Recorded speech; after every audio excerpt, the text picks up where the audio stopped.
What the fuck is going on here? Am I gonna still have There's no way I'm gonna have problems again today. Like, don't do this to me. Hopefully not. Hopefully not. If we do end up having problems, I'm gonna like... Just like that. Just like that. Where is, Okay, things are looking kind of smooth on this side, I guess. I'm gonna have to use the pop-out chat again. Fuck.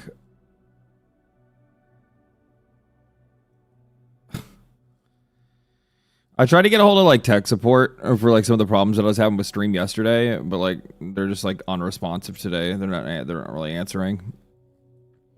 I mean, to be fair, I literally like scheduled stream and then was like, oh, now I'm going to go and ask for tech support 15 minutes before stream goes up. That is what it is. No, I don't want that. I want pop-out chat. Pop-out chat. There we go.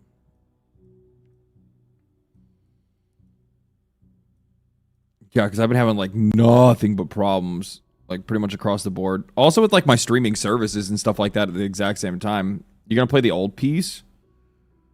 Or I'm gonna watch One Piece. I don't fucking know. My fucking brain's not even on all the way yet. I was watching stream from yesterday because I missed it, and the last 5 minutes of the second VOD was muted. Yeah, because the entire VOD from last stream got like fucking nuked with copyright. Like the entire VOD just nuked with copyright. Every like 5 minutes, like, oh, you need to erase this song. You need to erase this song. You need to erase this song. We're going to shut your channel down. Like, Jesus fucking Christ, man. Meanwhile, people over on Twitch, whoa, we don't got to worry about anything. YouTube, I'm going to destroy your fucking life. It drives me insane. It makes me not want to participate in any event. Honestly, it makes me not want to stream on YouTube at all. It really does. Every time I have to go through this shit, because it's like, hey, like I totally get it from like a viewer perspective, like how much easier it is to watch streams on YouTube.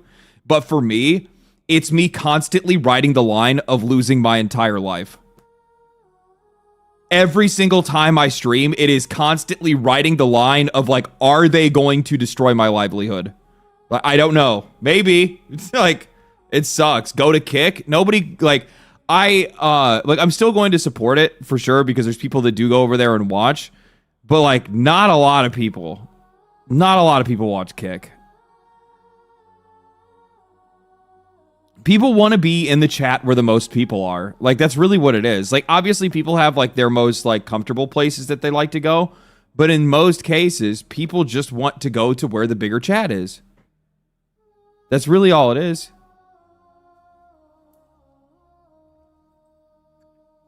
Have your second YouTube channel for streaming away from your VODs. Yeah, I mean like I could do shit like that, but the problem is too is that like I don't think people understand, man. I don't think people understand. It is insanely difficult to grow other platforms, even if those platforms are on the same website.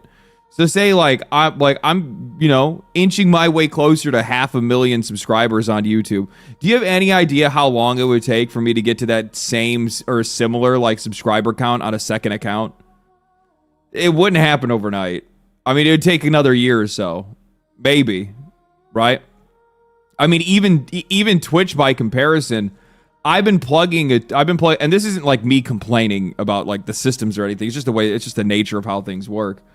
Like I've been plugging my Twitch account for basically ever since I started making videos, and even the Twitch account, I mean, don't get me wrong, the Twitch account is actually like, it actually does pretty good.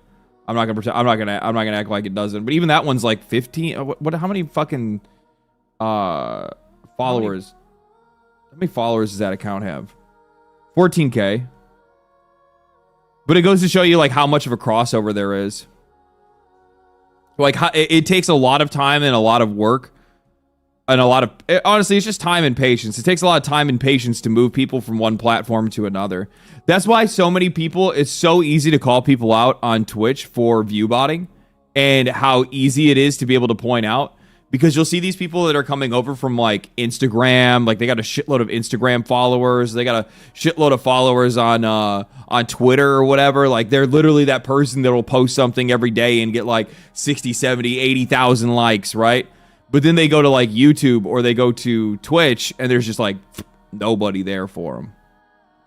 That's why a lot of those people end up botting, because they figure like, oh, well, you know, I can fake it till I make it, because if you look at the other platforms, like, oh, I'm really popular there. So people just assume that I'm also popular on this platform, and I'll just bot until it makes up for the difference. But I just refuse to do that shit. I don't want to have anything to do with it. YouTube copyright is so bad. Even classical music gets striped. It's so stupid. Yeah, I mean, that's also the reason why I have to be like super careful about even the music that I play on stream, because like even video game music, because like some video game music will straight up get like absolutely destroyed. Like I will get destroyed by it. Like Bethesda is really can sometimes really be aggressive about copyright strikes on music. You didn't hear the rumor from yesterday? That's very vague. What are you talking about? There could be all kinds of rumors yesterday.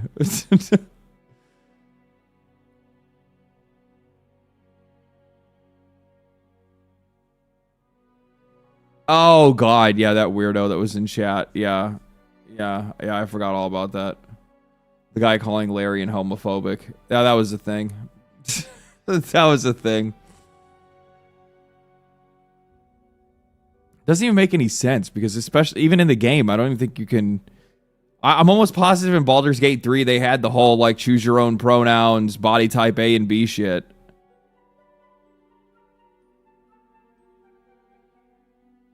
It's just such a weird thing for somebody to say. I was just like, what the, like, out of all games, that's the game that you're gonna pick? Thoughts on Expedition 33 winning? Oh, we're going to talk about it. We're going to talk about it. It's actually kind of crazy, like, just how, it's actually kind of crazy, like, how much of a story that's turned into. Like, the whole sweep and the whole situation, like, people's, like, reaction to it. I do find it really funny that, like, everybody essentially was looking at, everybody already knew the minute that the Game Awards are coming around. And most people were saying this like right after Expedition 33 released, which is like, yeah, this game's going to win Game of the Year. Yeah, it's going to win like every award, because like, of course it is, because it's so like unapologetic. How do I say this? Unapologetically artistic. Like it does a really good job of riding this line between like pretentious art and just incredible fucking video game. So like it's very flamboyant. I don't know what the fuck, I don't know how I'm even trying to word this. Like it's the kind of game that you would think that most people wouldn't like, but it's so damn good that nobody can ignore it. So you're going to have the people that are like the art nerds that absolutely fucking love the game, and then you're also going to have the gamers that love it at the exact same time. It's a really unique situation to be in. Very unique situation to be in. Whimsical, yeah, but I mean, it's also very dark and depressing, and yeah, I don't know. I'm honestly disappointed that KCD2 didn't win RPG of the year. It was a true RPG. Oh, for fucking sure. Yeah, no. I mean, if we're talking about role-playing game, like, it should have been Kingdom Come Deliverance 2. The one thing that I will say, though... Oh, fuck. Now they want to respond to me. Now they want to respond to me.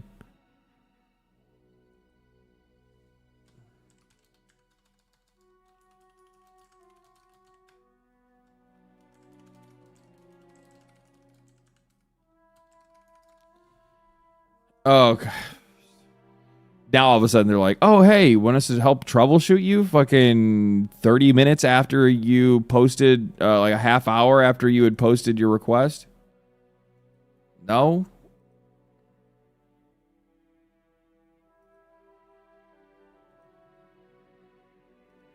Super mid, just because it was the only decent one. Glad it didn't win, so you can all stop talking about KCD. Man, shut the fuck up.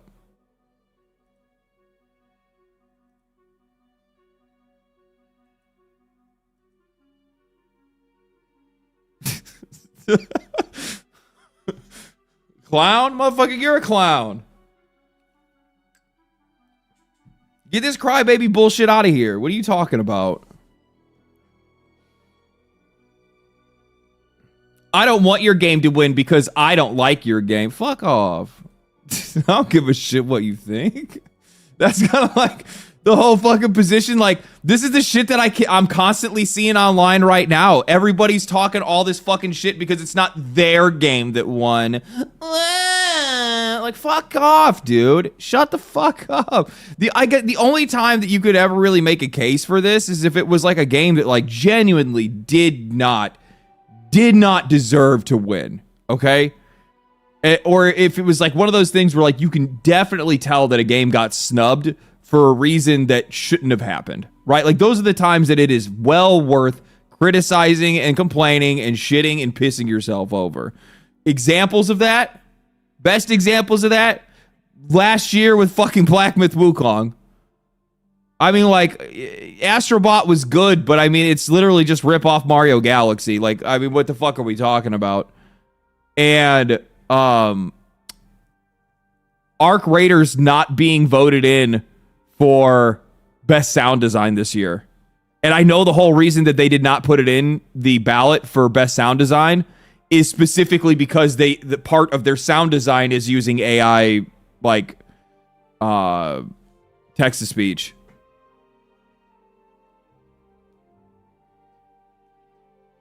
Oblivion would have been the only option. Shut the fuck up. This kid, shut the fuck up. Oblivion would. Yeah, let's go ahead and make the game of the year the remake of a fucking 20-year-old game. Yeah, let's keep giving accolades to the studio and publisher that hasn't done fuck all in 25 years. We should totally do that. Yeah, that sounds like a great idea. Let's keep rewarding Todd Howard. Let's keep rewarding Bethesda. That sounds like a great plan.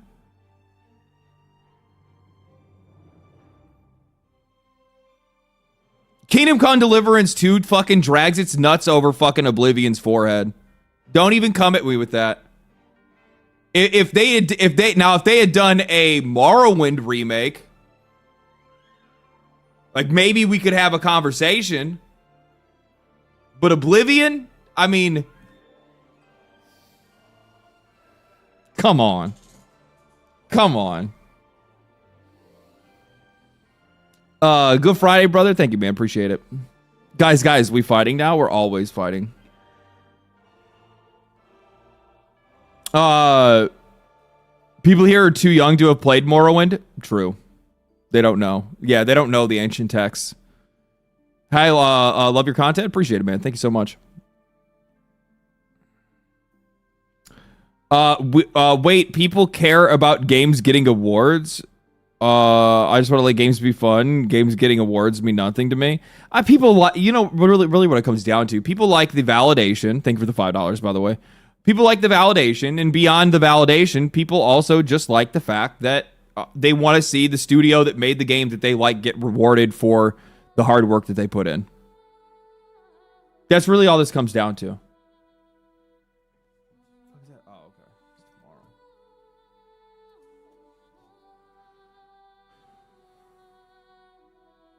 Did you see the Game Awards beat the Super Bowl? I did see something about that. What did you think about people saying that Expedition 33 will change the term indie game? I do think that so like the problem is that there's a difference in terminology. Does indie game mean independent game, or does indie game mean something entirely different?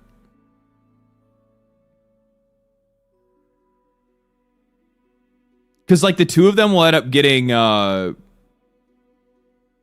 two of them are going to end up getting like pitted against each other, right? Because like essentially like Larian Studios is an independent studio, but they're not an indie studio, right?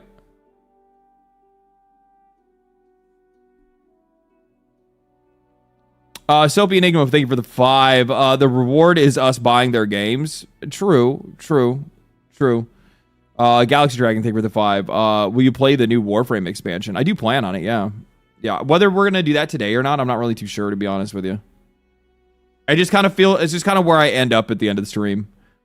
I was actually not even going to put Warframe in there, and I was just going to say Path of Exile 2, but then I saw people were having a really difficult time getting into Path of Exile 2, so I don't know if I'm going to do that or not.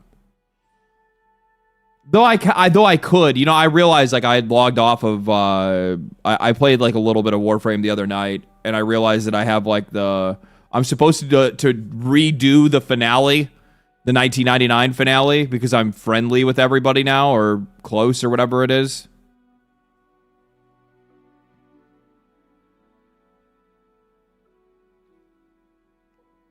LD doesn't stream games. Bro, it's been 2 fucking weeks that I haven't streamed a game. Y'all can chill. You can chill. Okay. Fucking bring it down a notch, alright?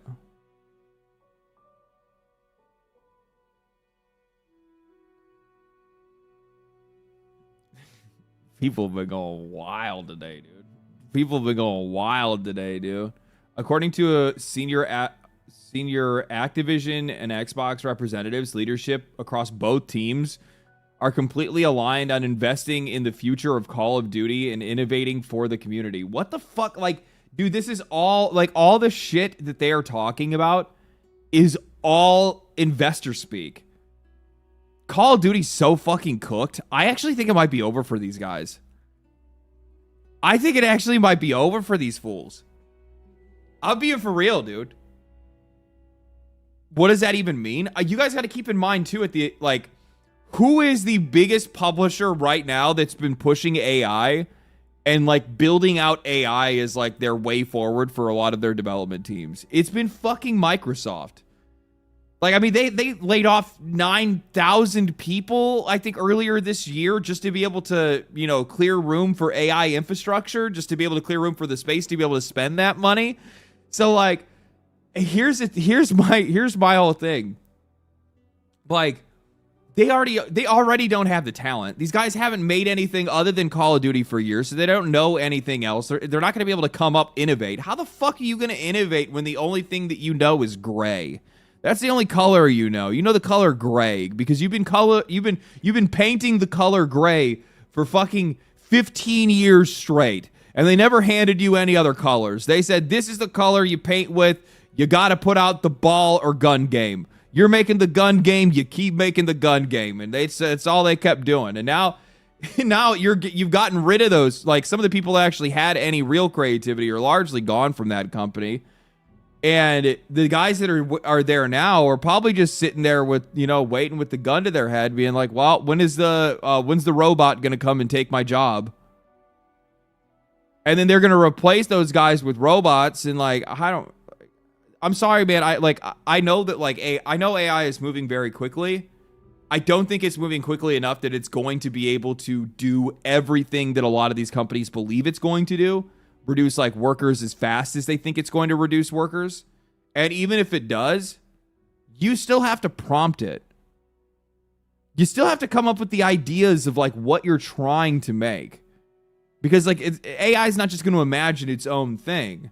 So that means that the people you're going to have left are like executives that are fucking morons and have no idea what a good game is. Yet, well, that's not the point that I'm trying to make. Like I mean, yeah, sure, I guess if you're talking about something like super intelligence, but still the problem that you're going to run into is that these guys are just going to get rid of the people. You know what like it's going to be the executives at these companies that are going to be making the decisions on what games get made, and these guys fucking don't even know how to tie their own shoes.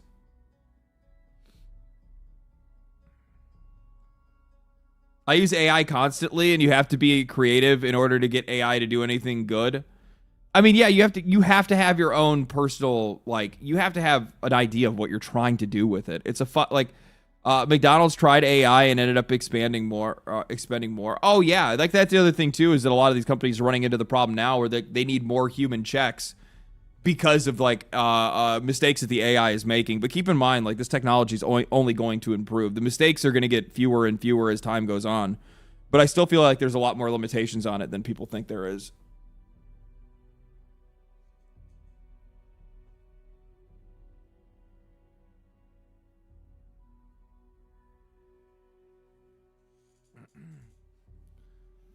I say it, I wrote a script at work which runs AI to pretend that I use AI. Talk to someone at work about it. Half my team does it. What the fuck? I ran a script to make it look like you're using AI even though you're not. Oh, like to try to like get like management off your back because they're like trying to force you to use it. Is that what you do? That's funny actually.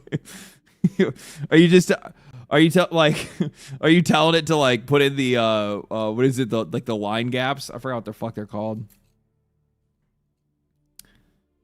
Use proper punctuation. Sophie Enigma, thank you for the 5. I pushed an AI through some game engine development from an empty folder, and it's made okay progress. I mean, sure, yeah. I'm not saying that, like I said, it's going to fucking get better. Like that's obvious. I know that's the case. But even though it's getting better, somebody still has to prompt it to do something. That's the point that I'm trying to make. Like, get where I'm coming from on this. Somebody still has to prompt it to do something. Somebody still has to tell that AI to do something. And as they continue to remove people from these jobs, do you think they are going to be left with the smartest? No. They're going to be left with the greediest. They're going to be left with their fucking CEOs and upper executives, the people that have no fucking idea what a good video game even looks like. The only reason they've been doing any of this shit is because they've been trying to make money and make more money for their shareholders. That's the reason why these guys keep fucking freaking blowing lines of AI out their nose to be able to get more investors. That didn't make any sense, but you get me.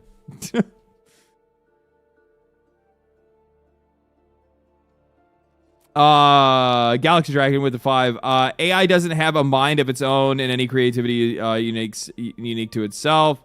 It can't create stories and ideas like Expedition 33 or Baldur's Gate 3. Yeah, I mean, and here's the thing: it's not like the technology can't grow to the point where it could or anything. I mean, we're getting off track, but the point that I'm trying to make is that like these guys are like, what I don't think people really fully understand when it comes to Call of Duty is that they are now the keystone support for Microsoft's entire for Xbox's financial future.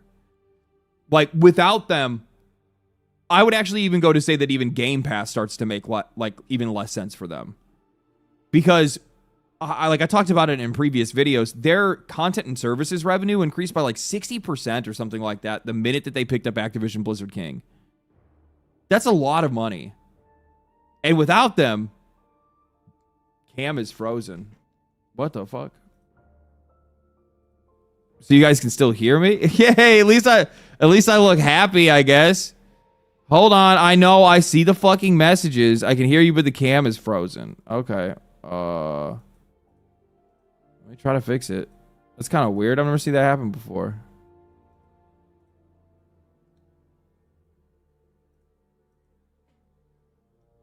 That was fucking weird. That was fucking weird. I've never seen it do that before. I think that there's something wrong with the app. I think that there's something wrong with the app itself.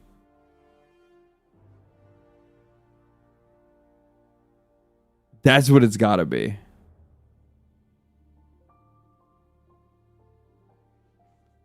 I don't know. Last image of LD before the fucking AI took over. I know, for real. You're an amazing ventriloquist. What can I say, dude? What can I say?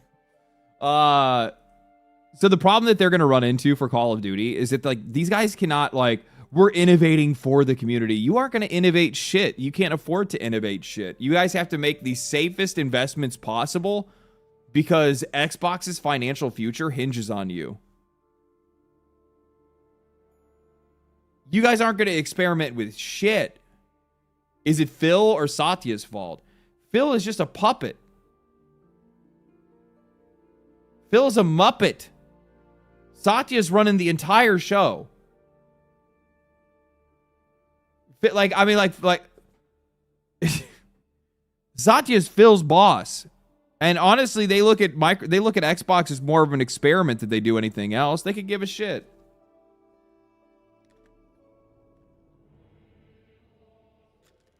Everyone is mad. Fucking true. We all mad today. Yeah, he's ruining Xbox. Well, yeah, because it's the AI revolution. They could give a fuck about video games. I mean, like, don't get me wrong. I know that they, like, I take that back. There's a lot of money in video games. They do give a fuck about video games. They absolutely want to take over this part of the industry and do whatever they can to make all the money they want, right? Did Satya greenlight the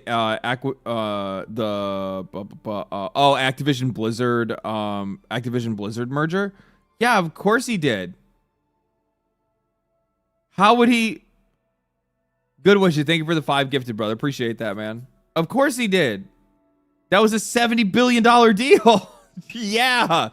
I don't think that Phil has the kind of fucking I think Phil has the swing to be able to go out there and just go spend $70 billion without anybody else saying anything.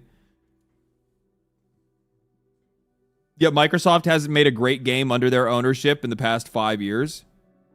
Brother, I'm gonna be straight with you. I think it's been a lot longer than 5. I think it's been more like 10.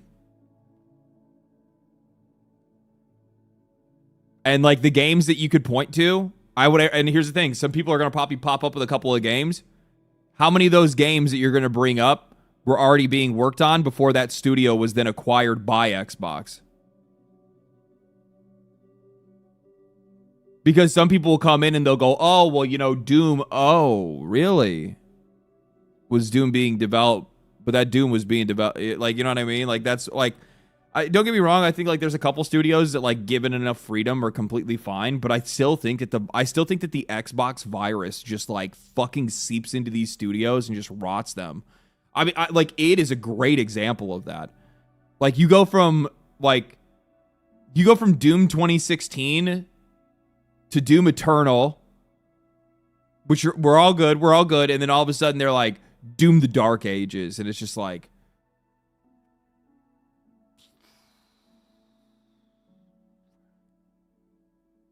fuck happened there? Doom the Dark Ages. Do you guys have any idea how fucking validated I feel from yesterday? I feel so validated. I love it.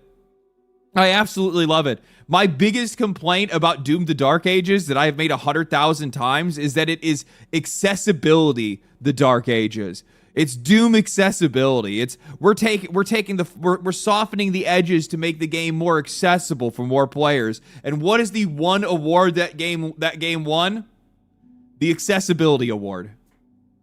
Because they took out I'm Too Young to Die and replaced it with Aspiring Slayer. Because they took all of the time and all their development time to go and make a custom difficulty setting to be able to take all the teeth out of the game if you want to. Or obviously put more teeth in, which is also kind of cool. But still at the exact same time, that's a lot of fucking effort to literally just try to give the players every single difficulty knob they can possibly get their hands on. Also, on top of that, the way they've just made the game in general, like making it where like literally everything is visible on the map. There is no secrets anymore. Everything is like plain as day on the map the minute that you open it. It's fucking so bad, dude. It's so bad. Like, I'm going to be straight up with you guys. Xbox is probably the biggest perpetrator of this. Video games think you're stupid. Across the board, video games think you're stupid. Like their idea of accessibility, which I like briefly talked about this during the Game Awards yesterday. Their idea of accessibility, it used to be, I'm missing a fucking hand. It used to be I'm blind. I'm deaf. It used to be like I actually have like some type of fucking like literal disability that prevents me from being able to play your game. So accessibility used to be for people like that. But then all of a sudden accessibility became a lot more than that. And it became, well, we need to make games more accessible for women. So now being a woman is a disability. We need to make games more available for, you know, people of different races. Oh, well, now all of a sudden being black, that's a disability. Being a Mexican, nah, that's a disability in video games. It's just like, holy fucking, like, how fucking patronizing can you guys get? And now they create entire awards and pat themselves on the fucking back, like, categories for treating other people like they're all fucking idiots. Like, anything that makes you categorically different than anybody else automatically makes you somebody that has a fucking disability. It's just such pussy behavior. I fucking can't stand it. It makes for worse games. It's incredibly patronizing to the audiences. It continues this idea of just like segregation in every fucking area of life, and it just drives me nuts and makes me want to just crash out. I fucking hate it. It's like... And these people feel like they're so fucking self-important for making video games like this, and it's just like, shut the fuck up, you insufferable piece of shit. I want you to lose your job to AI, and I hope you get a job at McDonald's. I hope you end up fucking mopping the floor somewhere.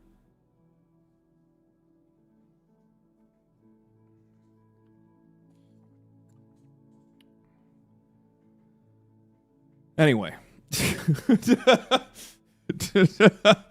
Anyway, if we get woke AI, I'm gonna lose it, brother. Do I have something to tell you? Try to ask AI anything. Try to ask AI anything. You'll find out pretty quick.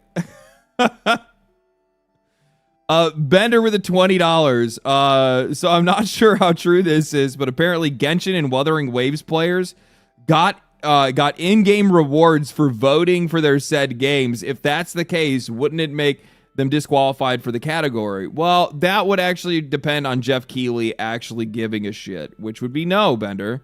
Thank you for the 20, brother.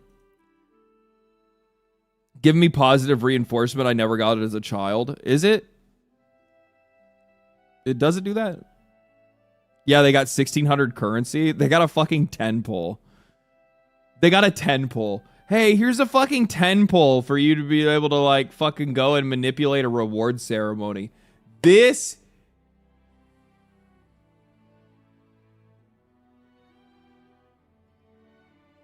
shit is fucking cinema. People are losing their fucking skull over Lara Croft. I want to let them know. I want to let everybody know. We're back.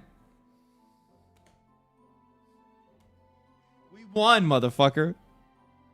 We won. All you little motherfuckers bitching on Twitter and on Reddit. Well, this is the way that these games need to be. They need to be made for my feelings. Turns out you don't actually buy them. We do. You guys don't buy enough of this shit to keep any of these companies alive.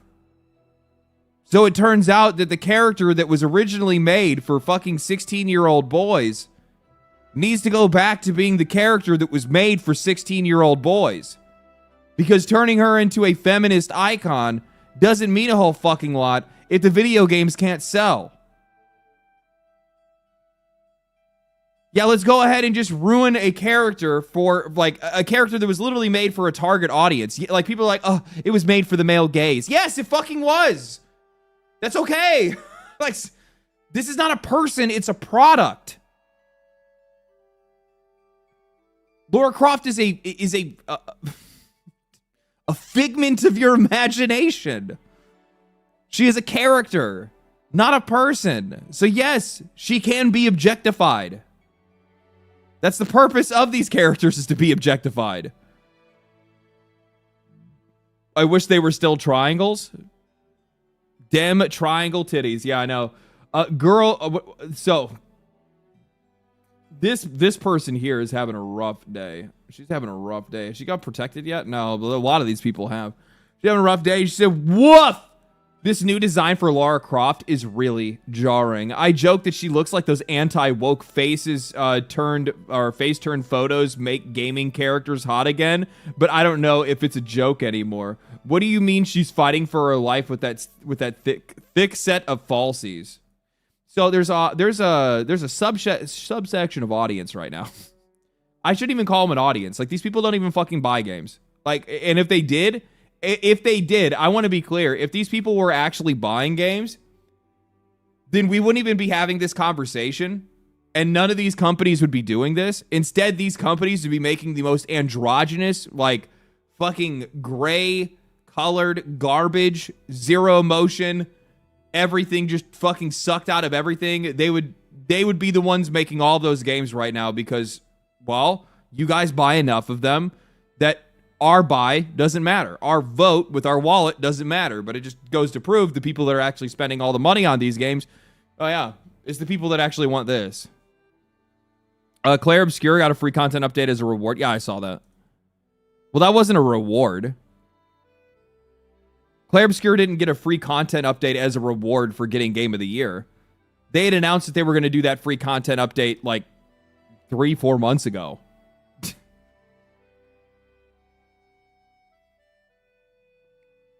If they were buying games, then their opinions would reflect the development of said games. Yeah, exactly. That's the point that I'm trying to make. Like, if their opinion in this matter actually mattered, well, then we'd see it reflected. But like, one of the things that I noticed when we were looking at a lot of the trailers yesterday is that there really weren't any games that made you take a second and sit back and go,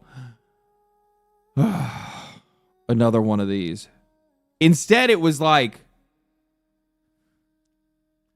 there's none of those games. There's none of them. There wasn't a single one. I mean, like, the only one maybe that you could make an argument for that was the, like, grandma game or whatever, but, like, that was just kind of cute, right? But, like, it was just kind of quirky. Like, maybe the dog game, but that's just a cozy game. There's nothing wrong with cozy games. Nobody has a problem with that shit. But, like, everything else was just like, how about fucking... I mean, like, okay... Fate of the Old Republic, that one's a mixed bag. It's also a game that we're not going to see for like fucking 20 years, so who gives a shit, right? So like, I mean, like, who knows? That's a mixed bag. Like, that could go either way. We already know how Star Wars is to begin with. Everything else, how about some fucking pod racing? How about like a new Larian game where they commit human sacrifice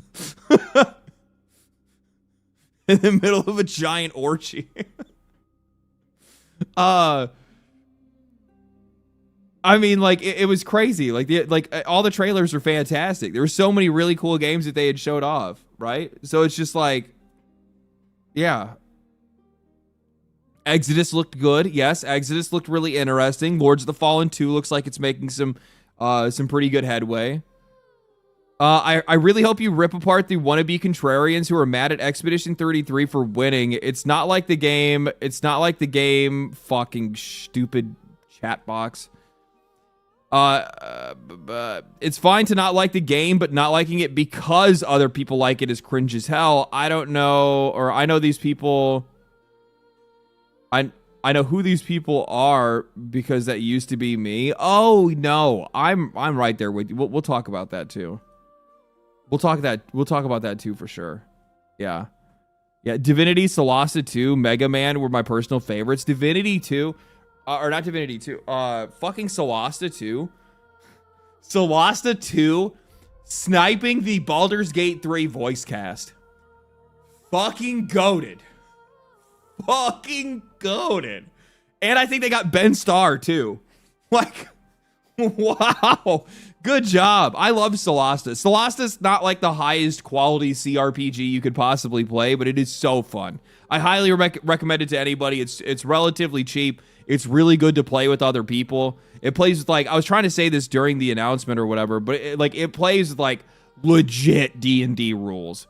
Where like there are certain things that you can't do in Baldur's Gate 3 that you absolutely will be able to do in Solasta. Like being able to like put out torches and like in a room, and now all of a sudden you have like the cover of darkness. You can actually hide in the shadows for stealth kills and stuff, but that's also going to affect your accuracy at the same time if you try to make the room darker.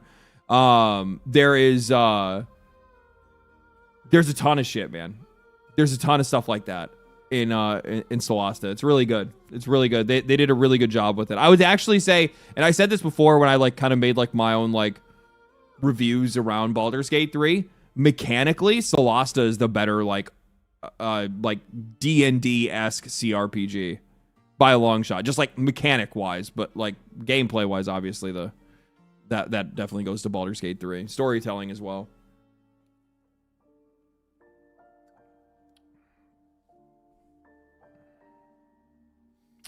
Let's see here. There's another one I missed here.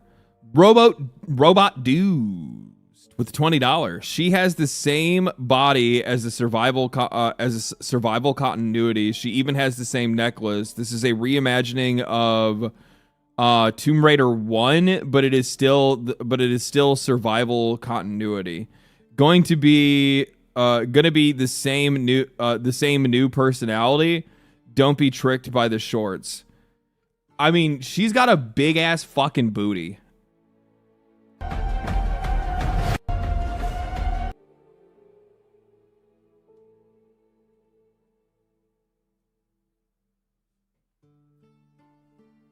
You're trying to tell me to don't be tricked by this. That's what you're saying to me?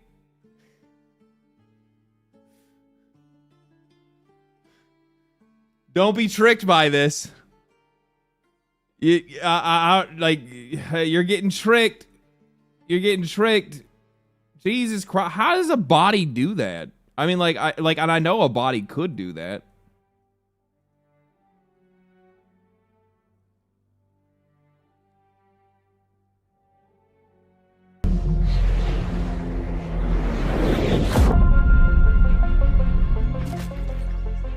But the events are still etched.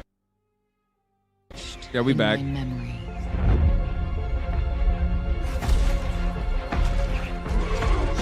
Lost worlds.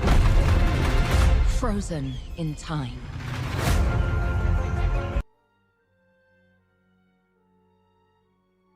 I'm just telling you, mate, like, we're back. Like, I'm like, oh, she's gonna have the same personality?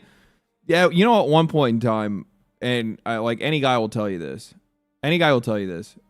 There is a spectrum. Okay? There is a spectrum. Like, oh, well, she's going to still have a shitty personality. And it's like, well, you realize that, like, we don't grade things just based on that, right? Like, it's like, it depends. There's a graph, actually. There's a couple different graphs that people use where you can find, like, the fuck around, find out phases in that, right? And I'm pretty sure this is going to be fine. New discoveries. Hotness to crazy scale? Yes. Behind every door. Across every chasm.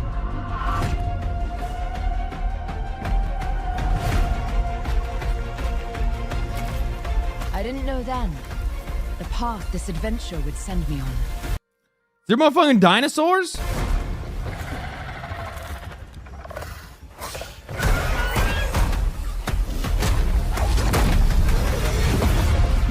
Wait, are we getting Tomb Raider meets fucking Dino Crisis? It lit a fire that still burns. I need to see more. I need to go further. To uncover the secrets of Atlantis.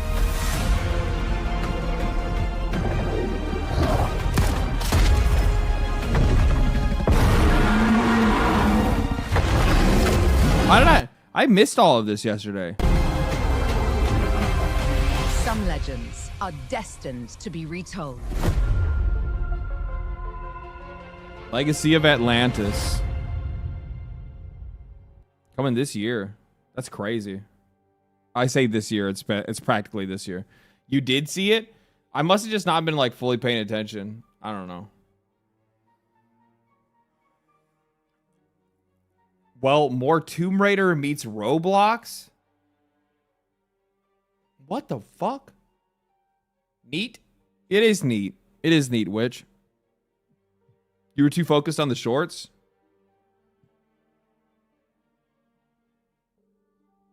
I don't want to hear about any of that. I need y'all trying to call me out like that. OG Tomb Raider had dinos? Yeah, because this is a remake of the first Tomb Raider, right?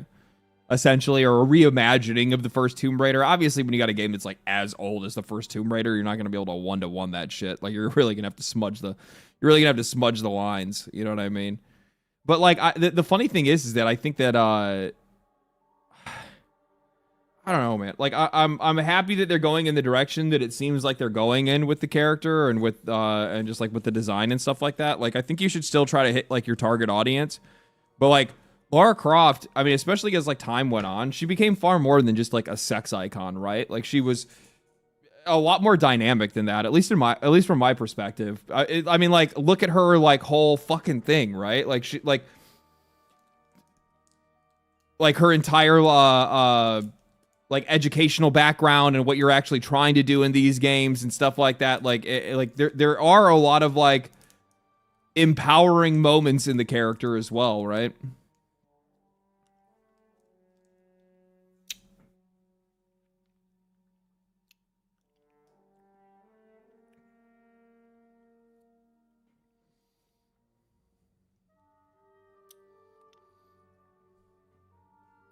That's why Angelina Jolie was the best Tomb Raider adaptation. Oh, no. Angelina Jolie killed it. For fucking sure. Yeah. So, yeah, I've seen a lot of melting down. We talk about insecure guys making comments about female character appearances not being to their liking all the time, but we never talk about women who will see an attractive fictional character and immediately treat her like she's a living, breathing competition.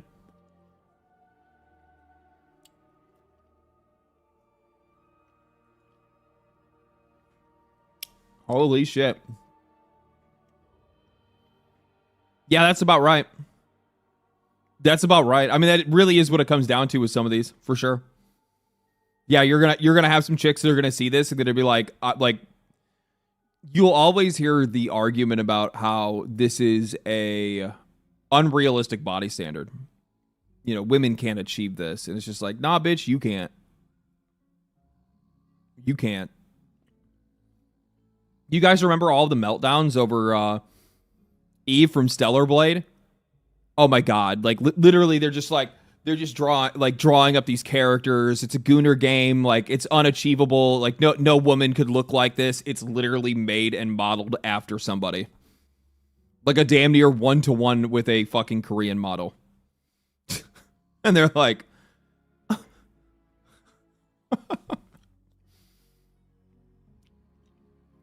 way too good, man.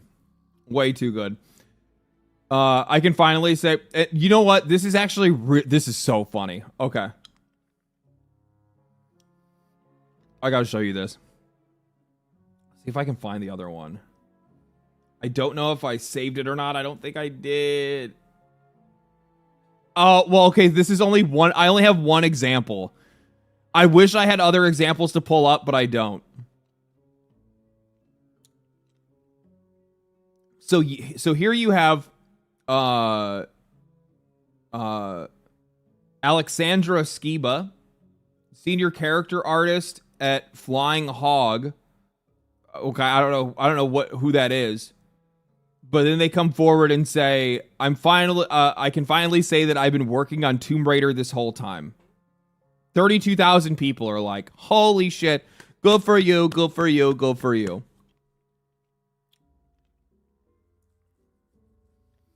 Somebody comes forward and says that I can finally say that I've been working on High Guard.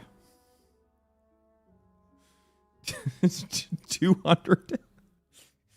Less than 300. People are like,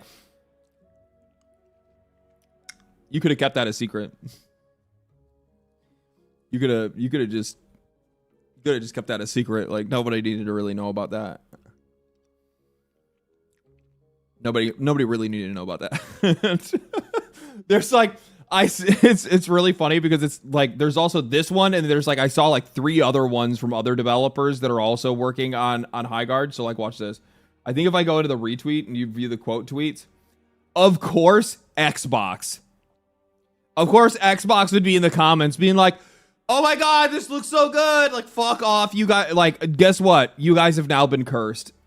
You've been cursed even more.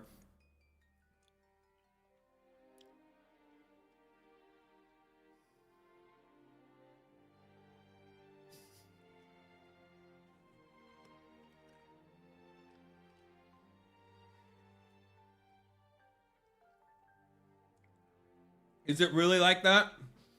Is it really like that? Is this what's going on right now? Asmongold is dying for Concord too. We all are. We all are. The game didn't stay around long enough for us to be able to roast it.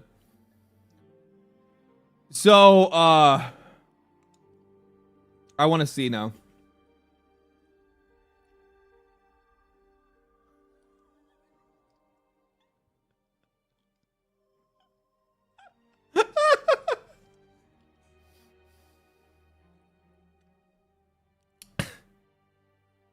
New multiplayer slop. Please do us a favor and file for chapter 11 in advance. Oh my fucking god. This game is getting absolutely fucking roasted. It's going to be 5v5. They didn't give enough like information on like what the game was going to be. Like when I watched it, I was like, when I was watching the trailer, it looked like it was going to be a ride, fight, and raid as wardens. Fight for possession of the shield breaker. Break in to destroy the enemy base, and then secure victory.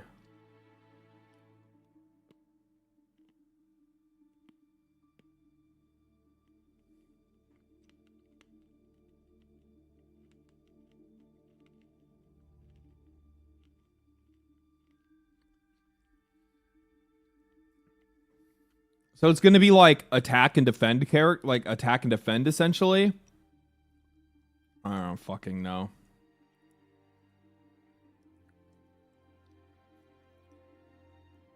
Titanfall died for this shit? No, I mean these guys got laid off. So like I'm not going to like say like Titanfall died for this. These guys got laid off. And then they went and made their own studio after EA let them go. Hi, bro. I've watched all your vids. Fucking thank you for being dedicated. I appreciate it. I appreciate it. Capture the flag, but with a sword and stone instead. Yeah, apparently I think that's what it's going to be. Thanks for all you do, sir. Appreciate it, man. Let's see here. I'm liking the character designs. This doesn't really do anything for me.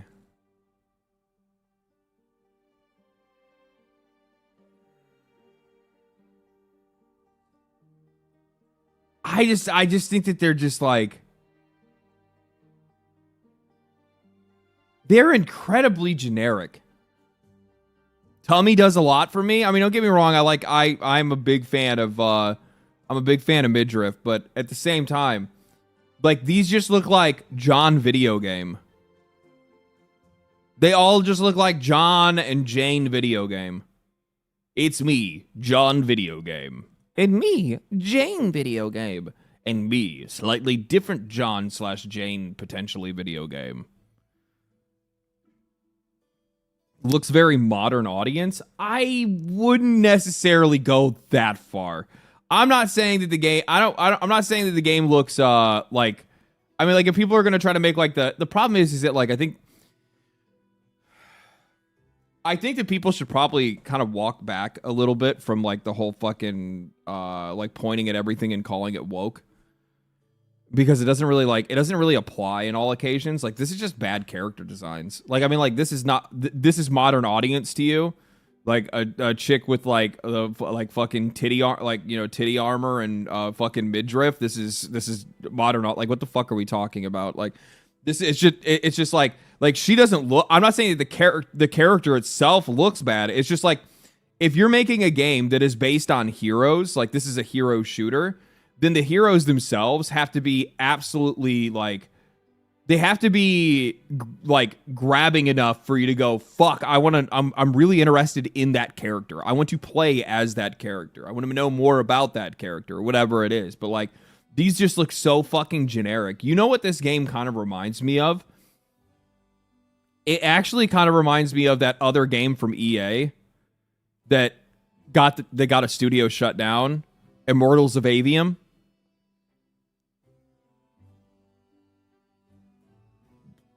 Again, that was just like John video game, like really fucking generic.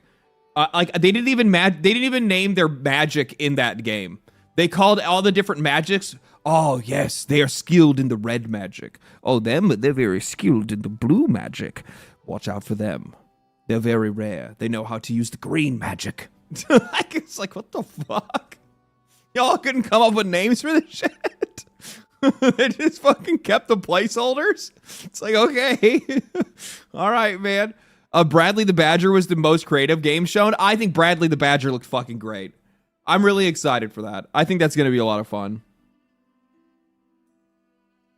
Not the green magic. Yes, no. Striding, thank you for the prime.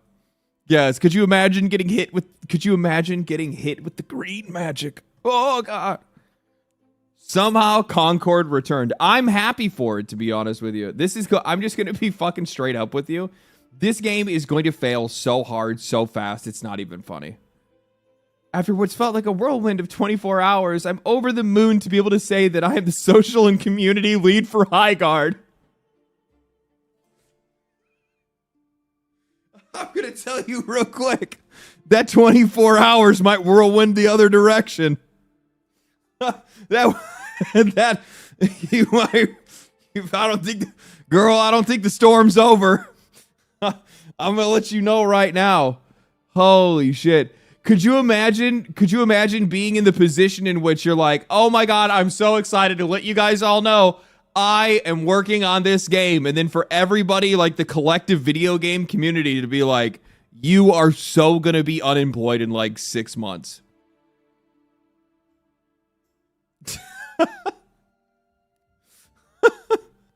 Like it is inevitable. I'm gonna tell, like, unless like for whatever reason we get our hands on this game and it's just like, holy shit, actually, you know what, this is really fun.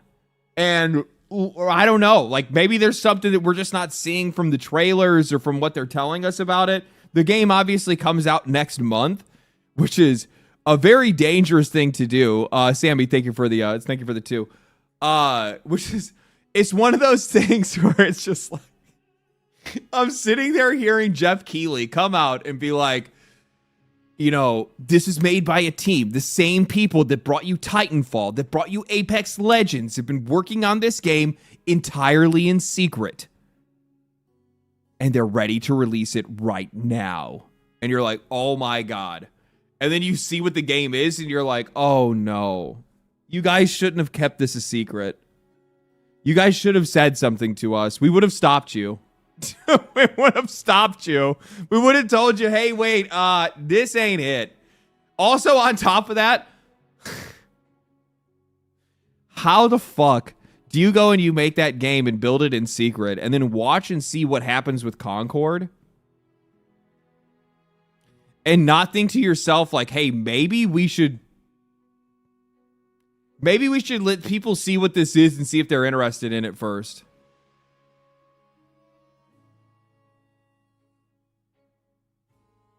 "2020 called it once its live service back." It's like when your boy shares a story after the fact and you're like, nah, you're wrong. Yeah, exactly. Exactly. Or your friend's like, hey, man, I went and I did this. And you're like, you should have said something to me. Well, you know, I wanted to surprise. No, dude, that's a terrible idea. It's like they didn't have that one friend that didn't tell them this was a bad idea. Like, I've had friends of mine before that have been like, hey, man, I'm going to surprise my girl. I'm going to do this. And I'm like, don't. You're going to break up. Like, You're going to ruin your relationship if you do this. He's like, no, man, I think she'll love it. No, she won't. She won't. She won't love it. No. Like, one of my buddies wanted to, like fly off the handle. He was engaged, and he was like, bro, he's like, I'm going to go, and I'm going to surprise her for our anniversary, and I'm going to go buy this house. And I'm like, are you going to take her to that house? And she's like, no, she's going to have no idea that we're getting a house. I'm like, you are going to be divorced in, like, a couple of years. You are going to be fucking divorced. You are fucking cooked. What are you talking about? What do you mean you're going to go buy a house? You're going to go buy a house, and... He didn't do it. They're still together. He instead went and like house shopped with his wife, now wife, and yeah, they got a house. Like a year later, I told her about it, and she was just like, "I would have fucking killed him," and I'm like, "No, I know," and she's like, "No, I would have killed him." I was like, "Oh, fuck."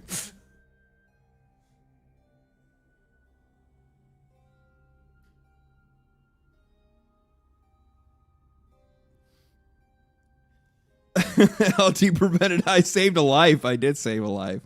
I did save a life. Men out there, if you have a significant other, smart thing that you could do, not make any large, wide, sweeping financial changes to your life. Not without their input. I'll tell you that right now. After being married for 7 years, surprises have been the only time that we've had big fights. Yeah. Hey man, what's one of the reasons why people get married? They get married for a more predictable life. Oh man. Oh man. Okay, let's see here. Final game announcement, and here you go. I give you Concord 2. The gaming audience has already cursed this game just by calling the game Concord 2. The last game revealed, Jeff hyped it up so much, only for it to look like Concord 2. They also totally, I just want to let you know, they baited the fuck out of all of us. They baited the fuck out of all of us by saying, oh, hey, yeah, by the way, that this game, it's made by the guys that made Titanfall and Apex Legends. So, like, you see this, and I'm like, you see the dude jump off, and you're like, bro, is this going to be, like, fantasy mechs? Is that what this is? Is this going to be fantasy mechs? And I was like, that would be a really interesting concept. And then they're like, no, he summons Torrent from Wish. And ride without rest. And then he pulls out a gun. And he shoots somebody on a bear. Coin over coin. And then he throws a ball at somebody else, they die. I fight. Then he throws an axe. And he shoots somebody that was just walking up next to him.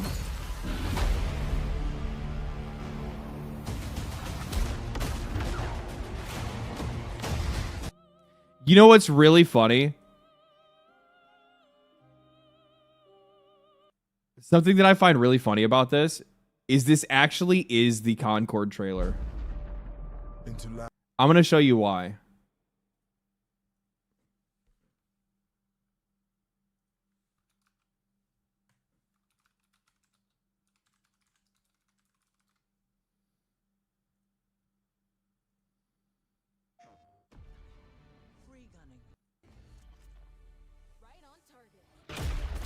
You better run. Free gunners have a shot at making something of themselves. Yeah. A chance to be someone. Yeah, they didn't really have a chance to be anyone.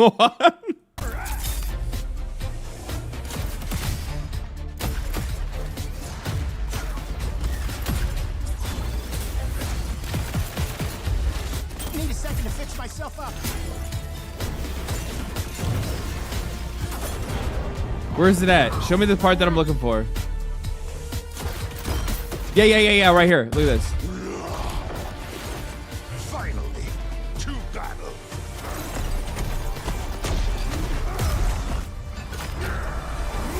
Endless rage. Okay, so there's the guy doing the thing. And then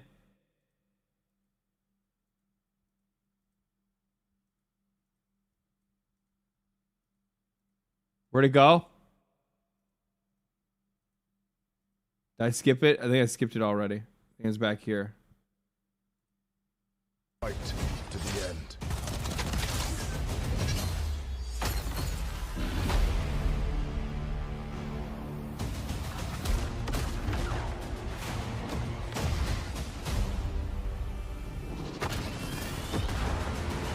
Here we go. Bringing the heat. A new breed of shooter. Nobody could ever see this coming. Your light belongs to me.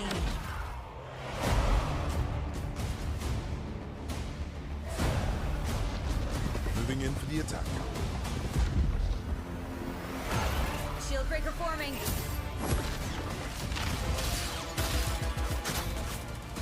Blade out.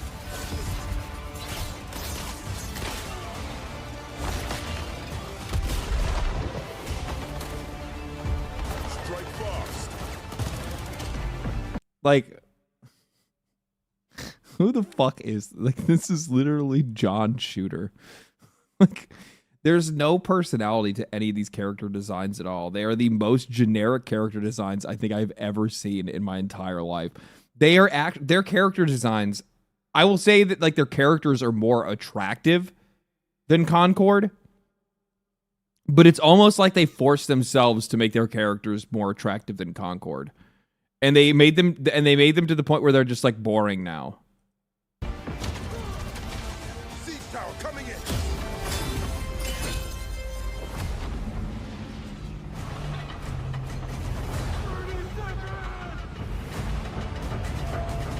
The enemy is on gate.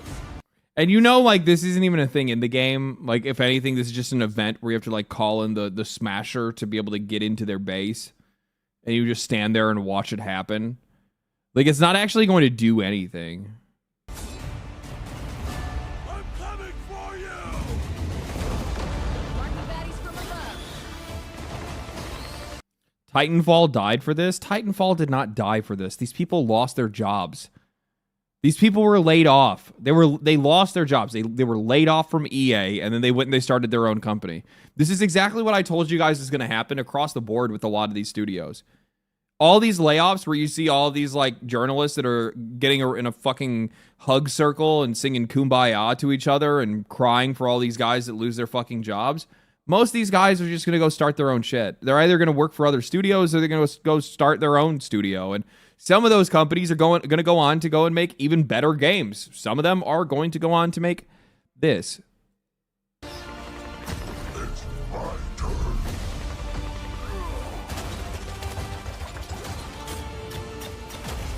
Oh, no, there was.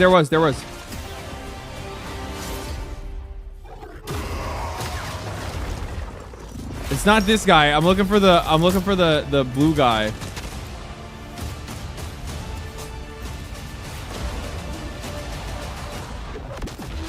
I am a warden. I am the coming storm. I watched him already. Yeah, this guy. This guy is literally the same thing as this guy. I'm the big jump slam guy. What does your ability do? Oh man, you guys, we all have very unique ideas. I'm the big blue jump slam guy.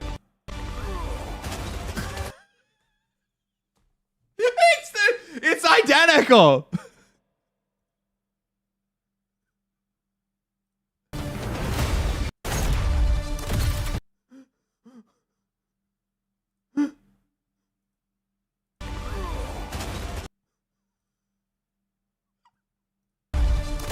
Endless rage!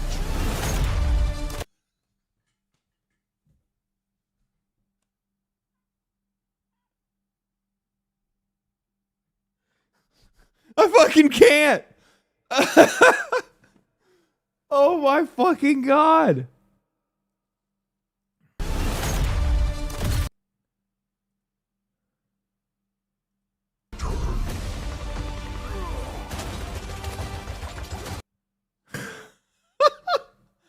Oh my god. Holy shit. That's crazy.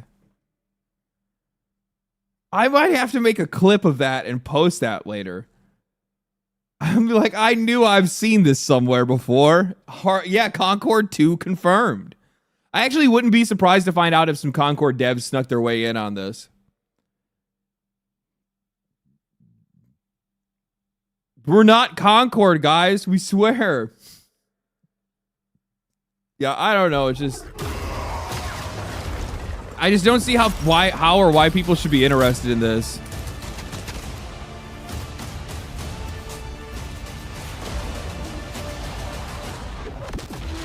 I am a warden, and this is my oath.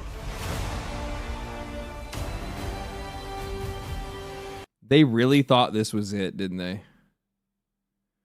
They really thought this was it.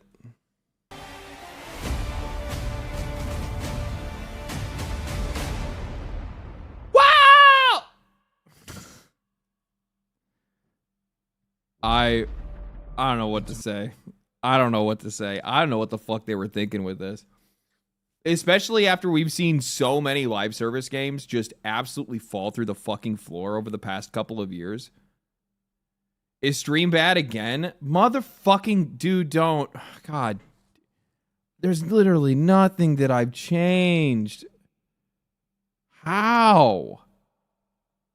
Stream health. All it says is YouTube is not receiving enough video to maintain smooth streaming. As such, viewers will experience buffering.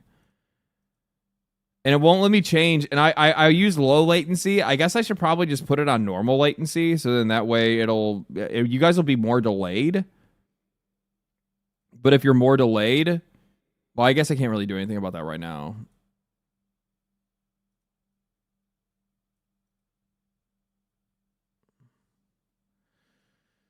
Twitch is fine. They thought they cooked with that. They really did think that they cooked with that. Yeah. Yeah, I'm sorry if you guys are having issues on YouTube. I have to fucking... The problem is that I need to troubleshoot it, but the people that I need to troubleshoot it with have been fucking lagging behind, so... I'll be able to get it eventually. At least it's free. Yeah, I will say at least it's going to be a free-to-play game.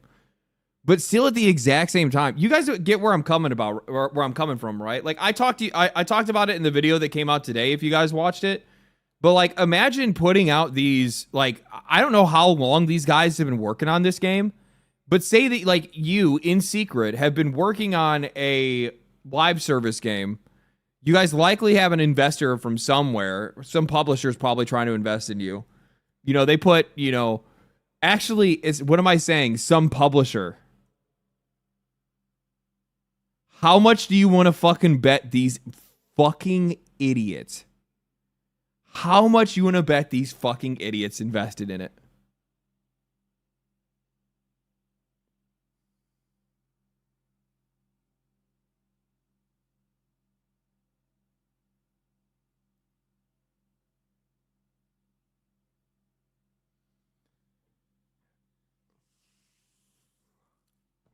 No wonder they're in the fucking comment section. No wonder they're in the comment section. They invested in this motherfucker. We can't wait to welcome you to the realm, Warden. Oh my god. Concord Xbox Edition. I told you guys, Xbox they have no fucking idea what a good investment or a good game looks like anymore. Oh, what's this? Oh, yeah, no, like, these guys are just so fucking dumb. How are these people so bad at their jobs, man? How are they so bad at their jobs? It frustrates me. It's not that hard. It's not that hard. They're old. Everybody's old. I'm old. You're old. We're all old, I think. I have no idea. I just don't know how you see something like this and you're just like, oh my god, the kids are gonna love this. Like, there's nothing about this that looks good. There's nothing about this that looks good. I mean, to be fair, Fortnite looked like trash before it came out, as did Apex Legends. You're right, dude. You know what? Let's give them a chance. Let's let them burn their $100 that they got from Xbox and fuck around and find out, right? Let it happen. Let's just fucking just let it through, man. Just let it through.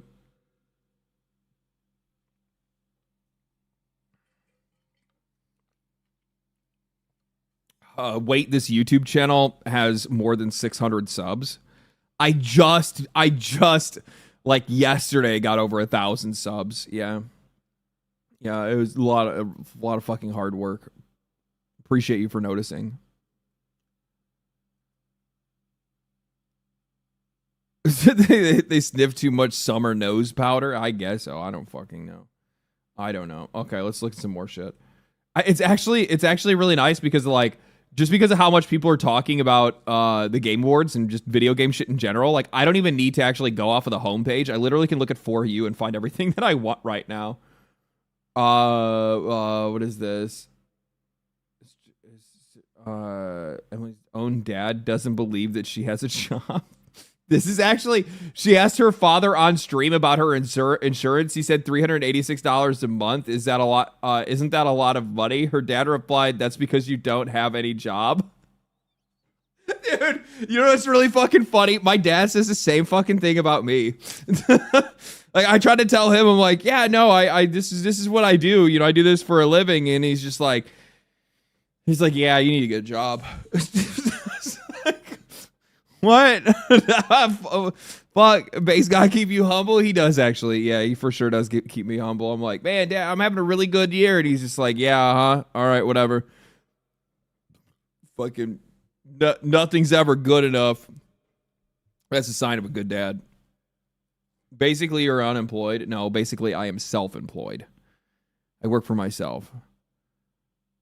I am what are they there's a word for it. They call me like I'm an entertainer, okay? I guess. I don't fucking know. I'm an entertainer. Yeah, fun employed. Yes. Apex Legends. Oh, it's Apex Legends news. Dude. Oh my god. I love how like chicks are also getting in on this whole thing. Holy shit, it's not even envy anymore. It's straight up hostility towards attractive women. Eyelashes on Lara Croft is suddenly she's too hot. Jerk off fantasy. Pandering to the anti-woke. Shut the fuck up. It's envious cunts like you.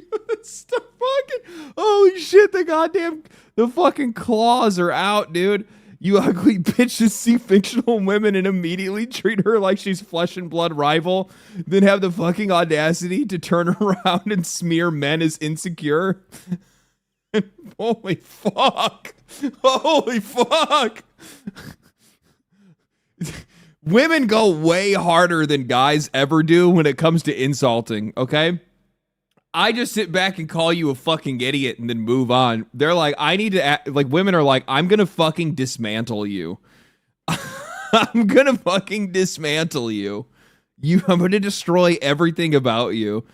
Oh my god. Men simply express a preference and get demonized as morally flawed. Women get jealous of pixels, treating them like competition, and their insecurities get a free pass. The double standards are fucking insane. Laura looks like an ordinary pretty woman, and even that makes you bitches have meltdowns.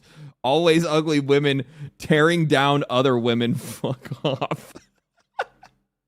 And and she's right. She's right. She's absolutely right. I mean, like, I'm not like Lara Croft it's a very attractive character model, but it's not like she's like, I don't even think she's like full gooner bait. Like, this is kind of honestly what I think most people have kind of come to assume what Lara Croft would look like. She's athletic, obviously. Right? I mean, she's a fucking adventurer. That's her whole fucking thing. She's also got a lot of fucking attitude to her, which you can hear that in some of her voice lines and whatnot. And she's always been an attractive character. So like this weird motivation to make her less attractive, to make her more complicated or complex, all it's ever done is just weaken their character. And she's also right at the exact same time for just like, For like the weird double standards with a lot of this shit. And most and she's also right for saying that, you know, most of this is coming off of the fact that it's women that are getting jealous of pixels that are treating them like competition. That's really what this comes down to. It's all because they keep wanting to talk about things like you know, unfair body standards, unrealistic proportions, setting up setting people up to have like the wrong expectations for women moving forward. And like, that's just because you don't want to set yourself up for it. That's really all it is. You don't want to be held to that standard. That's what your problem is. But no, I can't think of any fucking guys that are playing a video game and thinking that, you know, that video game girl is how. I mean, they definitely wish women look like video game girls in real life, but we also know that that's not the fucking truth, and we are okay with that. Yes, but LD, we won't work out. We don't work out, so it isn't. So it is unrealistic. What do you mean we don't work out? I fucking work out.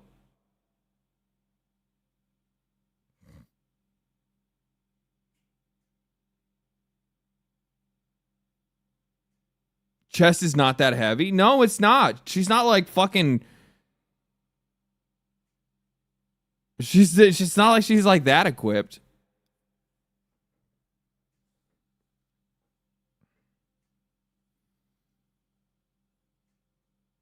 It's not that unattainable. Lara Croft is not unattainable. Okay. Lara Croft is not unattainable. I mean, that Lara Croft might be unattainable, but she's not unattainable. No, she's not paper thin. No, she's not. She's just athletic. And honestly, like the proportions that like you see of her, like in the trailer and whatnot, like she looks like how you would imagine somebody that would be like fucking adventuring around the jungles and shit would look like. Somebody to be out on fucking safari and shit. Lara Croft is way hotter in the past than she is toned down in this. I don't know. I mean, like, this is a little bit more like hyper realistic design in comparison to like her more like cartoony ish like design as before, right? But yeah. What about realistic expectations for men? The buff, muscled up hunk, and the meat of meat. That's always been portrayed as prime manliness. Yeah, I mean, like that's, but men never we never complain about that. Do you think men give a fuck that a video game has a fucking shirtless dude in it with a fucking 14 pack and like fucking 6 biceps, like he's so fucking muscular? Like we're literally like the top half of him is shaped like a fucking pyramid. No, we think it looks badass. We think it looks cool. Yeah, we're like, fuck, dude, that dude looks sick. I want to be just like him. He's me. He's me. Dorito build. That's right. Yeah. Giga Chad. Exactly. Yeah. No, like men don't think about it that deep. I think women do though. It has nothing to do with women either. It's just insecure people. It's insecure people that want the fucking world to be their fucking hug box. That want the world to be their fucking pillow insulated fort. That's really all it comes down to. They just want the world to capitulate to them and make them feel comfortable about their bad decisions that they make in life. That's really all this comes down to. It's people that see hot characters on TV shows or in video games or in anime or whatever it is, and because they don't want to take care of themselves or because they're insecure, they think that the world needs to filter that out, need to dumb that out, need to dull that out so that they don't feel bad about themselves. Too fucking bad. Feel bad about yourself. Welcome to the real world. Welcome to the motherfucking real world. If you don't think that every single person in all of humanity wishes that they could change 1 or 2 or a fucking dozen immutable features about themselves, we all fucking do. You find the ones that you can work through and you work through them and you don't fucking project it onto the world.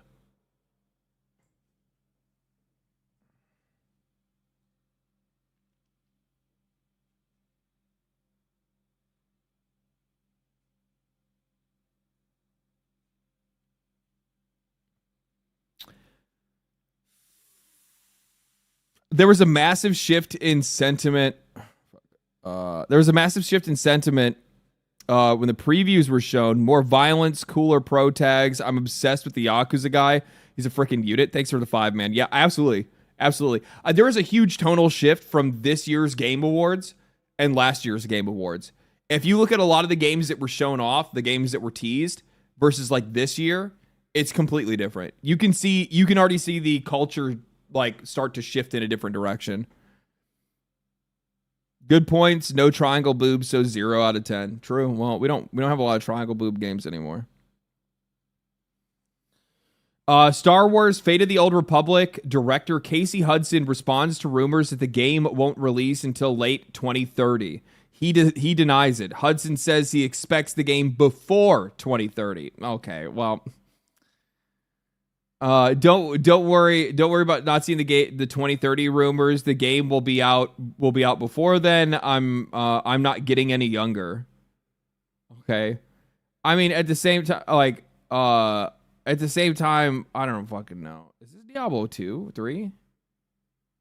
Diablo 4? They fucking all look the same now. They all look the same. You know, they sent me a code for Diablo 4 and I laughed. They recently just sent me they just said, Laura is my video game Sydney Sweeney. She kind of do be.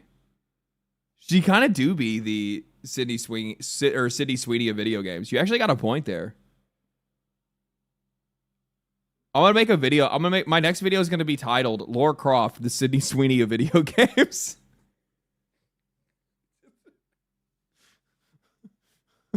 I'll make an entire video discussing the situation.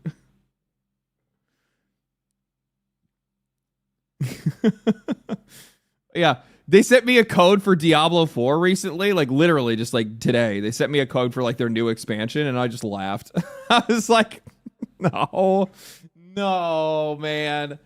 I mean, like part of me would want to play it just out of respect. Okay? Like part of me would want to play it out of respect because like I need, like, you guys got to understand that like if it wasn't for Diablo 4 like being absolute balls, if it wasn't for Diablo 4 being balls, you guys likely would have never gotten this evolution of me. I call Diablo 4 the catalyst. Diablo 4 is the catalyst for me because this channel originally was going to be Diablo. Like, that's what I was going to do. I was going to do ARPG content. I was going to make, like, guides, or I was going to talk about news and shit like that in ARPGs, which in hindsight was very narrow-sighted.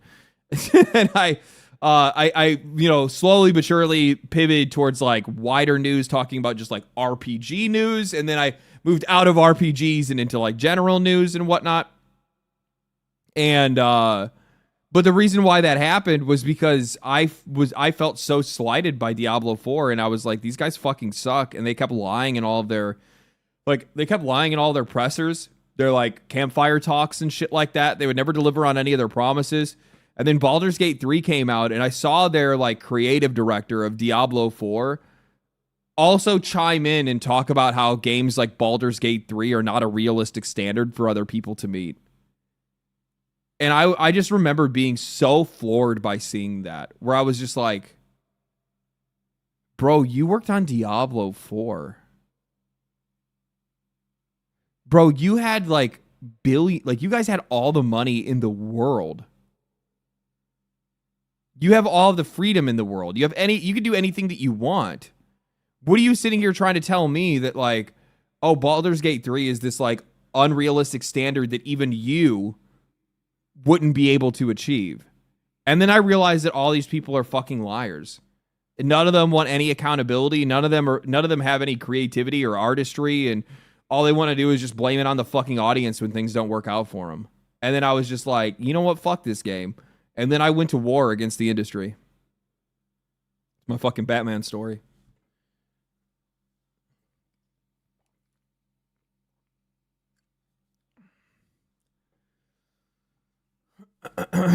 Diablo 4 is a wake-up call. It never got one. LD, the movie, the game. Yes.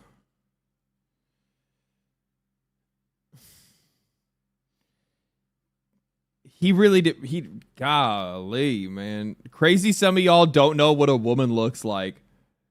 Oh, no. Here's the flip side, though. There's also plenty of people that are looking at this.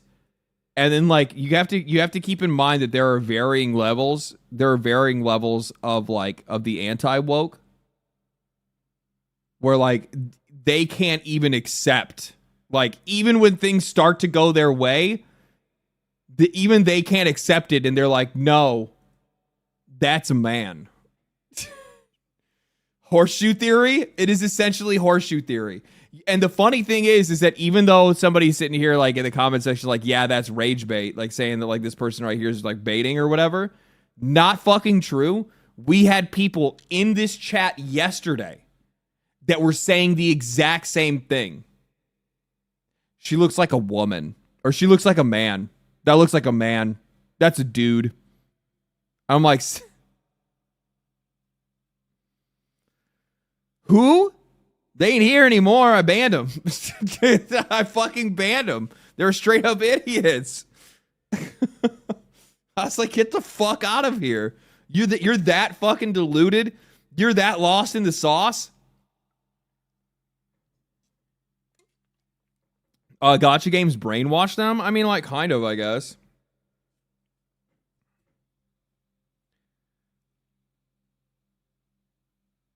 You were so busy arguing with them that you missed the dinosaurs. That's what happened! That makes a lot more sense. That makes a lot more sense. Me arguing with chat makes a hell of a lot more sense than me just somehow not seeing dinosaurs. Tomboys are great. This is not a tomboy. I guess, like, in life she is, like, what she does. She's not the most, like, she's not the most elegant. She's kind of, she is at the same time. But what the fuck are we talking about? This looks really good, though.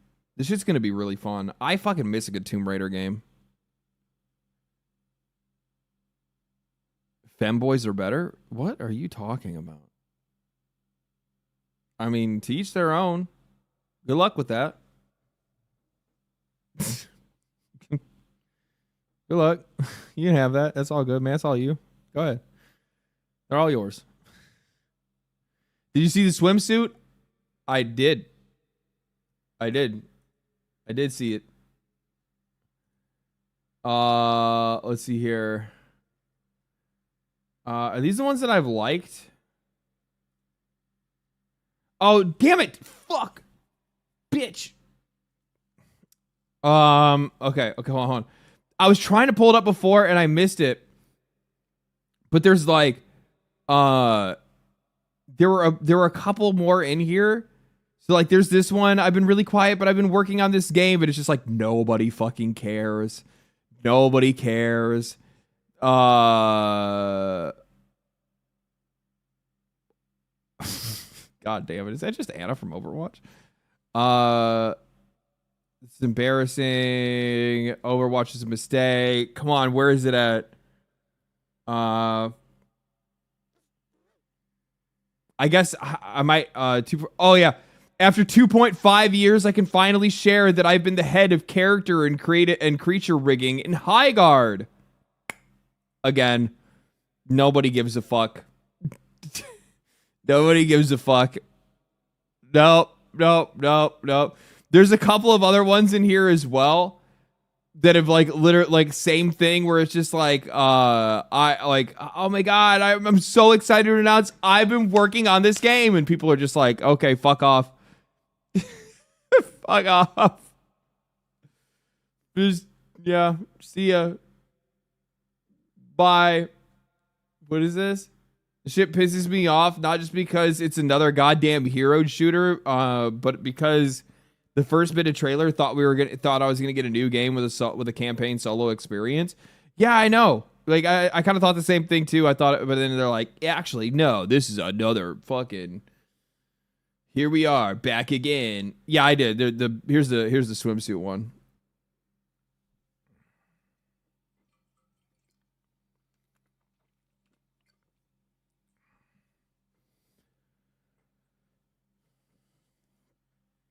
But here's the problem. Here's the problem. Like you have to sign up for You have to sign up. You have to sign up for Amazon for this. Amazon. Let me feed the cat real quick.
All right, we're back. All right, we're back. ALD dropping 10 here to say how much I appreciate your industry takes. Your authenticity and honesty is genuinely refreshing. What do you make of High Guard? Why is Jeff so enamored with mid? I don't know. Thank you for the 10, man. I appreciate it. Honestly, I think that I think that he's just really high on the idea of these studios going independent and some of these studios breaking off from established AAA. So he looks at any movement in that space as a good thing, I think. I mean, it works for him. I mean, like, I don't think he's really worried about like the business side of the industry, like making sure that his show makes a bunch of money. But it does mean, you know, the more studios that are out there, it means also the more money that he can make in game trailers, because it's more people that are looking for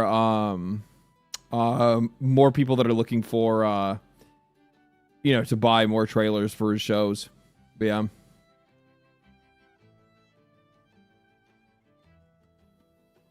I saw people that were actually complaining about this outfit and saying that this outfit is censored in comparison to the other swimsuit that I don't even think is from the original Tomb Raider. Like there's another another like wetsuit one that she has that like essentially looks the exact same. They say that it's censored from, I don't fucking know. There, at one point in time, it does get to the point where I'm just like, I think that you guys are probably, I think that people are trying to push a little bit too far. Like it's like you know, we take one step at a time, okay, one step at a time.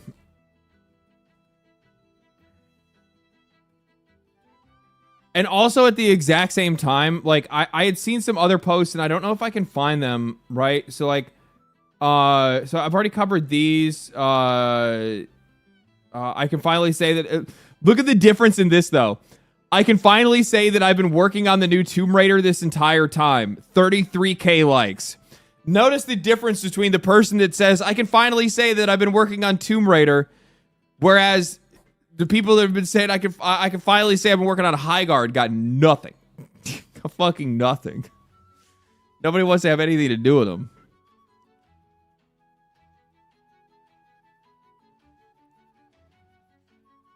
They're going to make a mod for that outfit anyway? Yeah, probably. You got a good point.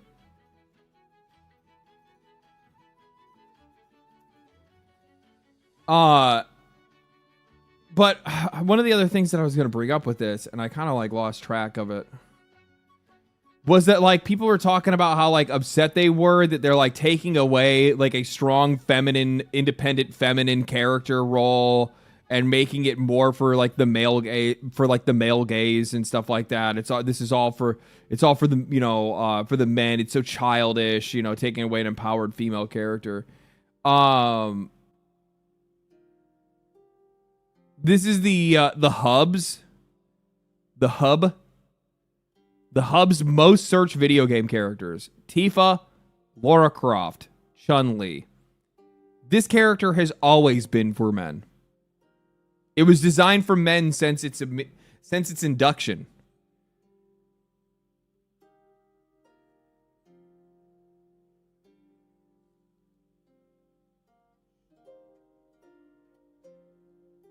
So it's like, what are you talking about? And like one of the things that I'm really not a fan of this, but like I don't mind people wanting to have like your strong independent female character that like that represents whatever your ideals are. I don't have a problem with that. I have a problem when you're trying to make it characters that are already already established. You're going into established franchises and trying to rewrite the history of that franchise, rewrite those characters, change how they look, how they act, how they think, what they say, what they believe, all those things. You're trying to change all of that to be able to fit whatever your personal narrative or whatever you want to see in these games are. Stop trying to change something that wasn't yours into something that is yours. Go do that in your own fucking game. And the funny thing is that the reason why they don't do it is because it fails. It fails harder and more immediately. I think that's probably the better way to say it. If they do it inside of an established IP, there's a higher chance that it's going to continue to survive. And if it continues to survive, then that gets to like try to prove that like whatever their ideas or values are do like deserve to survive, and they are the right ones because the show or the game or the movie didn't tank because of it, right?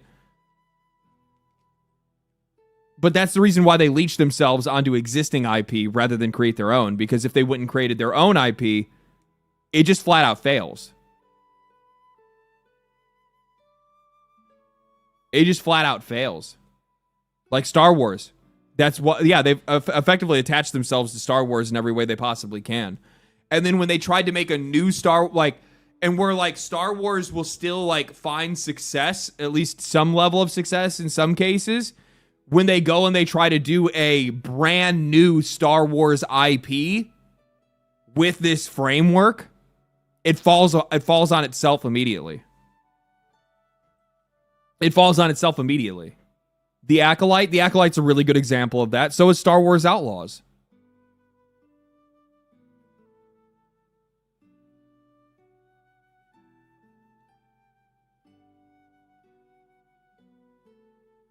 Why do we keep talking about male gays? I don't know, they're cool guys. Fuck.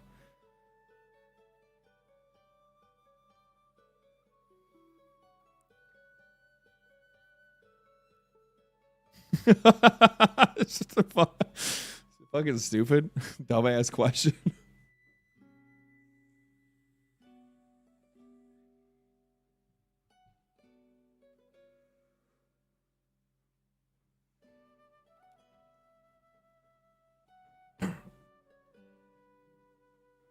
Nobody looked for Cortana.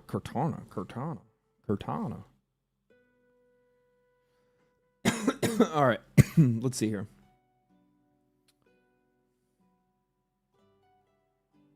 Oh, yeah, here's another one.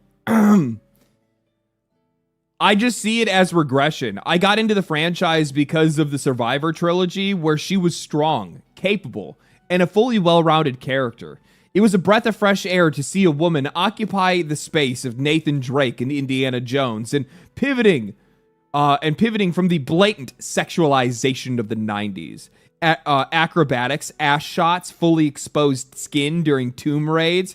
I just feel like this is a step back. Why give us a progressive Lara if you're just going to take it away? Because you guys didn't buy enough. Because you guys didn't buy enough copies. Because we buy more. And these are commercial products that are meant to make money. And these game developers, weirdly enough, like to have a job. So they've come to realize that your begging, crying, whining, and shitting your pants doesn't actually result in them making any money whatsoever, and capitulating to you actually makes them lose money. Come to find out, you actually don't speak for anyone other than yourself, whereas the other people that have been asking for these characters to return to how they used to be are actually the ones that are speaking on behalf of everybody else. Crazy how that works. I want you guys to notice, Tomb Raider has never gotten this much fucking, like, you have like trailers that are getting 72K likes. The Tomb Raider trailer, how's it doing on YouTube?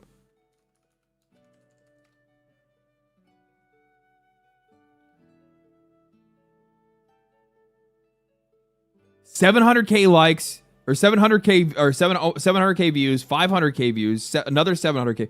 This is 3 separate fucking trailers, and all on 3 different, or 2 of them are on PlayStation. One is on this one. The Tomb Raider official channel is doing like it's getting fucking insane, dude. It's pulling insane. What's the like to dislike ratio? 44,000 likes.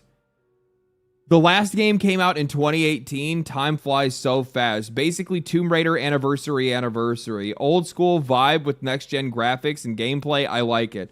Like, people are fucking juiced for this game. They are juiced for this game.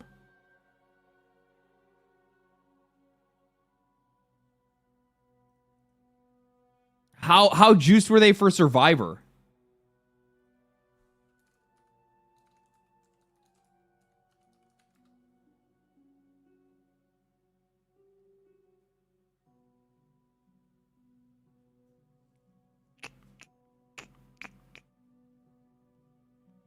Which, I mean, like, and it's not like the Survivor one was bad looking either. They just glammed her up a little bit.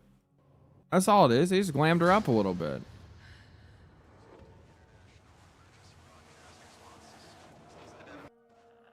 Is injured. Have you heard from any of the others? Nothing. Our crew is scattered. I have a bad These games are also older, too, so yeah, that's another part that plays into it. Oops.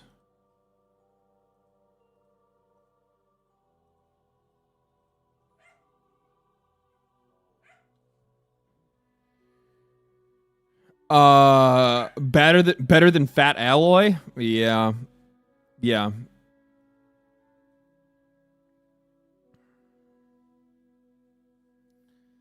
Yeah. So I mean, like, I think it's pretty clear to see that this is what people wanted, and it seems like this game is probably going to do pretty well. I'm going to be honest, I'm actually really excited for it. I love playing the Tomb Raider games when I was younger. I missed out on the Survivor series. I didn't play any of those at all. I mean, during that period, I really wasn't playing a lot of games to begin with. I was working more than anything else.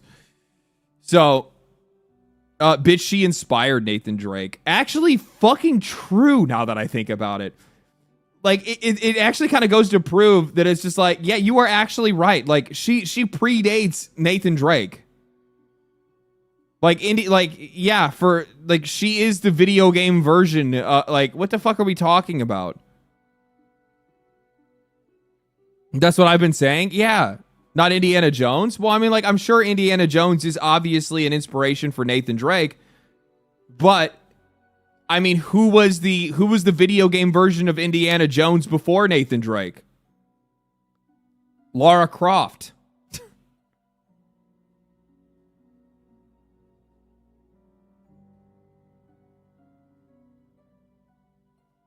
Pitfall? Shut the fuck up.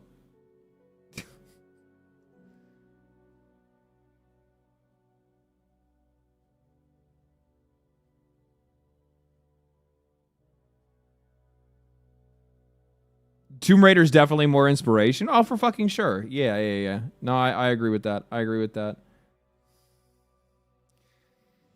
I'm gonna fucking lose my mind. I'm gonna lose my fucking mind. Oh my god. 4 GB RAM phones are back. Due to memory limitations, lower-end devices will return to using 4 GB of RAM in 2026. Ultra flagships will decrease from 16 GB to 12 GB, with just a few exceptions, while mid-range devices are expected to move back to 6 and 8 GB models. Oh, guys, but no, it's just the high performance PCs. It's just the PC gamers that are running into the fucking problem. Oh my god, we are so fucked. We are so fucked. Lowering prices too, right? Right? No. No. Can you link this? Yeah. I would like to know what their source is, actually.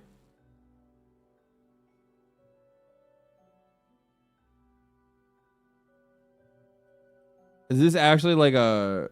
I mean, they have followers. I'd only see this. I actually kind of want to look into this. Let's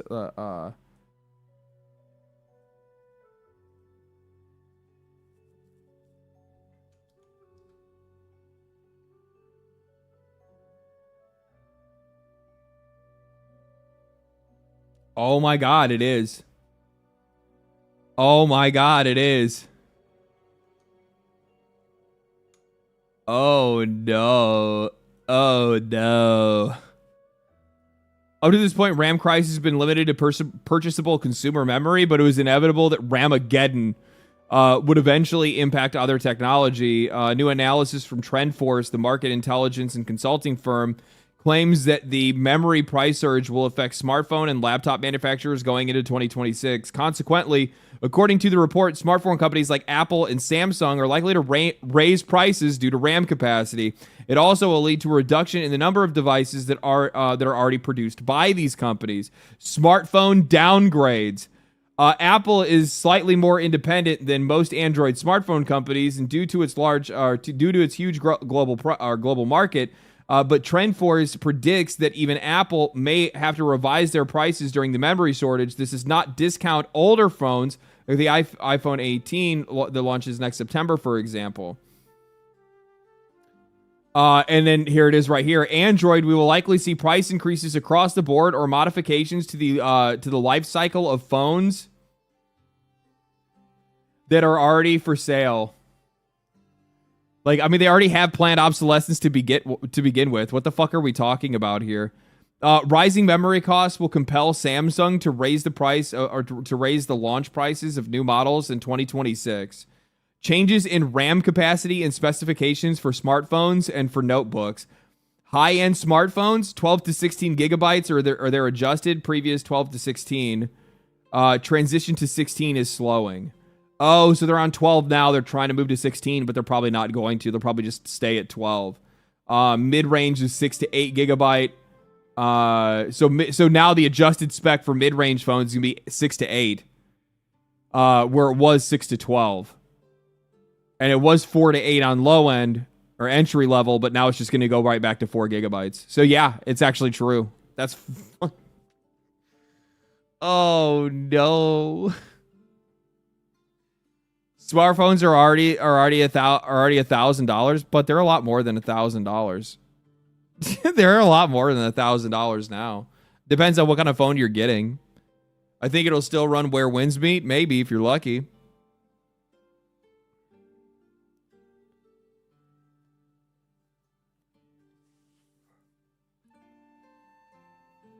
I remember when I wanted a T-Mobile Sidekick. I do too. I do too. What did I have? I had a LG Chocolate. Chocolate.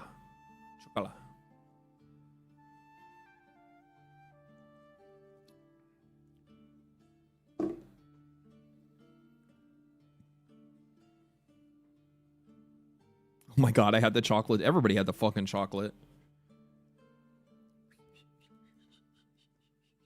You can't convince me that those phones were fucking fantastic. I still, you know what? I liked, you know a phone I really fucking loved? I love the original Motorola Droid. The original Motorola Droid. The Droid 1 where it had the slide out keyboard. Like full touchscreen front, but then slide out keyboard. Phone was fucking great, dude. Phone was great. Best of both worlds.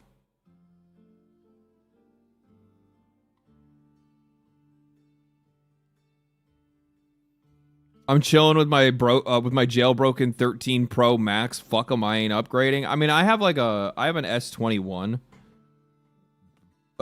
Ultra. The problem is that the planned obsolescence of these phones is really what's fucking killing them. I mean, like, chances are what I'll probably do is I will reach the point where I'll just jailbreak the fucking phone. rip out the original OS and put in something that's going to be like custom, and then I don't have to fucking worry about it.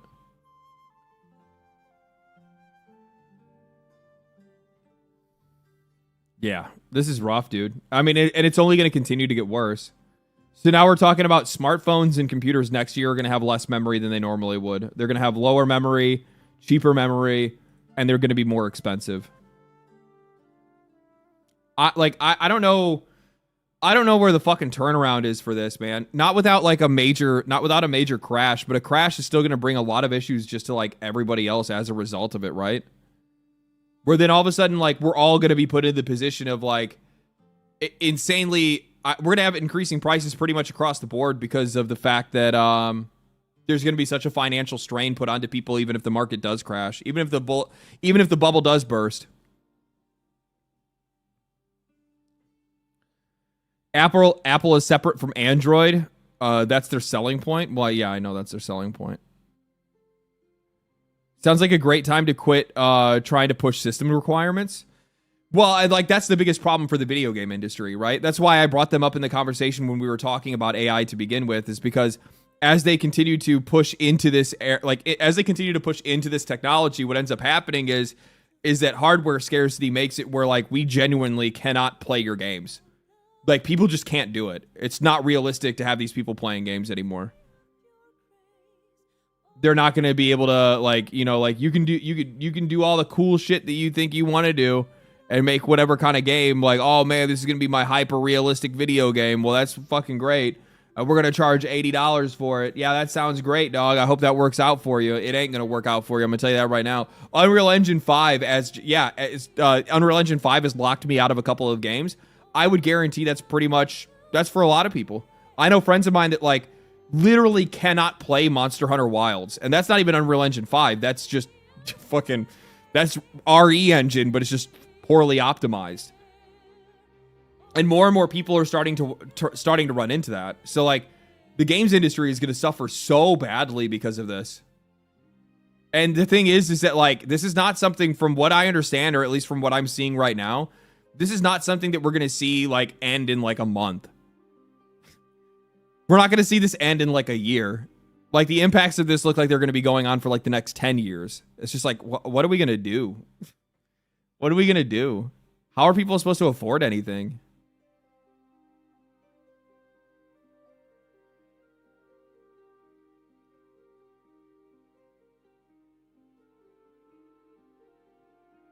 We're going to live real lives. Do you think this is the catalyst? Do you think people are just going to like, because like technology is going to get so expensive, people just throw technology away and return to, reject modernity, return to monkey, and we all just like go out, into the woods, stop showering, start picking ticks out of each other's hair, like painting on the sides of caves and shit?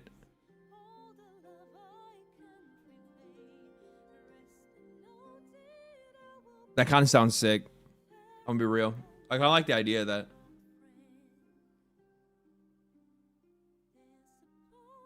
that. Time to look into being Amish.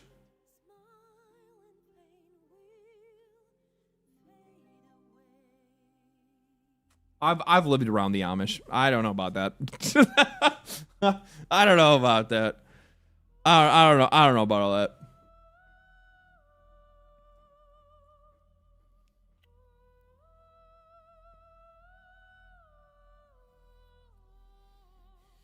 Amish got good drugs, I tell you what. I don't know about that either. They have good peanut butter? They do have good peanut butter. They got good food in general, actually. They also make great blankets. I got a couple blankets made by the Amish.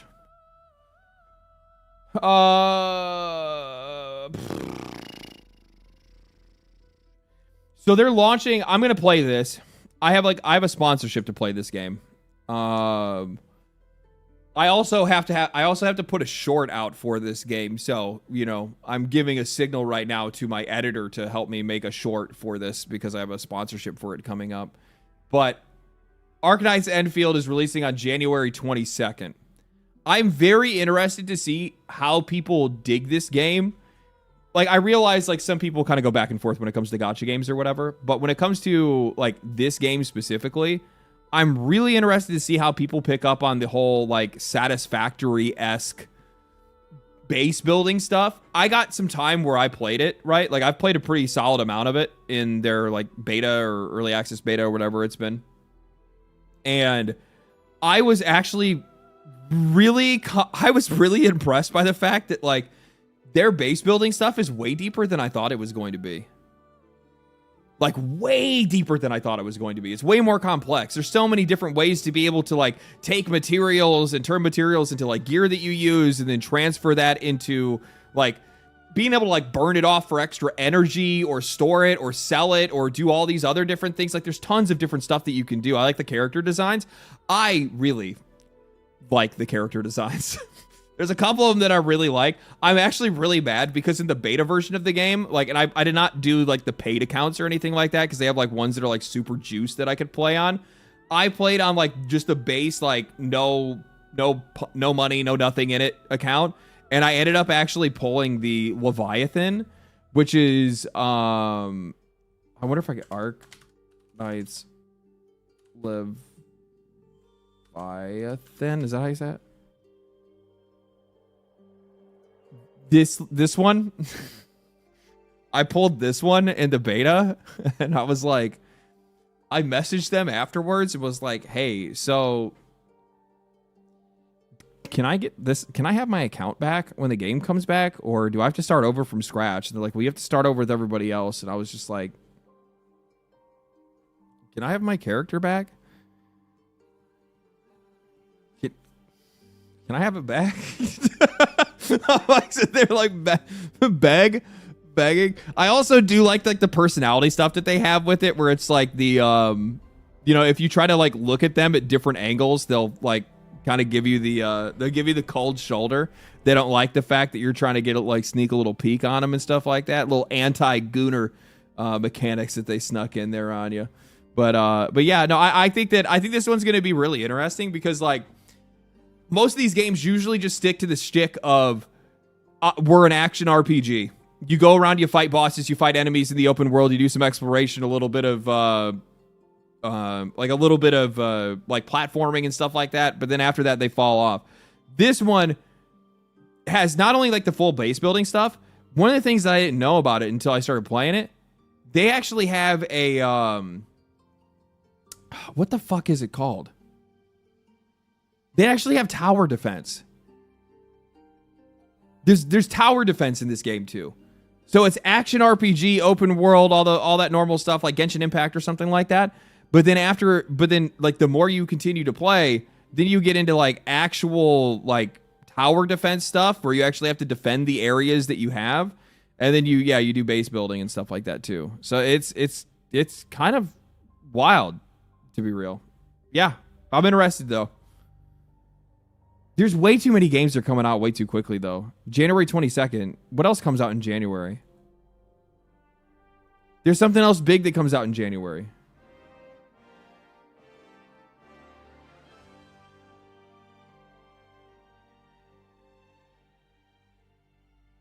High Guard. Fuck!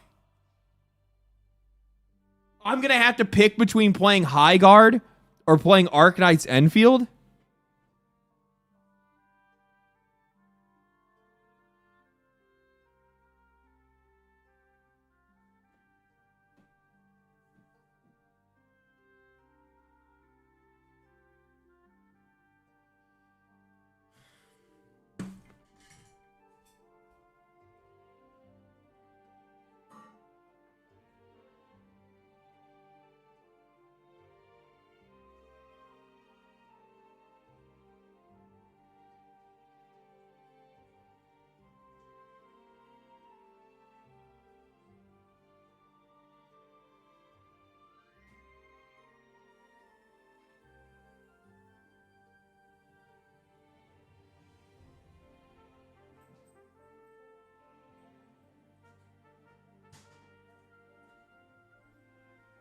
I don't know, guys. We're going to have to kind of figure this one out.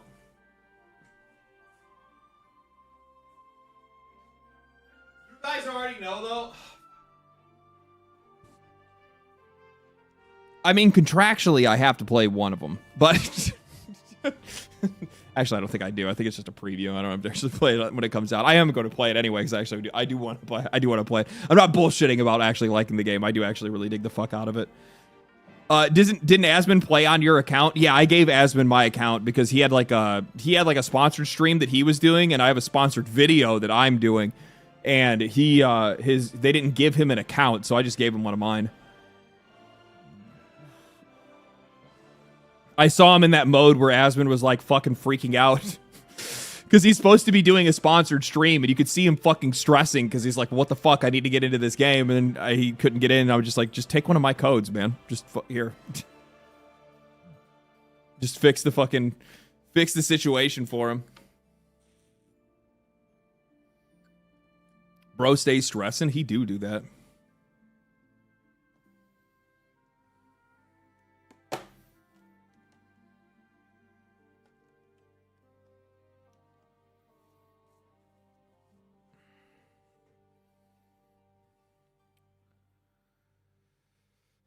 Let's see here.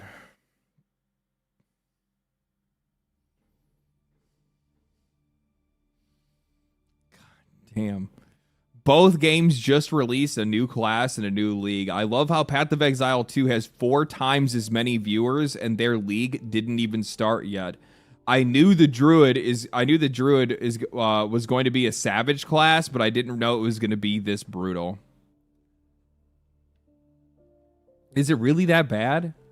So now both leagues are out now, right? Both leagues are out now. So we should see. Why is he still streaming? Is it fucking like late as fuck? Oh, he's playing in an MMO. Look at him. Now he's happy. He's in his this is when this dude is actually like where he wants to be. You put him in a fucking MMO and he's like a fucking he's like a little boy on Christmas. Good for him. Good for him.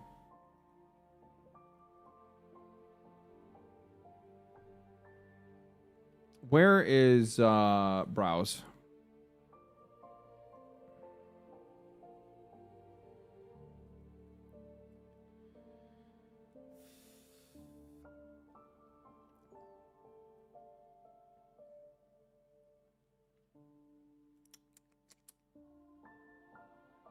Path of Exile, 171,000 viewers. Where's Diablo 4?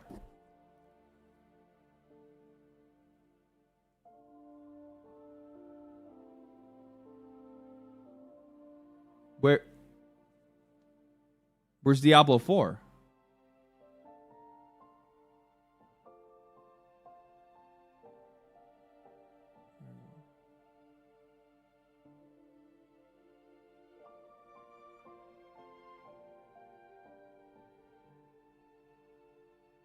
Oh no.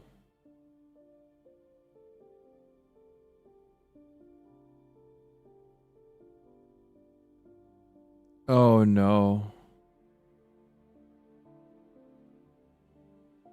PoE fan base compared to Diablo is always way bigger, honestly. GGG got loyalty Blizzard can't afford.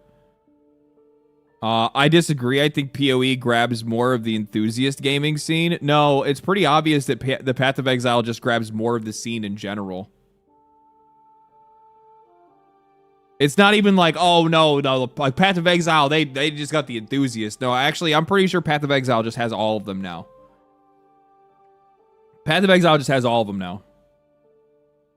Yeah, Diablo fans went to Path of Exile because it's better. It just is better across the board. Like, there is no comparison. I literally cannot bring myself to go back to Diablo. I have no idea how any of these ARPG streamers do it.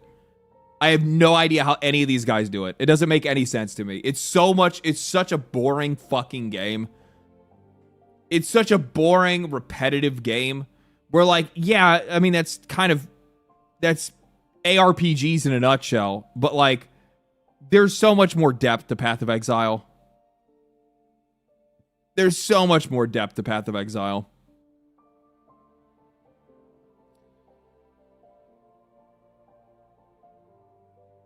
Why would Crystal Dynamics abandon their beautiful engine and opt out of Unreal Engine 5 for optimized trash? I have no idea.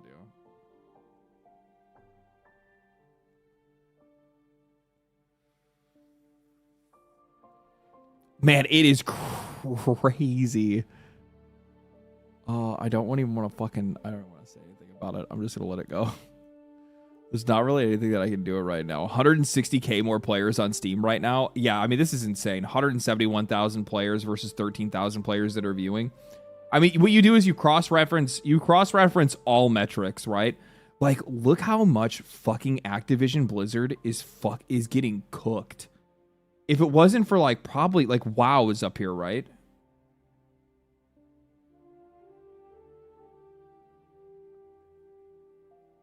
They're all in the same place. They're all in the same spot. Call of Duty. They're all right here hovering in the same spot. That's crazy. They're in trouble. They're in some serious trouble.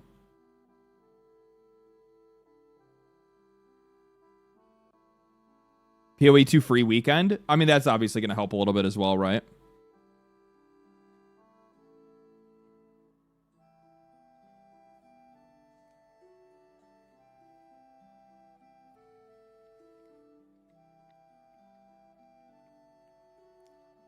Spread the word. Join the cult of GGG. Oh, I fucking love Path of Exile.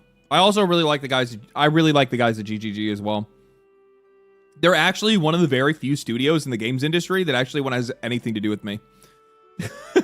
They actually like me. They like me. They like the content. They like the no filter. They like the approach. They like the philosophy. And they're like, hey, we'll be working with you in the future. And I'm like, sick. Sounds good. Love you guys.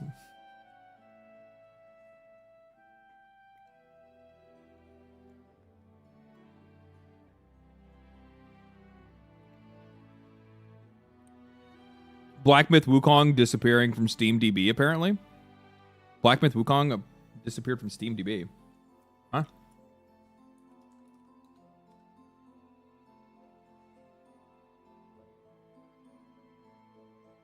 Does that look disappeared to you?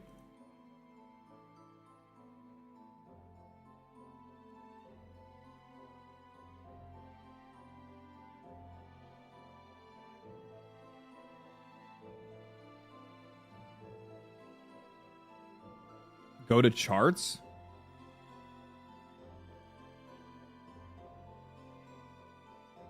I'm on charts. Huh? At the top? The fuck are you talking about? I'm done with this. This is stupid. Waste of my time.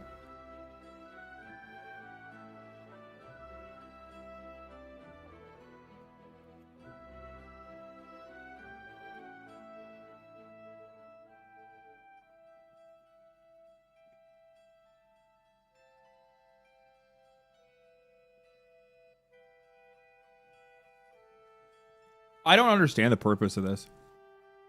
I really don't understand the purpose of this. Like, if you guys know that the game is not going to be out for another 5-6 years, why are you showing it to us? Or I guess it's like 4 or 5 years. But if it's going to be out 4 or 5 years from now, like, what the fuck is the point of telling me about it now?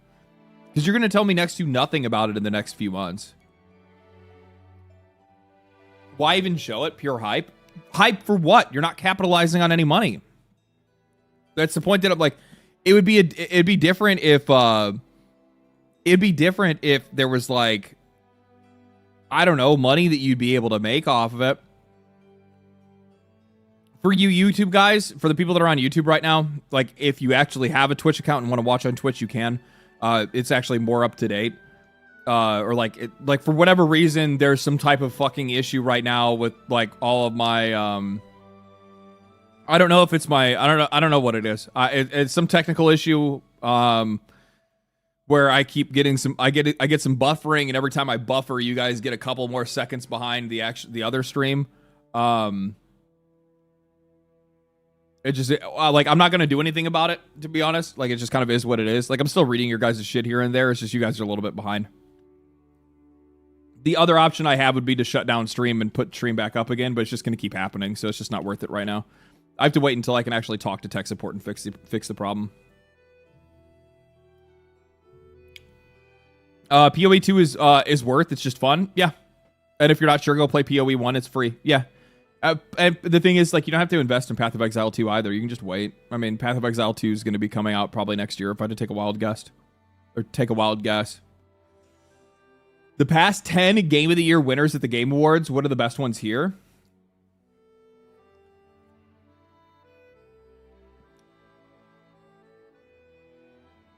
If I had to order these. If I had to order these.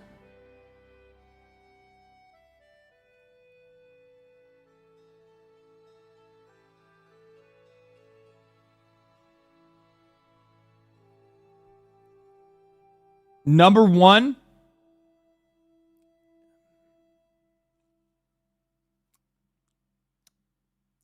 Number one is a hard pit, is a hard tie. He follows me. Is it sir?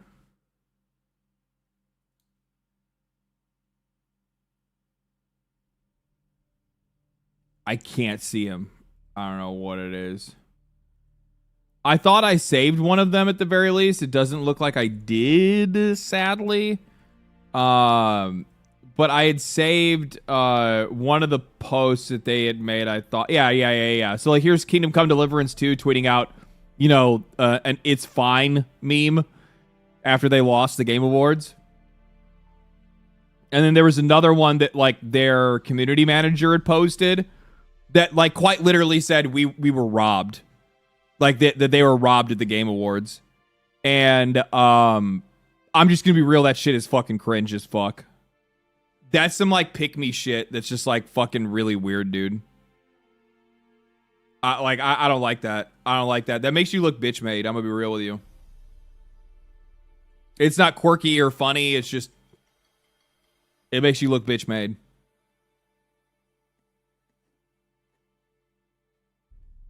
If they deserved it, they would have won. They did. I'm not going to say they didn't. I think that they absolutely deserve to win RPG of the Year over Expedition 33. They're much more of an RPG than Expedition 33 is. Obviously, you can weigh like how far they reach into those elements, but yeah.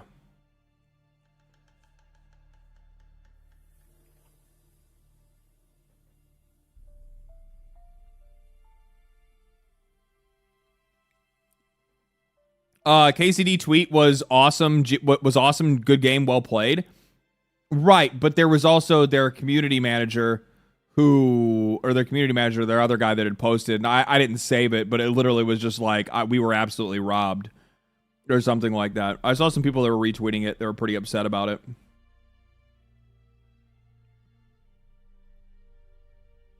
But yeah. I got filtered by KCD2's combat. I made a post on Twitter about that a while ago.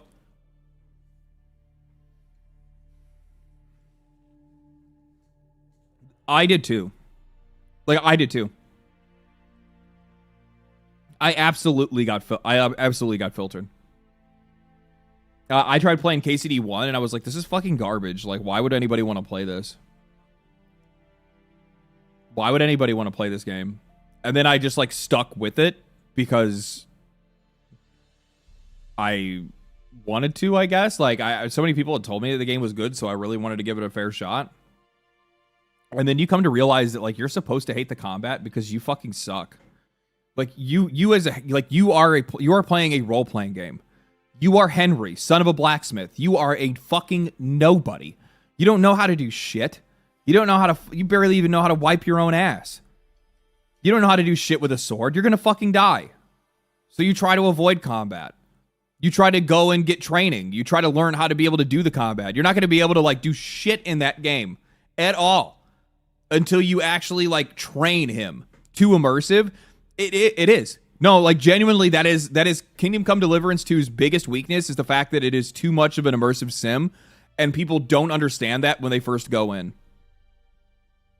And you are so fucking weak and useless that people get frustrated with the combat at the beginning, not realizing that that is very intentional.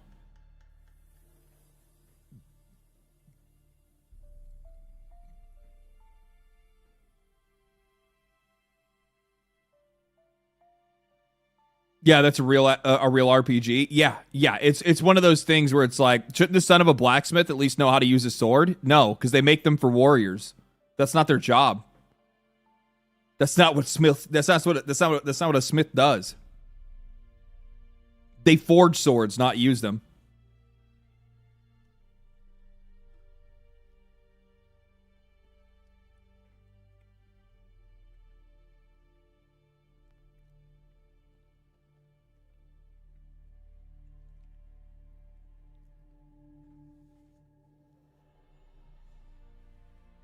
Really like KCD 2 should have won best RPG. It should have. I mean, they're still gonna have more opportunities to win awards in the future and whatnot like that. But I do think it's a little silly for them to be like, to feel like they've been robbed or whatever. Every once in a while, you have a couple games that'll act that way after they don't win, and it's just like, I don't know. I think it makes you look weak. It doesn't make me like their game less. I saw some people that were trying to virtue signal about that. This makes me not like your game anymore. Fuck off. Shut the fuck up. You had a good time playing it. Just because you don't like the people that made it doesn't fucking mean anything. That's like the one thing that I wish people would kind of get over, is that I am going to guarantee that like damn near every game studio that's out there has people that you would absolutely fucking hate that work there. And guess what? They would hate you just the same. Get over it. That's not the point. You don't need to like those people. They don't need to like you. You just need to like the product. And they need to make a product that people are going to like. That's it. Probably most of them. The vast majority of them. The vast majority of them. Especially if you're talking about like things like political opinions and whatnot like that. The games industry, just by its nature, just by the nature of it being an arts industry, is going to skew left. So, like, most conservative people are going to fucking hate the fuck out of them. They're going to hate them. They still love their games, though.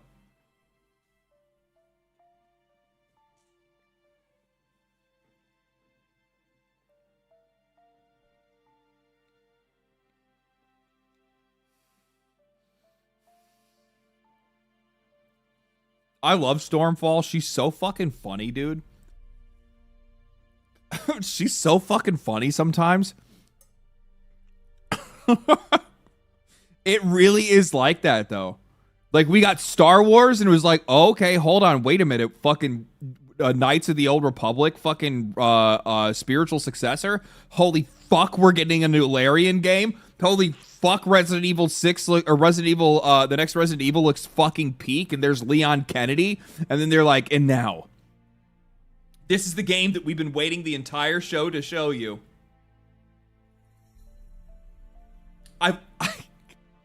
The game is so forgettable that I can't even remember its name right now. Hammerfall? Stormfall? Highguard? Windguard?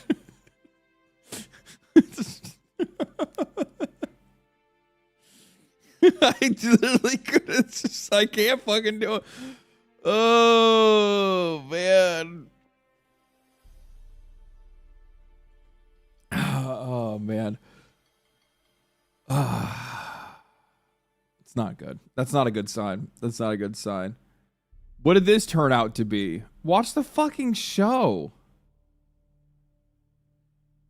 Servers shut down in 6 to 12 months due to low player count. I'm so tired of these games. Yeah, like people just don't have a lot of patience for it anymore. Oh, I saw this. So people were upset about the actual like Game Awards show. What did you guys think? What did you guys think of the show itself? I'm actually really interested. So most people voted against it. They said it was fucking garbage.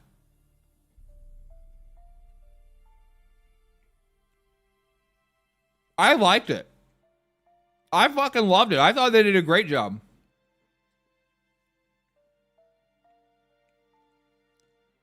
I didn't even watch, to be honest. I streamed it. What do you mean you didn't watch it?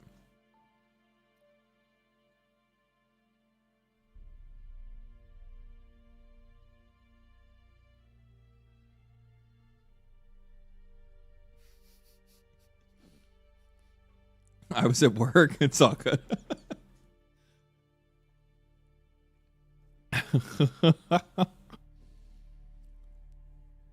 B that I saw 40k to Larian.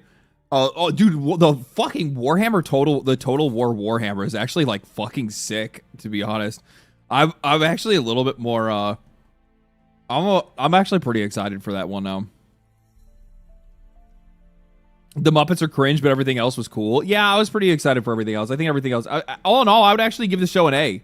I actually found it really weird that people gave it a 3. The only reason I think people gave it a 3.8 is specifically because of the fact that what exactly were y'all smoking when you decided a free-to-play shooter was going to be the show closer, bro? True. As a fan of previous years, announcement-wise, I think this year might be my least favorite. Not necessarily anyone's fault, but tame game announcements and widely predictable wins make it a less enjoyable show. And now it's 5 a.m. here in Europe, Jeff. I mean, I agree with this partially. The game announcements, I think a couple of the game announcements were genuinely a solid surprise. Mostly Total Warhammer, the new Larian Divinity game, and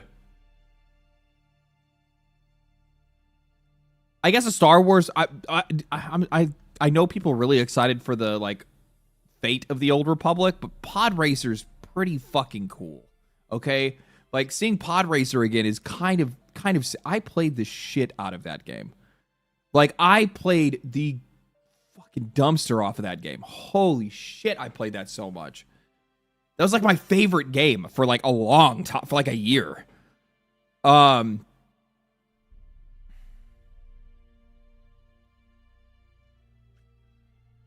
awards themselves, I think that they absolutely fucked up with the awards. I do. Like, though Expedition 33, this is where you get into the weird discussion where it's like, did Expedition 33 deserve? Yes. It really was that good of a game that it just deserved the awards that it was in the categories that it won. So you have the choice. Do you move towards the awards being more inclusive? Where you give more people an opportunity to win awards, realizing that a game is so oppressive that it just wins every category that it's in? Or do you not qualify it? I think that's really what it comes down to. They made up categories. Nothing really competed with Expedition 33 this year. I mean, they used the same categories that they normally do.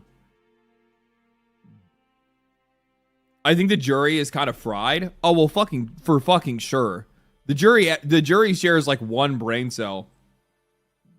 One pink and blue-haired brain cell. I mean, it's like, yeah. I don't really need to go into the explanation of that. You can look at like the list of the people that were on the actual crew of judges.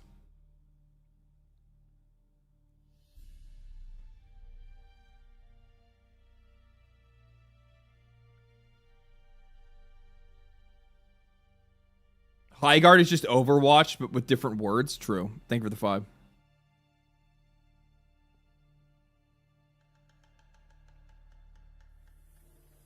So, the one thing that I will say is this. I think that they're absolutely right. Like, there's nothing you can really do about game announcements, right? Like, I mean, like, sure, there should be, like, a couple that could probably come out and surprise you. But for the most part, like, there's nothing really you can really do about that. Widely predictable wins makes for a much less enjoyable show. This is absolutely true. I will say that the awards themselves were boring as shit. There wasn't any upsets. There wasn't any real big surprises. There wasn't anything that was like, oh shit, that won this. I holy fuck, nobody would have expected that. And you want that in a good way, not in a bad way. You know what I mean? But like, you want to spice it up a little bit. But like Expedition 33 coming in and winning like 11 awards. I agree with some people that are pissed off on the internet. They're like, 11 awards? It shouldn't have won that. And it's like, well, it fucking deserved it, but should it have won them? No. As weird as that sounds. As weird as it sounds. And it's just like, and then like, it's so hard to make the argument for it because it's like, do I actually want them to like not include them in a category just to be able to include other people? Partially, yeah. Because, like, even though the accolades are nice for the developers themselves, the parity is more important just from a... Like, the parity is more important, at least from a, like, viewer perspective, from an entertainment perspective. So you have to make the decision, is this award show for the developers, or is this award show for the players? Because if it's for the players, which it most definitely is because you're advertising to us the entire time, well, then you're going to want to make it more, interesting for them.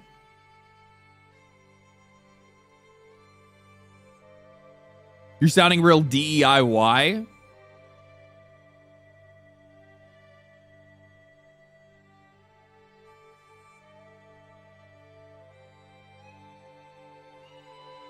I'm not talking about giving awards to other people because of fairness.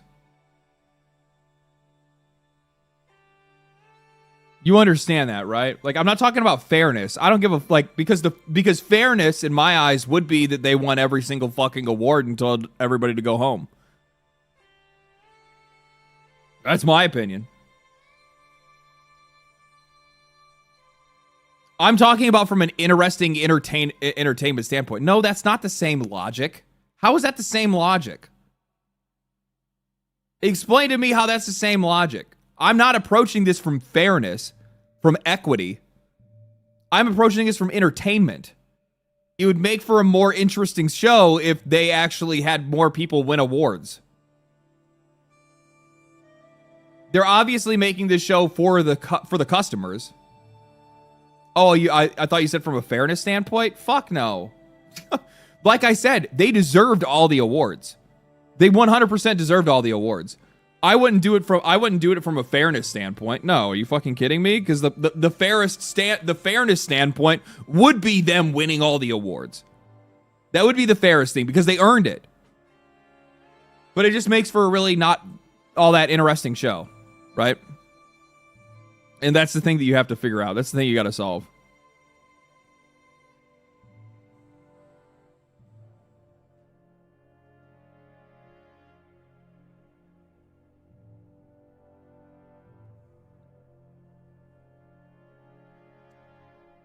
But I do think the vote should be 50-50 industry audience. No. No, they shouldn't be. The reason why is because Wuthering Waves won Community Choice of the Year. So the only like that immediately goes to prove that like our vote actually can't be counted as as 50-50. I don't think it can. As much as I'm the guy that was like really pissed off last year about it, now realizing like how one-sided that shit gets and also how like easily manipulated that number is.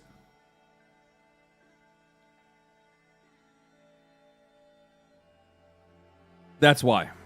Yeah. The composer behind Claire Obscura was hired off of... Yeah, I know.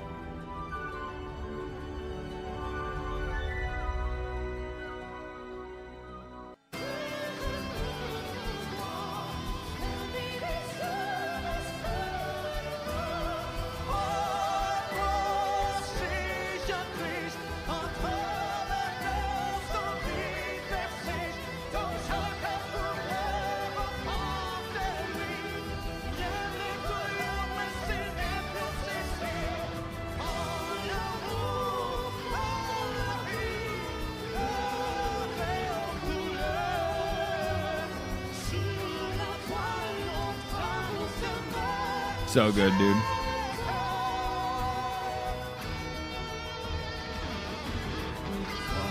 So good.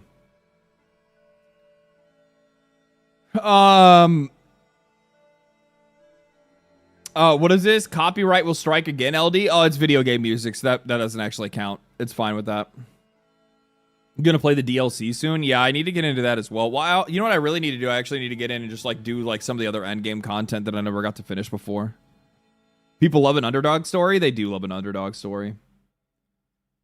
Okay, so what else do we have to hit? What else do we got to talk about? If you guys remember, we promised new content months ago. We're releasing it now. You can go home and play it. It's free.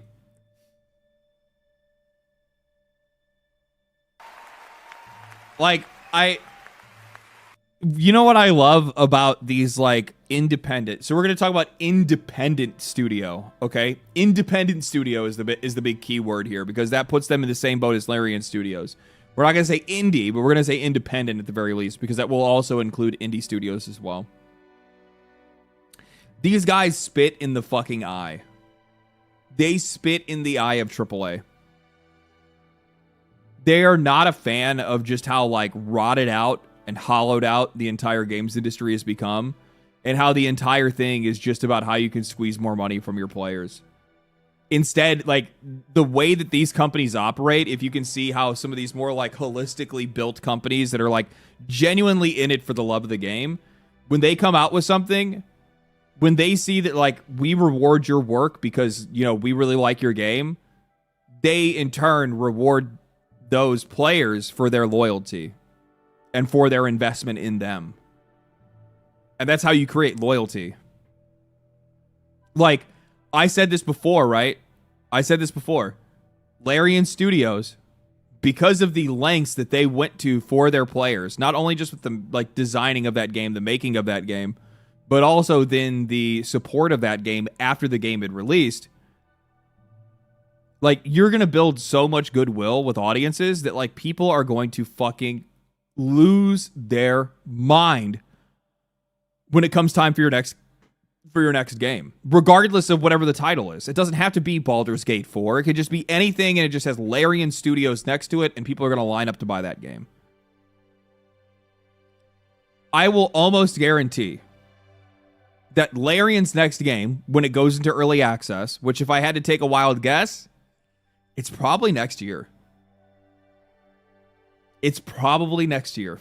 As crazy as it sounds, these guys work a little bit faster. They have a lot of experience, and there's a really good chance the amount of people that are going to show up for Divinity day one is going to be fucking absurd. It's going to be an early access game. It's not even going to be close to being finished. 2027 release? No, it is not going to be a finished game. Larian Studios is going to do exactly what they did with Baldur's Gate 3. They are going to release a game into early access. It is likely just going to be a small vertical slice, probably about like the first chapter or first act, and it's not even going to be like actually, you know, completed either, right? It's just going to be something that they can like basically use as a sandbox to be able to test mechanics and see what people like and see what people don't like. And they'll probably keep the game in early access for about 3 or 4 years, and then they'll release it.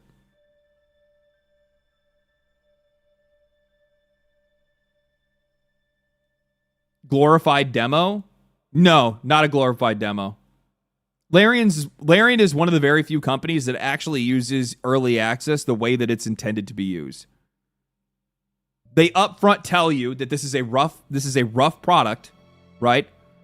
But we are using this as a testing environment so that if you want to invest in us early because you believe in the project, you can.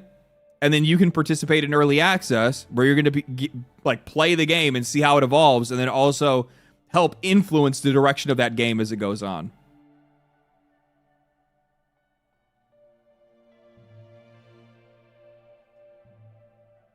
Larian uses true use case of early access. Yeah, I mean, like the case in point is Baldur's Gate 3. Baldur's Gate 3 was in early access, just the very first chapter. That's it. It was just chapter or just act 1. And it wasn't even all of act 1. It was only part of act 1 that players got to play, which, to be honest with you, like if you guys know Baldur's Gate 3, even that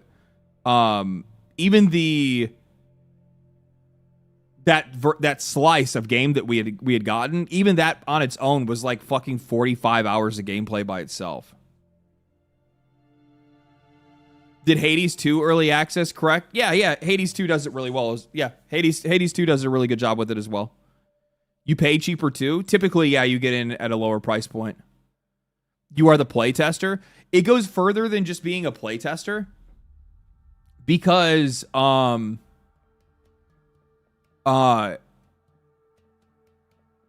goes further than being a playtester because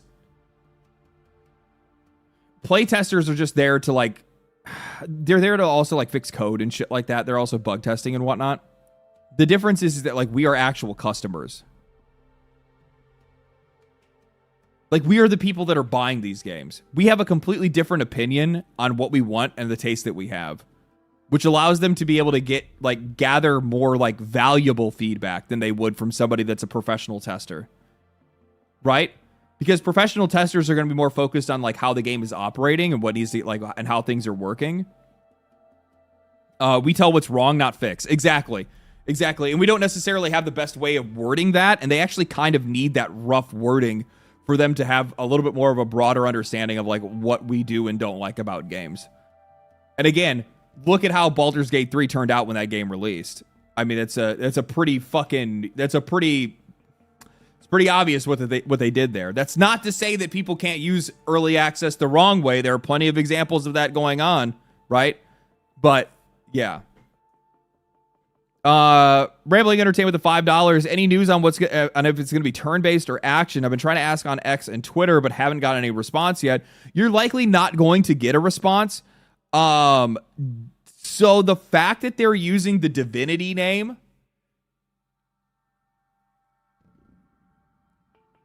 and they're not calling it, and it's not Original Sin, it's not going to be a CRPG. It's probably going to be an action game. If I had to take a wild guess, it's probably going to be a third-person action game. Something probably closer into the vein of, like, oh man, this is really going to suck for EA. They're getting double fucked. They're really just going to get double fucked by Larian. It's going to be like Dragon Age. It's going to be like Dragon Age. Like something similar in that kind of vein. But like what people probably dreamed Dragon Age would turn into.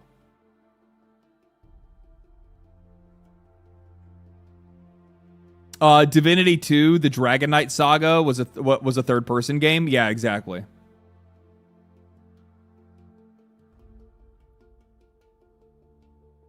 No, not Dragon Age the Veilguard. That's not what I'm talking about. Listen to how I said that. What people wanted Dragon Age to be. The reason why I say this is, and I don't think people like fully recognize, Larian Studios is essentially what BioWare used to be. That's really who they are. Like they're essentially what they're essentially what BioWare used to be. And the reason why I say it's like fucking EA like twice is because like they have made third person action RPGs before, but also they went back and made Baldur's Gate 3, which is a sequel to the same shit that BioWare made Baldur's Gate 1 and 2. And here's Larian making Baldur's Gate 3. Now here's Larian going to make an action RPG that is likely going to be probably similar in the vein to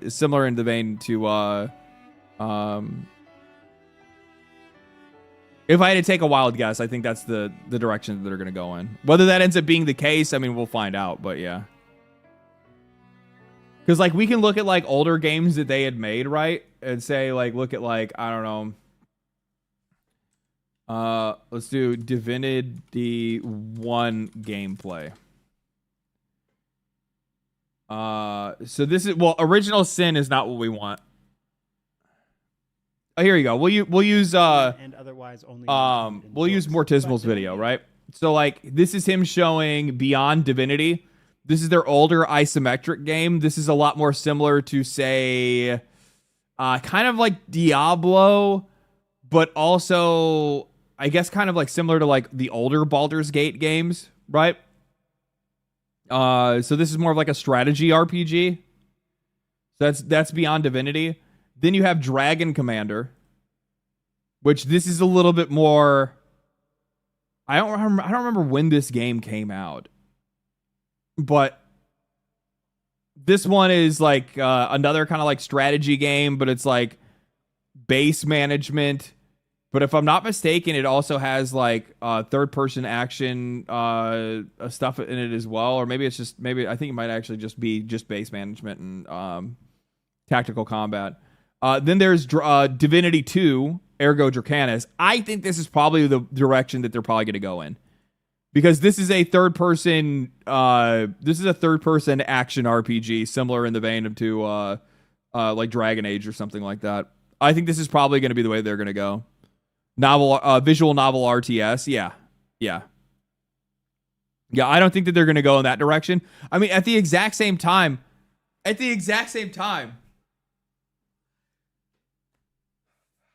Larian proved that you could make CRPGs cool. Ghost Turtle, thank you for the prime. Larian proved that you could make... They proved that you could make CRPGs cool, so who's to say that these guys aren't going to... who's to say that they're not going to do anything like that, right? Who's to say that they're not going to go and do something that, like, go and try to, like, bring back a genre or show that a genre is cooler than it actually is? But I think this is probably the direction that they're going to go in. I think they're going to go third person. But they might go third person with some weird ass mechanics. I don't know.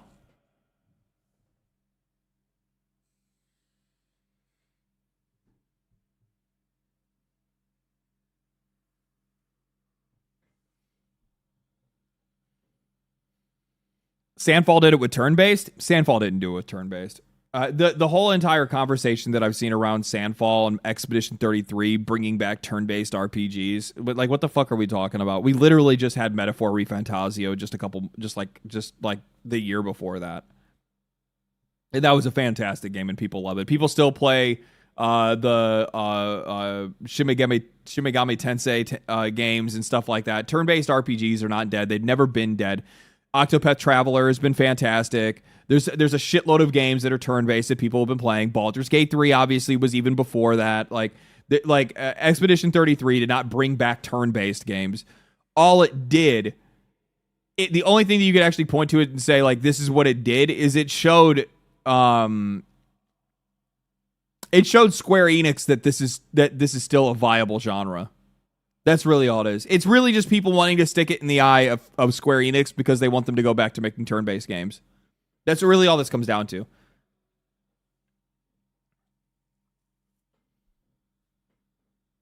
Yeah, even the new Yakuza games are also turn-based as well. Yeah. Are we headed for a AAA crash? I actually, the funny thing is, I thought it was going to be more of a pricing crash before.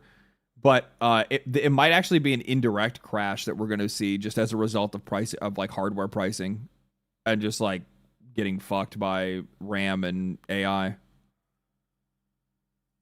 Then there's Original Sin 1 and Original Sin. This is Divine Divinity. This is much older, very similar to Diablo, like Diablo 2, Diablo 1, and then Original Sin 2. Which is much more similar to Baldur's Gate 3. Original Sin 1 and 2 are much more similar to Baldur's Gate 3. So you have we have a wide range. They have a wide range. There's a big spread here of different kind of games, right? Like you have something that's like you have something that's Baldur's Gate 3, so they could technically go back in that direction if they wanted to. They have something that's more like Diablo. They could make a Diablo, an ARPG out of it if they wanted to. They could make a third-person action game similar to Dragon Age if they wanted to. They also have strategy games. It could be a strategy game, but I don't think it's going to be a strategy game personally. I don't think this is the direction that they're going to go in. Who knows? But maybe they do. But yeah, so if I had to take a wild guess, it might be a mix between I guess we'll see next year. Yeah, I think we're probably going to see relatively soon. Larian's not really one to I'm actually kind of curious. I wonder if I ask Grok my world, how long after the reveal of Baldur's Gate 3 did they show off gameplay?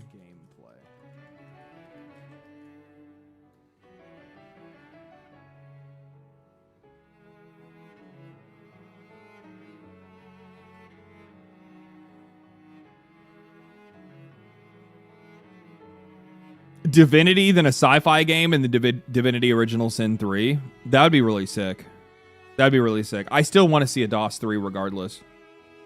Baldur's Gate 3 was first revealed on June of 2019 during the Google Stadia Connect presentation at E3 via its official announcement trailer. The first gameplay showcase happened on February 2020 at PAX East with a live demo by Larian Studios CEO Sven Vinka. 266 days later, so about 8 months and 3 weeks. So it could be, I mean, it's just going to be later next year. We could probably see something about, we could probably see gameplay on the game in the summer.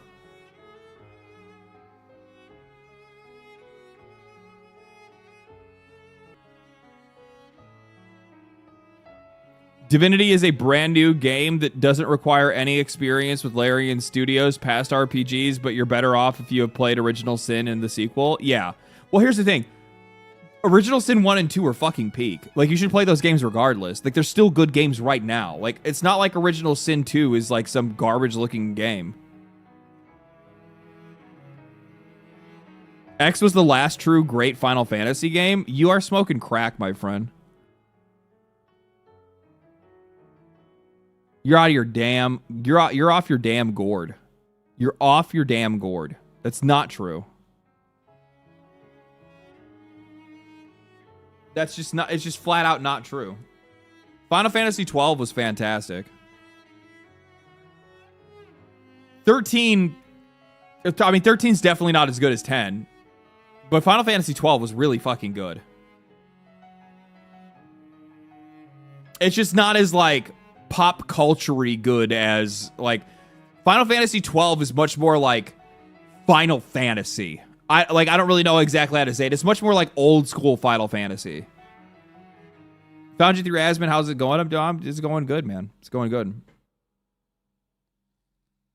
I hated Final Fantasy 12's combat. I actually really liked it.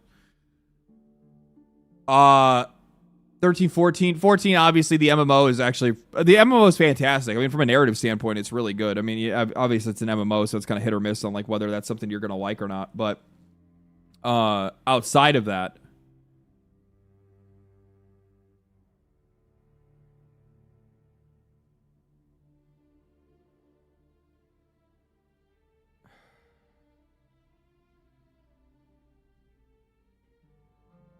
Outside of that...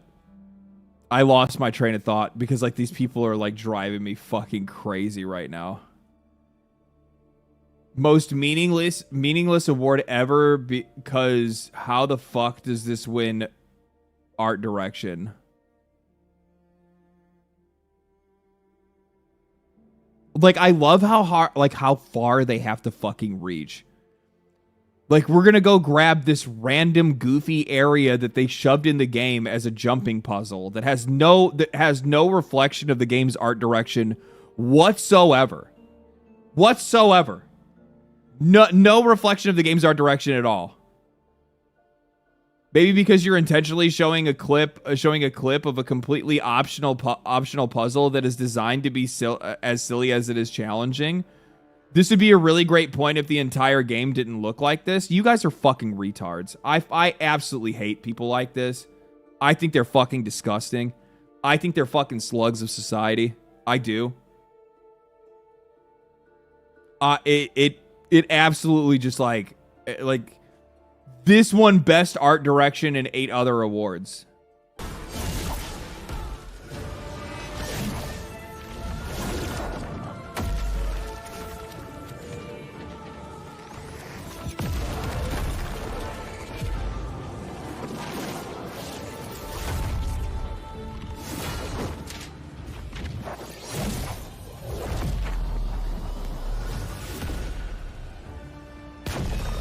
Yeah, it did.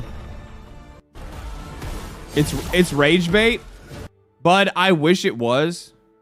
I wish it was rage bait. I really do. I really do wish it was, but I'm sorry to say that it's not. It's not, because they're all over the fucking place. People have been talking shit about this. They've been talking shit. Jesus Christ.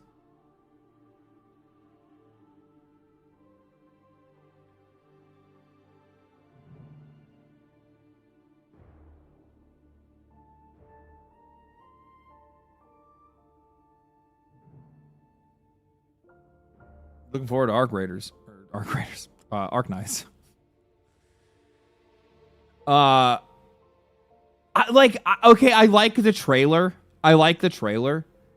But I kind of got hyped up a little bit and thought they were going to announce something else at the fucking awards. And then Warframe didn't really announce shit. They were like, oh, here's our new trailer. And it's just like...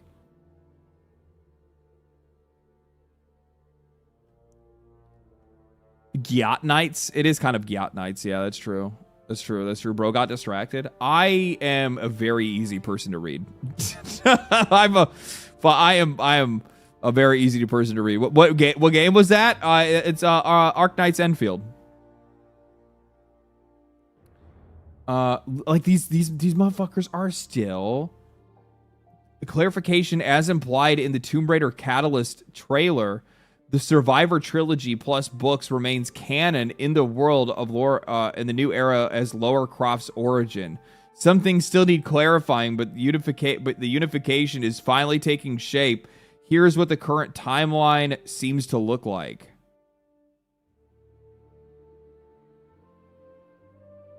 So in your mind, so they've just like completely...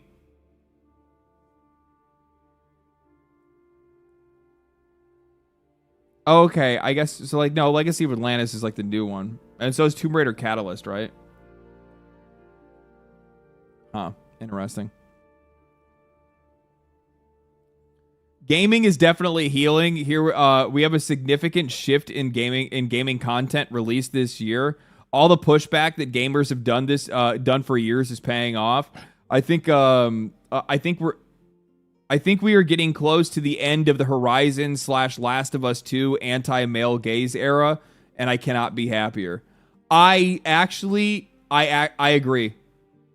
I think that it's happened. I think that it's already started. I think that, one, these guys have lost way too much fucking money.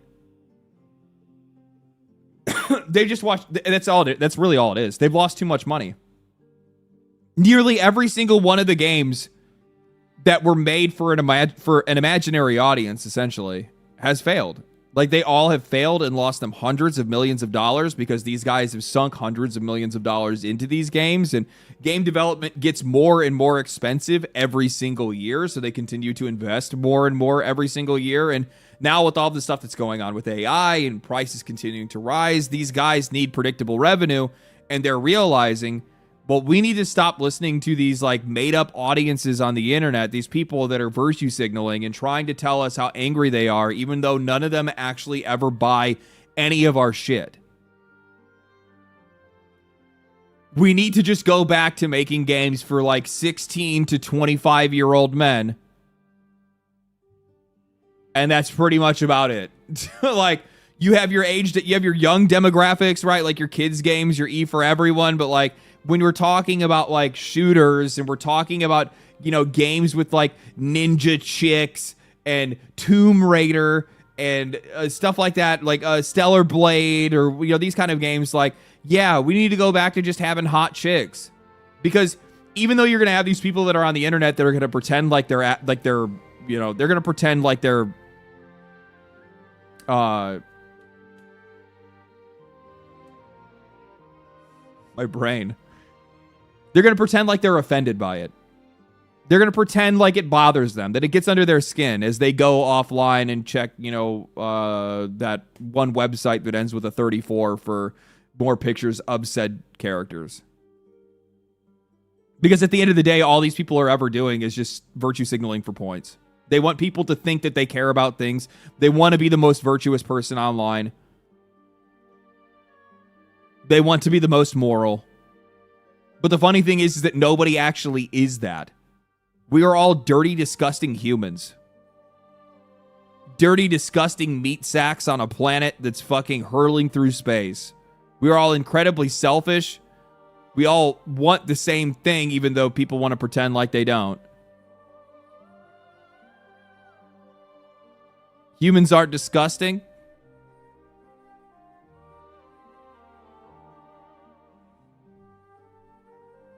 We're devils and angels in equal measure. Okay, dude. Look here. I don't want to put fucking crystals up my ass. So what are you going to try and sell me next?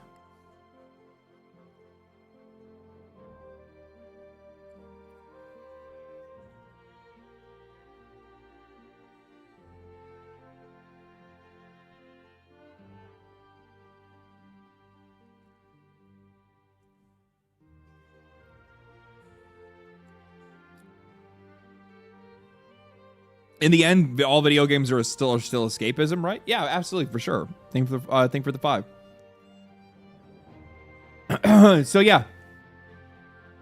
No, I mean, like, I actually think that gamers have unequivocally won, and they're going to continue to. By the way, like, don't think that we are actually at the end of any of this shit. It's still coming. There's still going to be more to happen because a lot of these folks are just not going to be able to let it go, and in some cases, some of these people are just not going to be able to. They're just not going to be able to they're not going to be able to accept reality, I guess is probably the best way to say it. Horizon and Last of Us 2 are some of the best modern games around, but I guess they diverge from what is acceptable in gaming, so actually they're bad. Real talk, I'm actually not up to date with what's wrong with Horizon. What is it that I'm supposed to hate about it again? Shut the fuck up. Shut the fuck up. And also, Last of Us 2 fucking absolutely annihilated the entire fucking, like... It destroyed the entire reputation of that franchise. What are we even talking about? You know it. Everybody fucking knows it.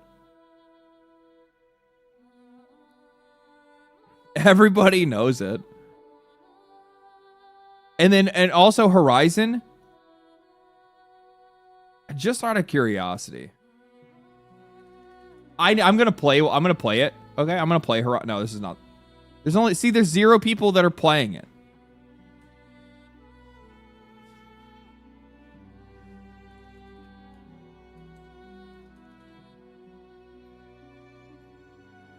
Is this it? Yeah, Horizon Zero Dawn, and what's the other one? 0. 56,000 players peak on Steam. Is this the first one? I think this is the first one, right?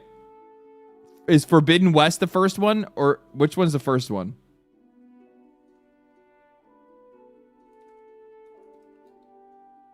Zero is the first.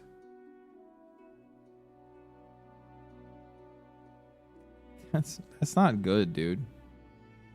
Like, I don't care about concurrence or whatever. It's just like peak, right? Because like anytime these games come out, if we're talking about a single player game, the only number that matters is the peak that it hits within its first month of release. Mind you, this is also again an exclusive, and like that's gonna have major impacts on it or whatever. But like, it's really funny that like this is like a franchise that I always see and hear about, but sorry.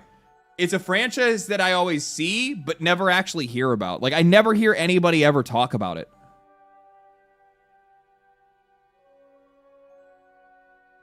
Zero Dawn is like the Matrix. Do the first one and walk away and you'll be happy. Maybe that's what I'll do.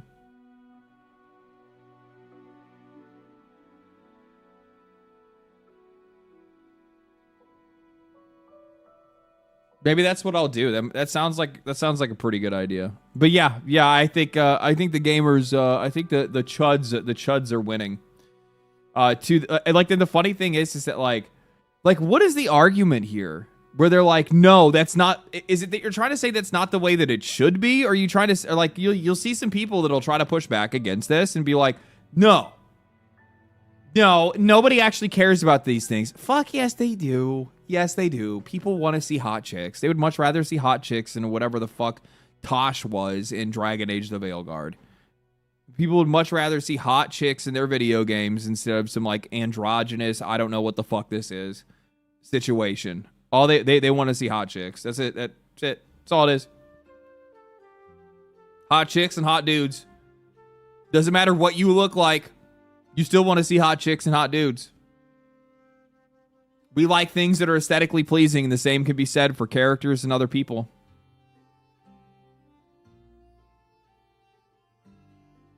Also, on top of that, it's been a while. I have not played I have not played Marvel Rivals, but the fact that they brought my girl Rogue and also made her like the thickest fucking bitch I've ever seen. Like, holy shit.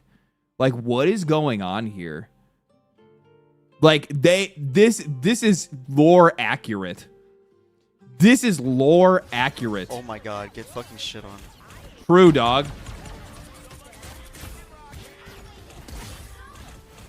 Jesus Christ. I love that the first skin they put her in is Savage Lands. So she's just essentially in like a swimsuit and underwear right from the get-go. Like they're like, we need to get players back into this game. I think this is how we do it. And they were right. They were right. Did Rogue bring players back?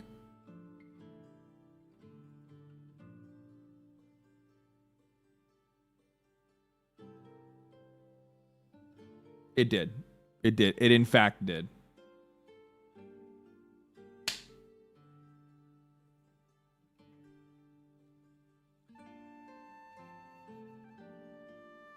They just announced Deadpool. Oh, there you go. Yeah, they'll bring some more people back in too. Same voice actor as the cartoon. I know. I could tell when they brought it over to her. And also on top of that they still bring in the sugar lines. So it's like, yeah. Yeah.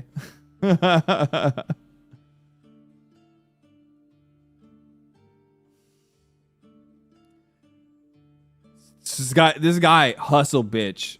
Don't you love these like fucking these like finance slash like fucking political like dudes that post like, so he posts, a demon monolith has appeared in California desert, smoking, covered in human faces, and nobody knows who put it there. Driver on Highway 62 pulled over because it was smoke was drifting off the tower back off this black structure covered with screaming faces, twisted bodies, serpents, ribs, claws.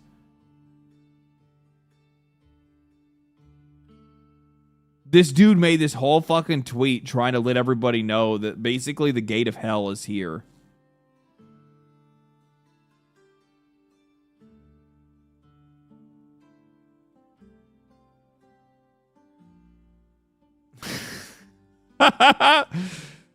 Easy money, I guess, dude. Dramatic cringe lord. I mean, like, well, that's like what that's what people like this do. I wonder if he saw the trailer yet. Fucking true, Muda. If he saw the fucking trailer, this guy probably would already think the gates of hell are already opened on Earth. How could anybody ever make a trailer like this that involves fucking orgies and human sacrifices? Oh, man. Let's see here. Is there anything? I'm still on 4EU. I'm not even looking at my own shit. YouTube now lets US creators receive payouts in PayPal. Oh, whatever. I don't give a fuck about that. I don't give a fuck about that.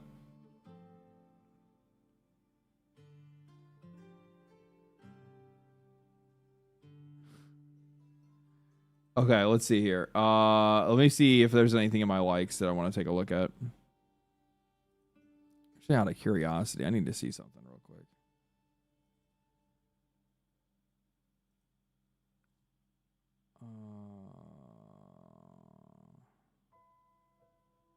That's cool.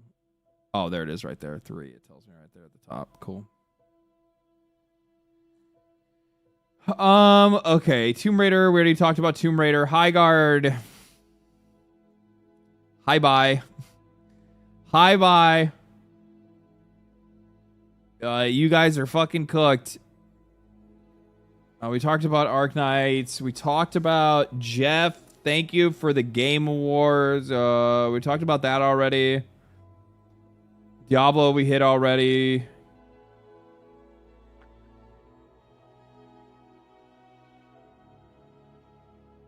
Oh, they did the free major update. We talked about that. We talked about the Star Wars thing.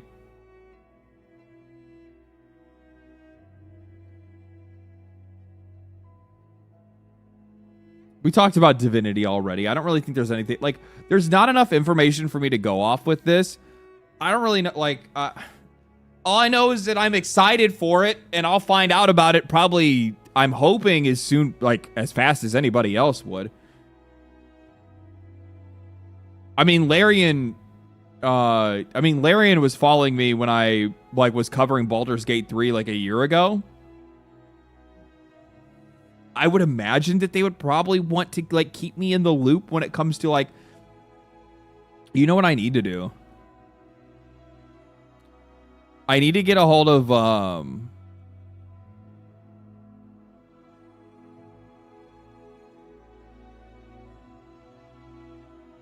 I need to get a hold of, fuck, what is it called? I need to get a hold of Wolfheart FPS. That's who I need to get a hold of. I need to get a hold of my homie. He's not live right now. I'll just message him. I need to get a hold of my homie. He's real tight with the people over at Larian. Any single time they've ever done any updates or whatever it is, they've flown him out to Ghent.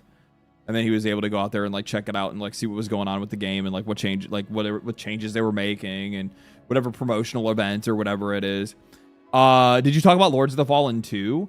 I did not talk about Lords of the Fallen 2. Did I actually grab a trailer for Lords of the Fallen 2?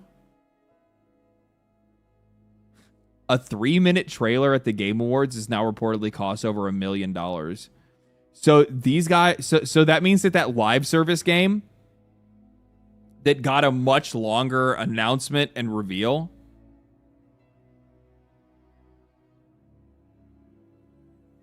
they likely spent over $1 million just to get humiliated. Just to get brutally humiliated online.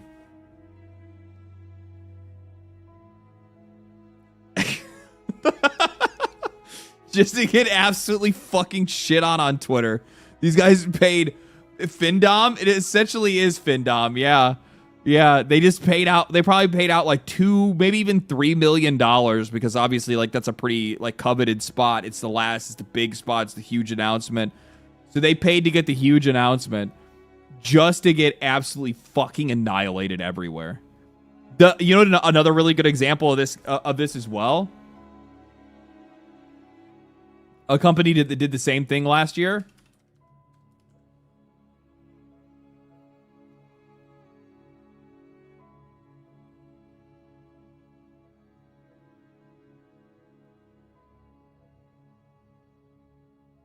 I know that this isn't the original one. Did they take down the actual like Splitgate 2?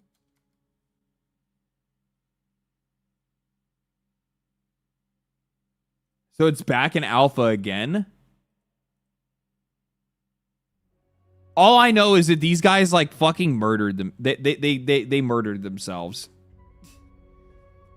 That's all. Like, and Splitgate 2 is dead as well. Yeah. Splitgate 1 was removed for Splitgate 2. No, Splitgate 2 is already still here. Or is it just called Splitgate now? No, this is a different game. This is the old one. So they still left it up. They still left it up. Arena Reloaded is 2? No. Splitgate Arena Reloaded fuses the best of Splitgate 1 and 2, bringing back that classic arena shooter play, free-to-play on December 17th.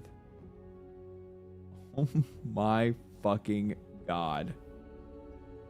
Oh my fucking...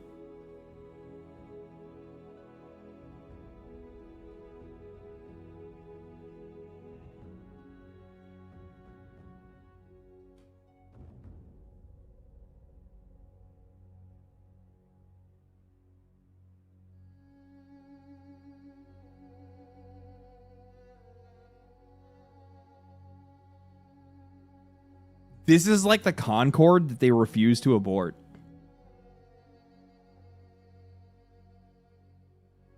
Like, this motherfucker has been dead for months, and they're still trying to give it CPR. Like, their hands are going through this fucker's chest because it's already decomposed And they're still trying. No, I can bring it back. I can bring it back. I can bring it back. That's what these guys are doing right now. This is crazy.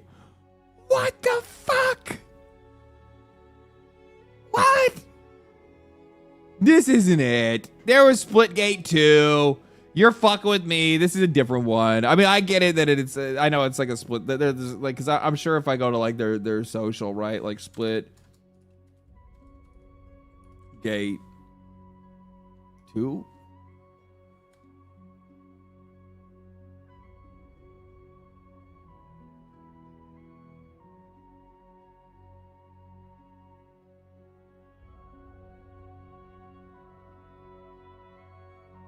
Oh no.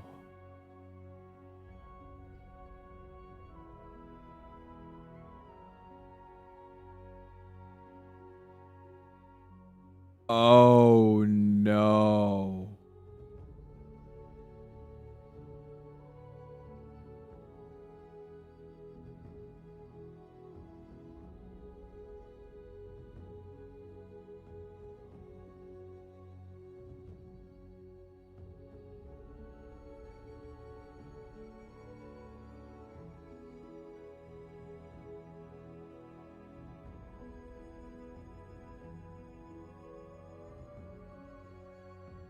Why are you guys still paying for this?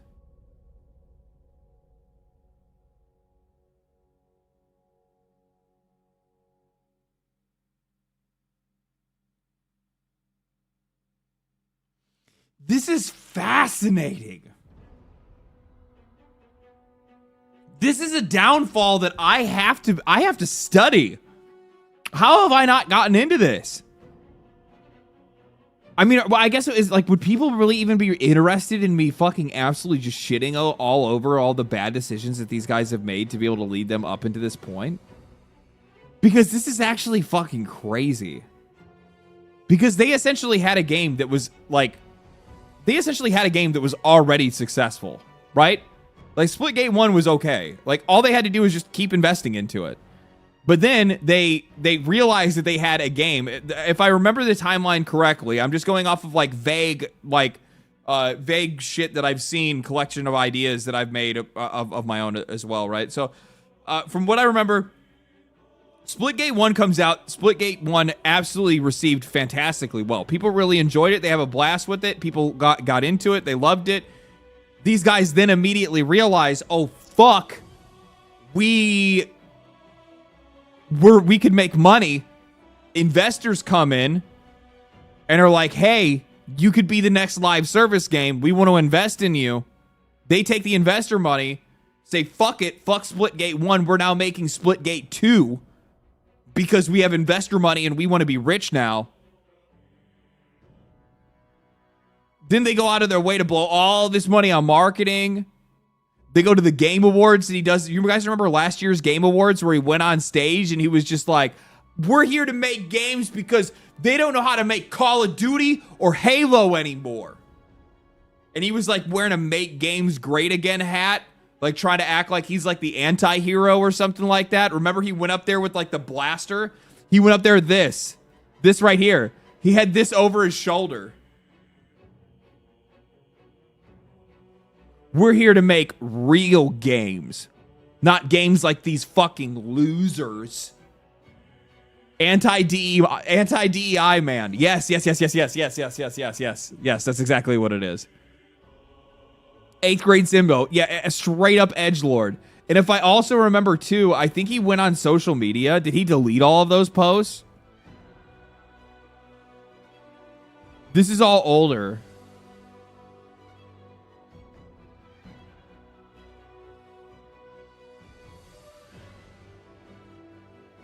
I remember like retweeting it and talking about it at one point because it was so fucking goofy. That's him right there. Ian. Like, that's just. This is the guy right here. Ian Prolux. He had taken to social media and he had said some very Ian Pro. Lu? Pro Lu? Is it Pro Lu? Fuck, now I lost him.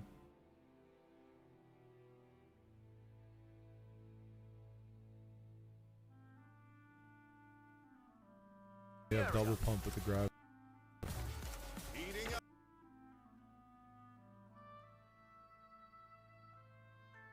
Where is he? Show your face. Stand before the fucking me. There he is. More frustrated with challenge bugs than me. And our PROULX. PROULX. Challenges that we put out are actually on our new challenges system. We're feeling confident. I mean, we're going to spend the next few weeks kind of fixing that up. Yeah, and I'll touch on that too. What people maybe don't understand is like the reason that like why the heck are challenges still not working. It's not online until the 17th. Oh, is it not actually running right now? Oh, okay. So we're not going to put them in front of the firing squad yet. That's what you're telling me. You're telling me on December 17th. December 17th, we have a hot fix rolling out. What changes would make Splitgate's crowd more Splitgate's 2 crowd noise? A letter from Splitgate's design director before launch. This is December 3. Okay, I see. Play Splitgate Reloaded December 17th. Okay. All right. Free to play on December 17th. We got to wait until the day. All right, I just want to make sure.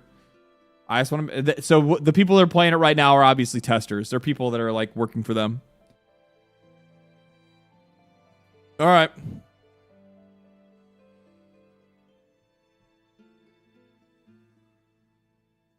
Here's the deal, though. If this does not go well, I'm going to be there.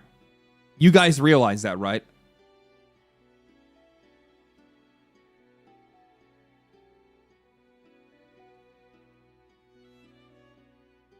I'm like the shadow of death. I will be hovering, like waiting. Would you play this? It looks corny to me. I actually heard that it was pretty good. People like mechanically, like gun feel wise, they said it reminds them of Halo, but like a little bit faster. I'll give it a shot at the very least. Like a vulture? That's fucking right. You have to understand, I am a you have to understand the duality of LD. I am both the culture vulture that is here to pick your fucking corpse and make money off of it, but I'm also at the exact same time just, you know, your standard run of the mill industry analyst that has a lot of shit to talk.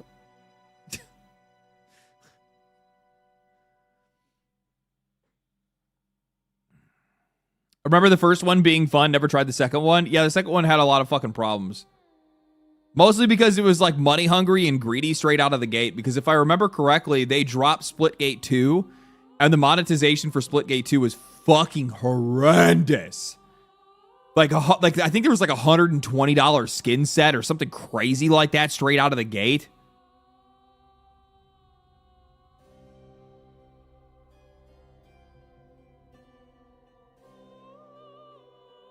A bunch of other stuff too, right? If you search Twitter, Splitgate, no excuses. The first result is the apology video about Ian with the hat thing. Well, that was the best part, right?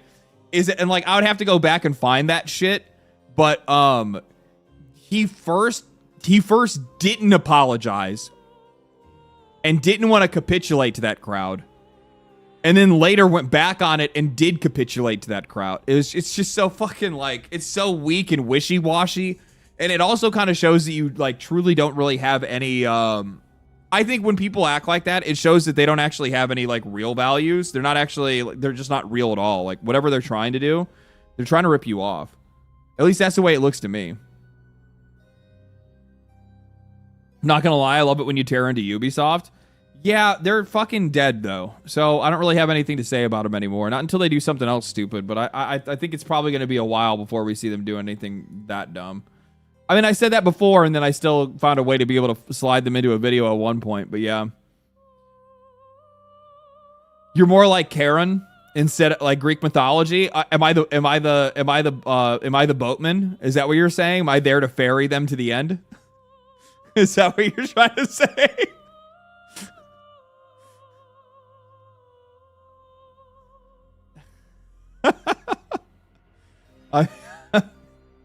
Okay.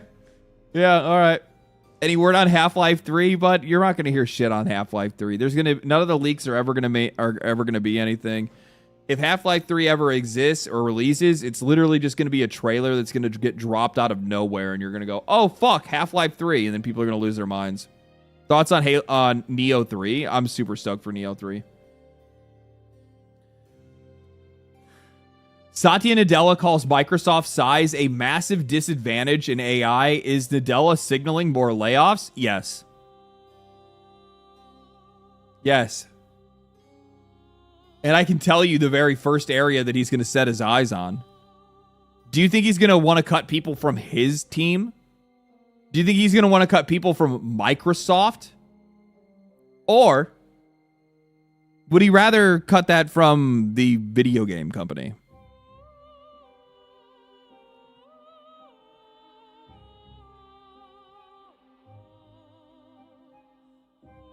Yeah, when a tech company has 100,000 employees, it's like duh layoffs. Oh yeah, they're gonna lay off from their gaming division.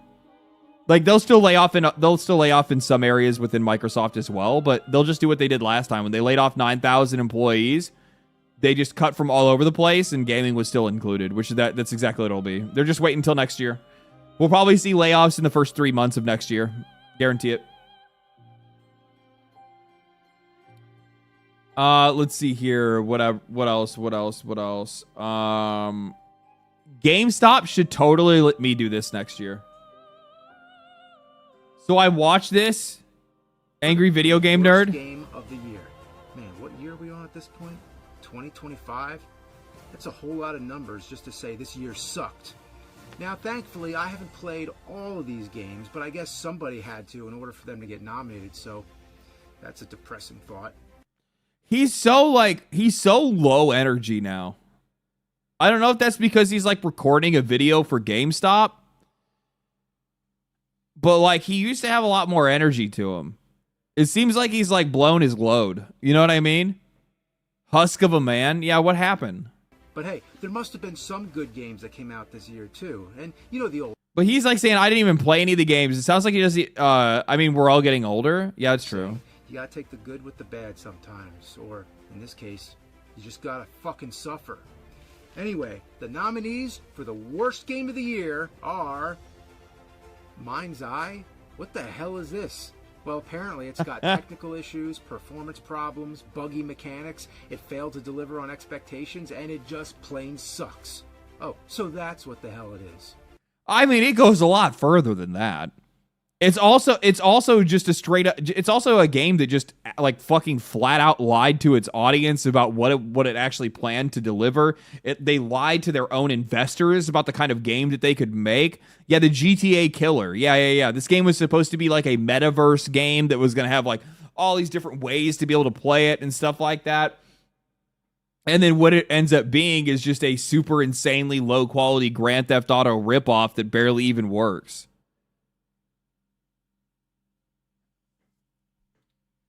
Nintendo Switch 2 Welcome Tour. What the fuck kind of name is that? Yeah. Is this a video game? Yeah, I would agree with this one. Booklet. Well, apparently that's not too far from the truth, but an interactive instruction booklet is actually a novel concept, as long as it's free and bundled in with the system. Big fan of your content, brother. Keep it up. Keep up the great work. Have a great rest of your stream. Thank you for the 5, man. Appreciate that. Thank you, Dom.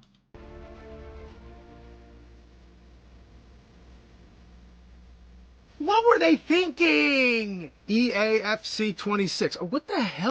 That's not even a what were they thinking situation. Like, it's just such a major like fuck you to the customer, dude. You know, one of the things that I will say, I used to watch Angry Video Game Nerd all the time when I was younger. Or younger, what am I saying? Years ago, I used to watch a lot of Angry Video Game Nerd. And the thing is that like there was an era, like I think that like YouTube has changed and like discourse around video games has changed, where I think like, and I also think that Angry Joe is a part of this as well, right? Where it's like this idea of this more like theatrical rage. You know what I'm saying? Like this like theatrical, like this game sucks, like theatrical criticism, where it's like we need to dress it up and make it like entertaining and yada yada yada, right? And like that's what these guys have done and they've always done and whatnot. But like now that's like softening. But now it's like softening, hamming it up. Well, it's not hamming it up, but it's also just like it's not. It makes it where it's just not as real. It's not as grounded, right? Where like now I feel like some of these guys are so fucking exhausted by these games that they can't do like the performative outrage, like because it's just not. Maybe it's just not fun for them to do anymore. I'm not really too sure what it is. But like now what people really connect with is just like straight up real, like real criticism, real anger. Like somebody that actually can put the words to paper that like, this is what needs to be said about these games. This is what needs to be said about this company. Like that's what people are looking for right now. They're not looking for like the angry video game nerd or fucking Angry Joe that's just like, this game fucking sucks. Like they're not looking for that. No, they're looking for the guy that's just like, fuck you for trying to rip me off. That's what they want. They want people that they know that they're probably going to make like they want to hear criticisms that they think that are going to make like CEOs feel uncomfortable. Authentic voice of displeasure. Yeah. I'm too fucking serious, dude. I mean, I'm not, but I am at the same time. Like I can be theatrical. Fucking obviously. You guys watch me on stream. You see me in my videos. It's not like I can't fucking act it up. But at the same time, There was kind of like a juvenile way that I think a lot of people used to voice criticism about video games before. And I think it's now getting to the point where like people are like,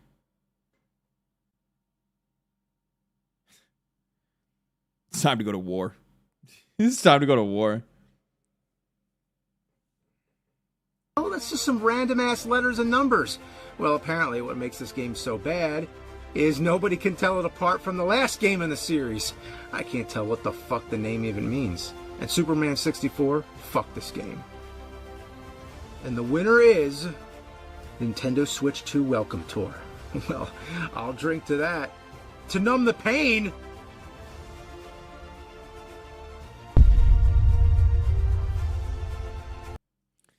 They need to let me do this next year.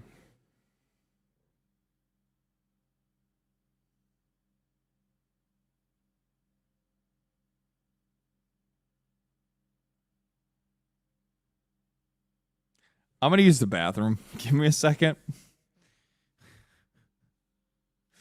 Wild post.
want to buy a GameStop GF. So I had the realization recently.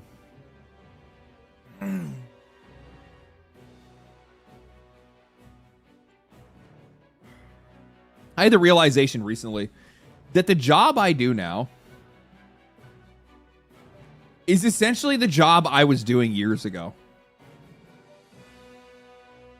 Like, I worked at GameStop for like 4 years, something like that. And for the 4 years that I worked there, I mean, I was fucking great. The only reason that I ended up quitting GameStop because I wanted to quit GameStop because I wanted to like move up the ladder. Like I wanted to actually like, you know, be like a store manager and then move up and like actually like work in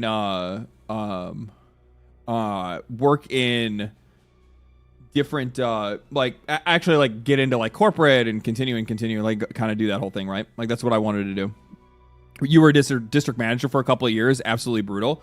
So what I ran into with GameStop, the problem that I had with GameStop is that I tried to get I first tried to get the first 2 times that I tried to get my like a promotion or get another position, I tried to get an assistant management position like twice, and I got blocked by nepotism both times.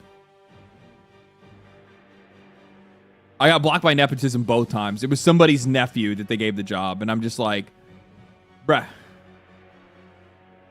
I don't like.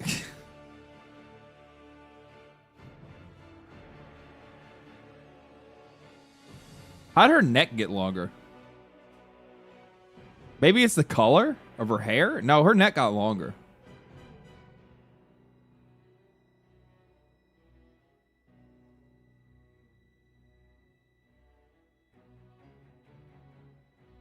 Romanian neck extension? Is that a thing? Upgraded neck? Yeah. But yeah, I only had quit GameStop because of just because like I couldn't get any mobility through the company. But it's just funny that like here I am all these years later after quitting GameStop, and I'm essentially back to doing the same job that I was doing before, except for like I have more freedom in doing so, because all I ever did was just talk shit about games. That's all I ever did. I talked about like how fucking garbage some of these other games were, and how like I didn't like this and I didn't like that about some of these games and what they were doing with their, you know, like how they were making their games. And I would talk about the games that I fucking loved and shit like that. I did all kinds of, it's the same thing. Fucking love it.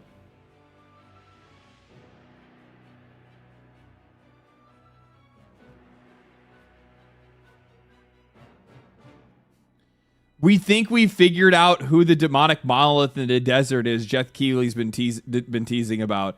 Yeah, I love how IGN tries to come through and steal the fucking steal it.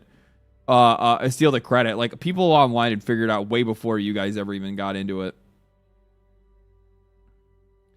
Ubisoft stock reaches a new low after recent Prince of Persia leaks and Attack on Titan DLC.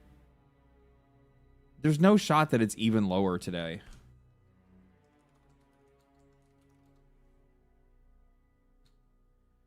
No, there's stock. No, it's up, dude. People are buying the dip. People bought the dip. Well, I mean, I guess for the month it's still dipping.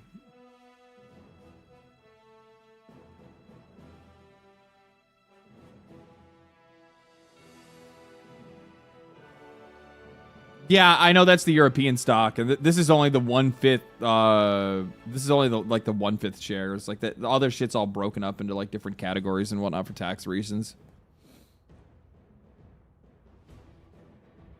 You can buy the dip. You can buy the dip for the next 2 years. True, actually true.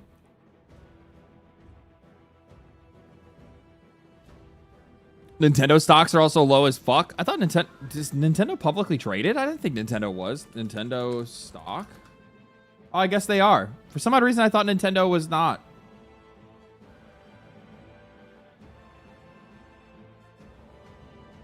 No, I mean, year to date, Nintendo's up 26%. 6 months, they're down 10%. Past year, they're up 20%. For the last 5 years, they're up 27%. Yeah, I mean, this is conservative stock, dude. This is pretty rock solid, to be honest with you. Nintendo's in a good spot.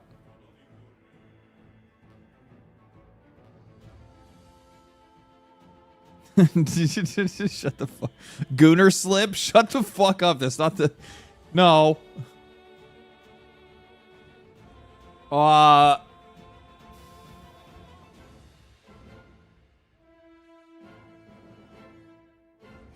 What is wrong with these kids, dude? What is wrong with this? The haters still won't play it because they're afraid they'll actually enjoy the game.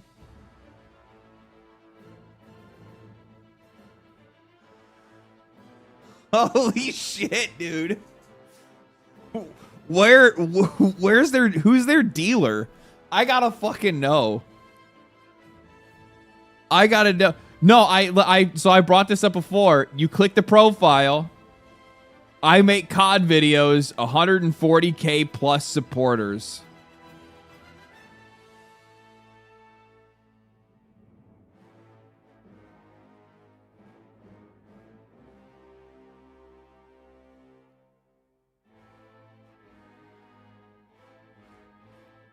Every time. Call of Duty fan equals the original, the original brain rot. True. True. Fuck, we didn't even talk about this yet. Do we have time to talk about this? We'll talk about it for a little bit. Yeah, we'll talk about it for a little bit. I dwelled on a lot of the Game Awards shit for a while. Netflix did not attribute any value to WB Games in the $83 billion mega deal. While they definitely have been doing some great work in the gaming space, we actually didn't attribute any value to that from the get-go because they're relatively minor compared to the grand scheme of things, said the co-CEO Gregory Peters.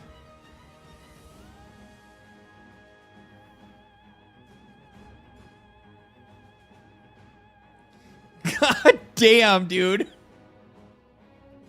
These guys are so fucked. They're all gonna lose their job. They're all gonna lose their job. Like one of two things is gonna happen. I guess one of three things is gonna happen. One, they just close it all down, sell off the IP, move on. Let other companies like make games, Batman games or whatever if they want to. Because like you guys have to keep in mind, Netflix does not see the same value in gaming because they failed already.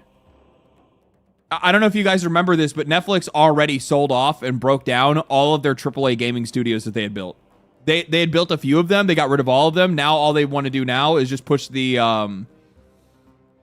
push mobile games. It's just mobile games. That's it.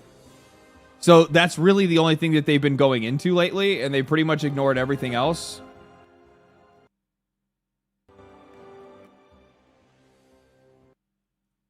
They pretty much ignored everything else, and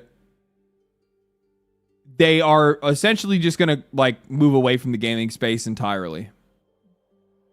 So now they're going to buy a company that again has AAA gaming studios again.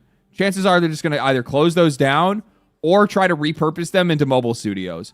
I can fucking guarantee you the people that are working at Avalanche, Monolith, all these other, they're not going to want to work on mobile games.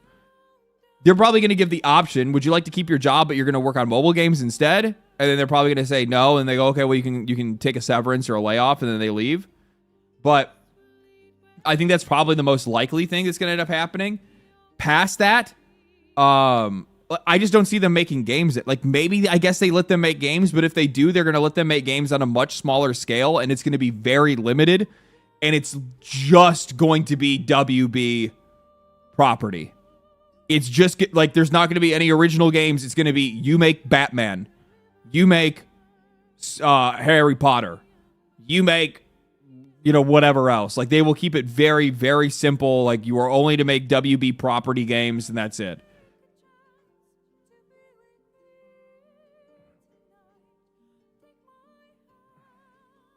Mortal Kombat? I don't think so.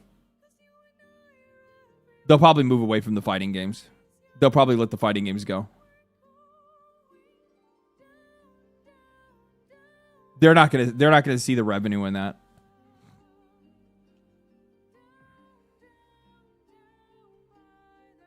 WB is the flop of the century. I hate greedy CEOs. I called this shit earlier this year when I made a video where we had talked about this already a little bit, but I already called this earlier this year when I brought up the fact that looking at the financials for the company and the strategy that they had, it was very obvious that WB has been trying to essentially tank their own value to be able to make themselves attractive for a purchase. And they've been trying to become like they've been trying to sell the company out to get up to like pay out the investors and also to buy out their own debt as well. Liquidated by a greedy CEO. Yeah, essentially, yeah. So who gets Lord of the Rings then? WB doesn't own Lord of the Rings. Embracer Group owns Lord of the Rings.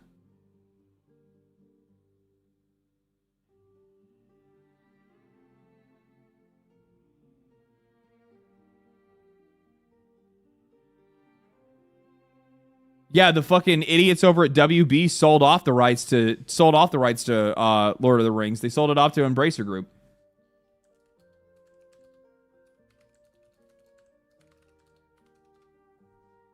Yeah. Primary owner of the film, gaming, and merchandising rights for Lord of the Rings and The Hobbit is Embracer Group.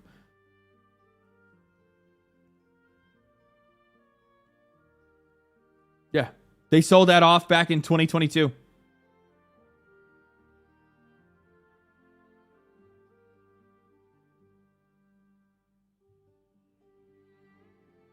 You guys didn't know that happened? Yeah, that's... As I said, this guy's a genius CEO. I mean, he's got like fucking he can like see the future and shit.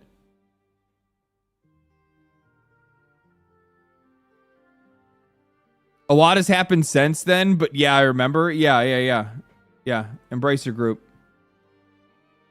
Tolkien Estate obviously still owns some of it. Warner Brothers retains the rights to the films that they produce, like Peter Jackson, the Peter Jackson trilogy, and has certain rights for Lord of the Rings animated films. But yeah, they largely have very little rights to it. Amazon holds the television rights for Lord of the Rings, Rings of Power series.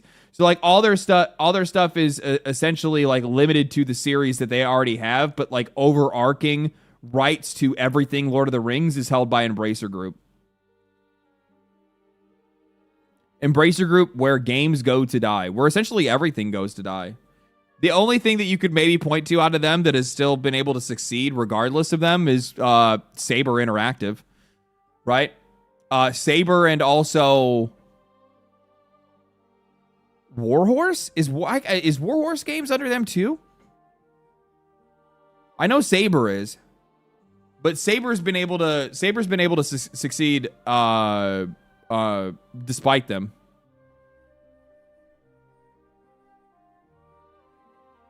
Warhorse as well, I believe. Yes, I think that's true. Yeah, I think it is. If I remember correctly, one of the big criticisms that I saw of Kingdom Come Deliverance 2 before the game, or like when the game was getting released, is that because the game had a single black character in it, that the entire game was DEI slop, and it was all being forced through Embracer Group and George Soros.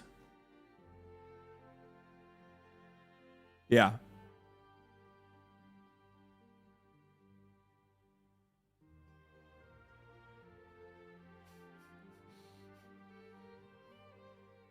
Every single time one of these conversations, just like bring out the fucking board and like the red string real quick.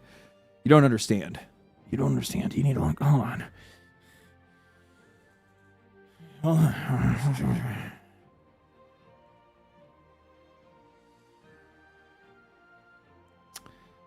I mean, Space Marine 2 was good, still is. Yeah, Space Marine 2, that's why I said they succeed despite them.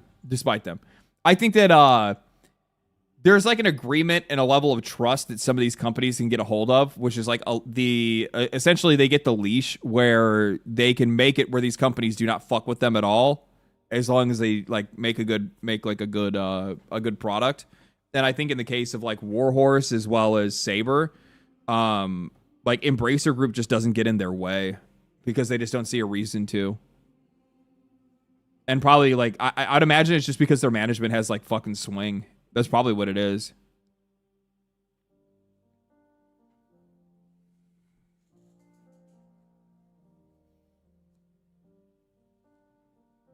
I can't blame people for making conclusions after being burnt so often. I don't really blame them either.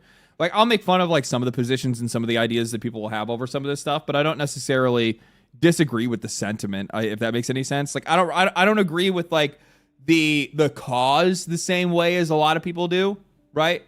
Like most people try to make it feel like it's a lot more coordinated than what it actually is. When it really just kind of comes down to a bunch of people that have all it's just like the video game industry is very left leaning. It's very liberal, and a lot of the people and a lot of those people believe the same things, and they're very easily bought into the same ideologies and values, and as a result, that is reflected in their work, and they make some really fucking poor decisions on how games are made. But as a company, and also as like a leader, if you're a game director or a CEO or whatever, like that is on you to be able to steer that ship. And you can't let your employees, you can't let their like personal values afflict a game too much, that it's going to turn it away from being able to be something the players actually want to buy and play and enjoy.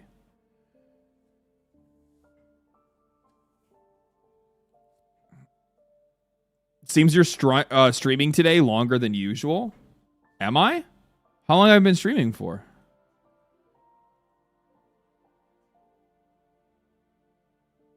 No, I've been streaming for 4 hours. What are you talking about? This is usually like right around the time we go to play a video game soon here.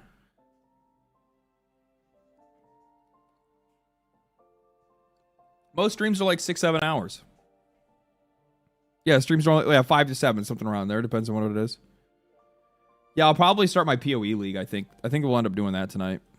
I don't really want like I want to do Warframe, but I kind of would rather do Warframe with like an actual like announcement, because I still know there's like big like Warframe people that come to the channel and like still watch, and I want to do the Warframe shit for sure, but also at the same time I would rather make it like, hey, this week, or like I actually like title it and wait and fucking give a little bit of warning and let people know, and kind of, yeah, just do it up the right way. I think that's the best way to say it. Do it up the right way. Got to give the old heads prior notice. That's true. We got some OGs up in here that are some big Warframe fans that would absolutely love to see me go play the new content. That is, if they haven't gotten bored of me and switched off to newer content creators that have come in. I know how fickle they can be. They're all watching Iron Mouse now.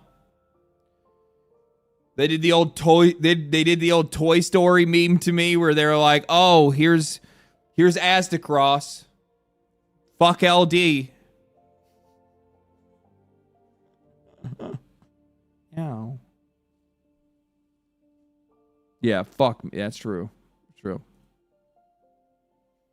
Thanks for the double streams this week. I wish I could do more.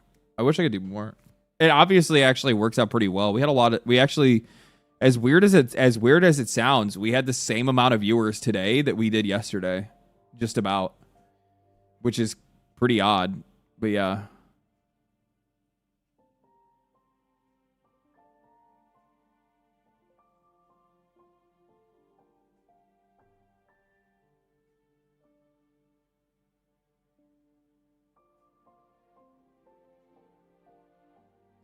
I don't blame you for watching Iron Mouse. I love Iron Mouse.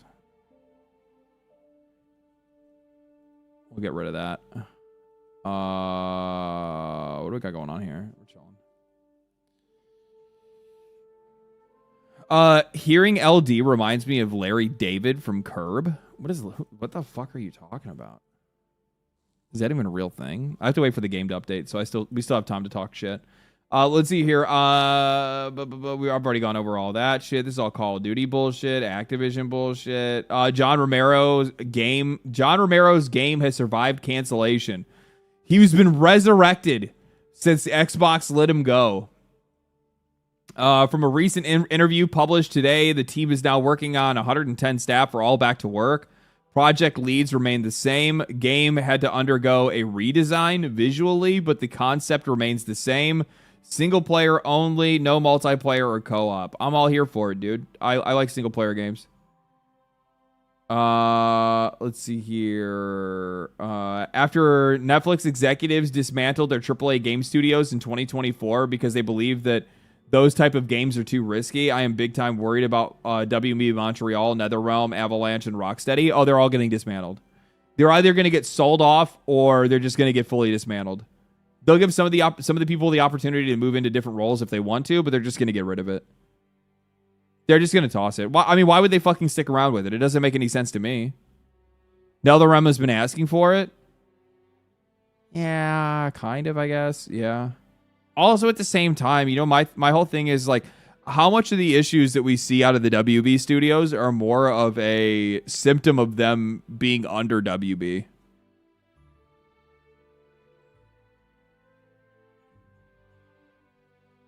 That's my question. I mean, look at WB's leadership.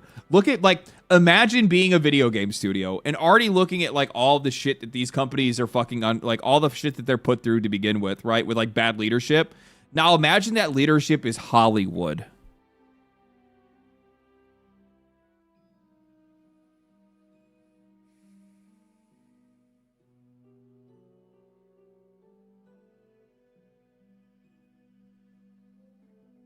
Right? Now you guys see what I'm saying. Yeah, put it into fucking perspective. Put it into perspective. You go from oh, I have these let's say oh, I got a Phil Spencer, right? Oh man, that sucks. Think about having a Hollywood version of Phil Spencer.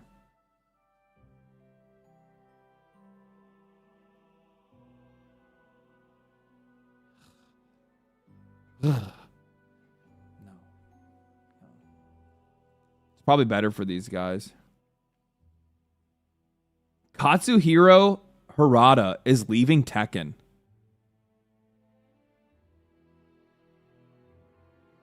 Game director, chief producer of fighting games. I've worked on Tekken for the past 31 years. But now he's general manager of BNS original IP game projects. So he wants to go make new games. I don't fucking blame him, dude. This is the one thing that I think, this is the one thing that I think is absolutely, it just fucking sucks for these guys. Yeah, I brought it up in today's video. Imagine going through and, even if you're the person that created a game, right? Even if you're a person that created a game, oh, I came up with Tekken or whatever it is, right? Imagine being fucking bolted down, nailed to the cross that is your game. Permanently for 30 fucking years. At one point in time, you're just let me make a Mega Man. Let me make a fucking, let me make a fucking, fucking, I don't, anything, let me make a cozy game. I don't know. These guys have to be sick in the fucking head after a while, bro. Tekken is so over without him. He is to Tekken what Kojima is to MGS. I wouldn't doubt it. I wouldn't doubt it. So if WB Games division is gutted, what happens to the Nemesis system from Shadow of War? Thank you for the 5 bender. Appreciate that. It goes into the ether, or not into the ether. It just stays locked up because the patent still would be under WB. At worst, they end up not renewing, or at best, they would not renew the patent, when the patent expires. But, yeah.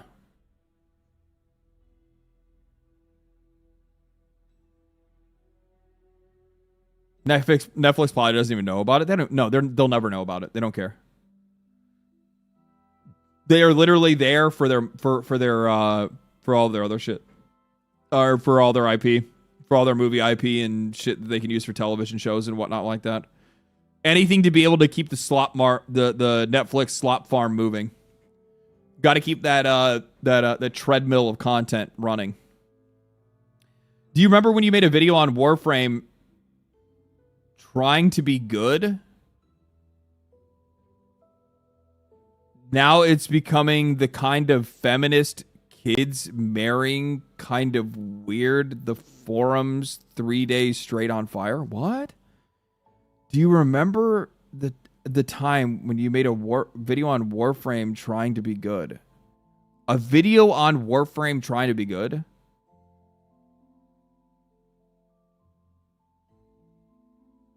Do we have a ESL issue here trying to be good? Are you saying, like, do you remember when I made a video on Warframe where I said it was a good game? Is that what you're saying?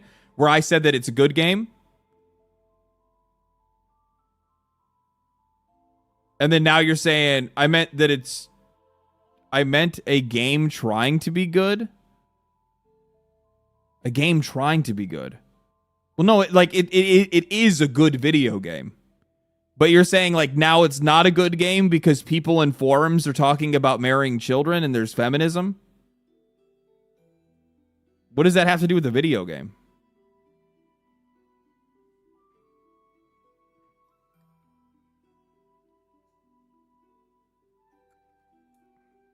Fuck, look at the people, look at the things that fucking Sonic fans talk about. Am I supposed to say, like, Sonic's a shit game because it has weirdo fandoms? No.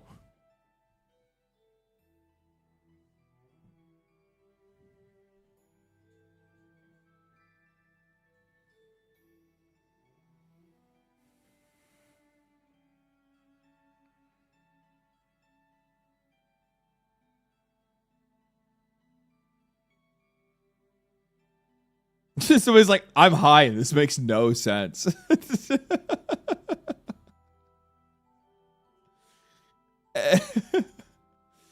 That's way too fucking funny.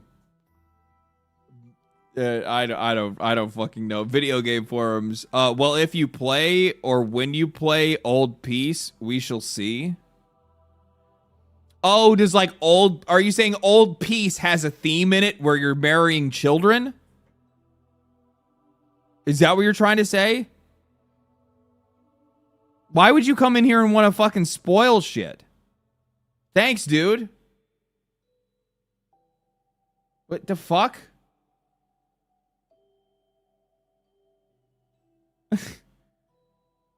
I know. Stop saying what the, why is it always the fucking Warframe community? Every single fucking time, people from the Warframe community, yeah, I'm thinking about playing the game. Oh, hey, so by the way, do you know what a Warframe is? Actually, you don't have to ask. I'm gonna fucking tell you anyway. Jesus, that's kind of incorrect. It usually is. Most of the stuff in Warframe is up to like your own, like how you perceive it. Twitch is so peaceful. It can be. Yes, it can be. But it's so funny. I don't know if any of you guys remember like the original streams from when I first played Warframe. It was the fucking worst. Like, I loved it and hated it at the exact same time. It was my first experience of having like a lot of people watch me. Right? It was like my first, like those streams had like 2,000 people watching. Like, it was fucking crazy. Like, it was a whole fucking group of people. Obviously, it was completely inorganic. It was just people that wanted to watch me experience it for the first time. That's all they were there for. Things have equaled out since then, obviously. We've continued to grow as time goes. I don't give a fuck about the number anyway.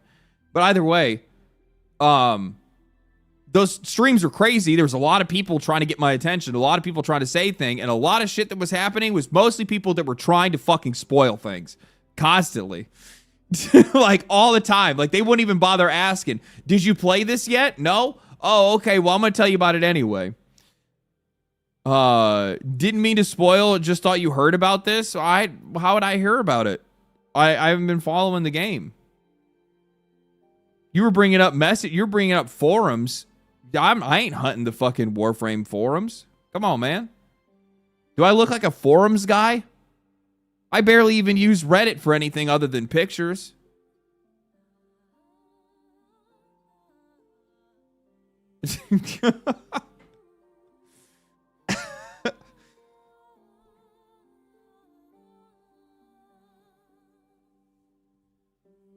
Backseaters are a plague to streamers. They ruin discovery and stuff. Do you guys remember how fucking livid people were getting in chat? What mission was I on? It was one of the. I remember it was the water level, and I couldn't figure out where to go for a while, and I was just like trying to figure it out, and people were just losing their fucking mind in the chat. Like, go, just do this. Just like, let me fucking learn. Let me learn. I don't remember. Was it Tile Rhaegar? I think it might have been. It was like the underwater fight. Like, there was like a thing that I had to do. I want to say this because I remember like the context of it because it was the homie that was locked up there, right? The father of Space Mom. Why I can't remember his name right now. Hun Hao. Yes, Hun Hao. It was the Hun Hao mission. I remember that. Nata was the quest. It was Nata. Yes, Nata was the quest. And I remember it was, yeah. So I'm on the Nata quest on the underwater level, and people are like losing their fucking minds because I couldn't figure out how to like go up to get out of the water. And I had tried to, but I did it in the wrong spot, so it let me like break the water tension to like get off out of the water and get onto the docks. You're getting warmer, you're getting colder part. And like people are like directly in chat, full solution, just dropping full solution. And I stopped looking at chat after that. I was like, fuck this, dude. And I just remember people getting so mad about it. And then people were getting even more mad when other people told them not to spoil. So then you had the non-spoil people fighting the spoiler people. They're fuck you, baby. They were like eating each other's throats. It was fucking great. It was great. Backseat gaming is the worst. You know what the funny thing is? The gaming part of those streams didn't bother me in the least. I didn't have a problem with any of that. You know what I had a problem with? And some of you guys will remember this. I had a problem with every single stream. I would load up stream and I'd do my normal thing where I'm like, I talk about gaming news. I watch a couple of videos maybe if I do some React content.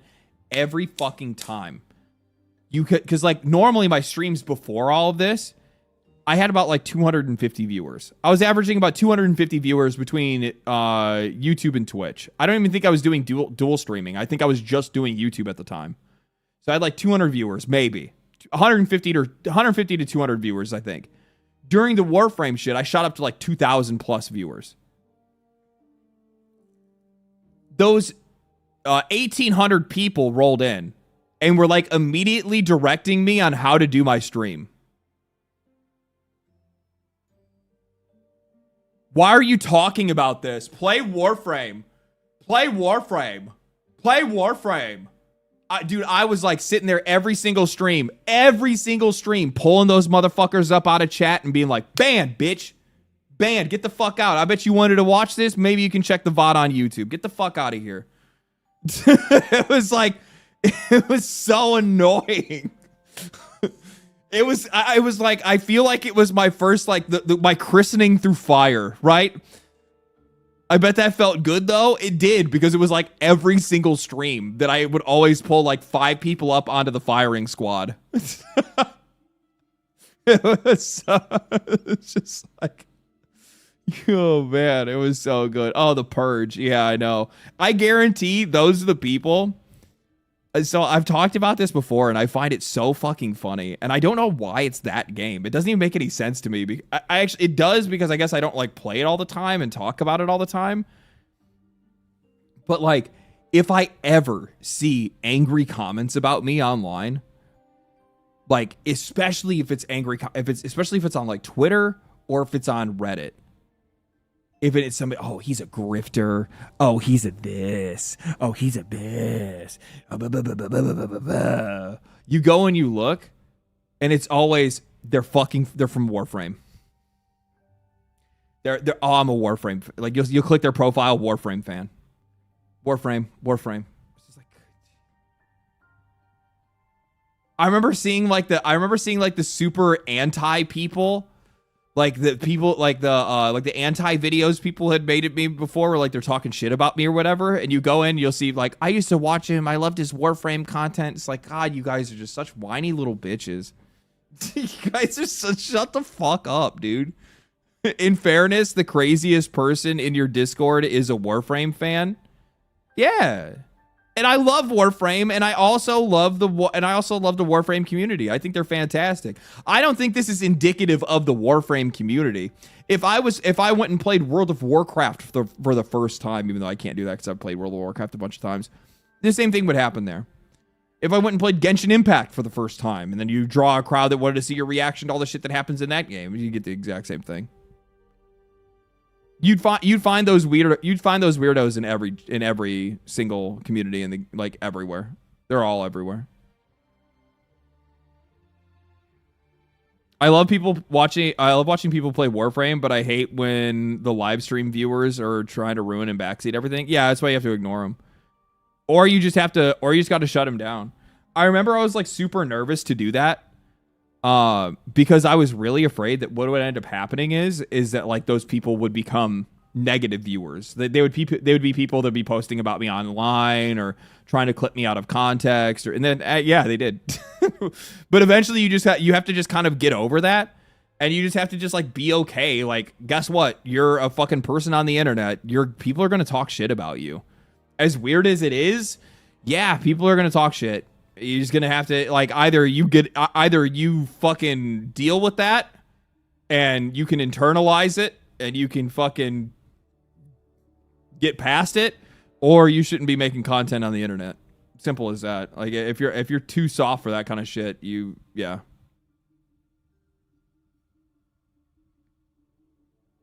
Guaranteed, there's people who think you can do no wrong and people who think you can't do anything right.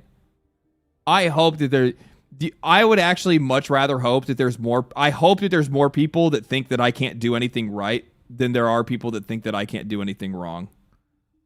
I really do. Like, I do my best. Like, if I ever hear somebody say that they're like, if I ever hear people say that they're trying to like, or like, I don't know, like even like the soft comments where people are like, you're the voice of the gamers, bro. I just talk for myself.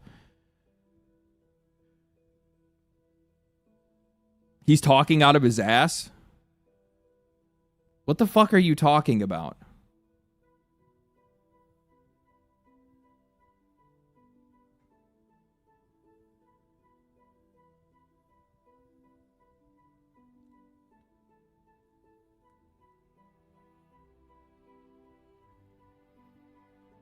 How do I get into the Discord?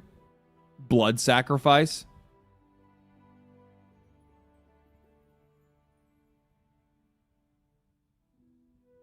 You have to prove your faith in me.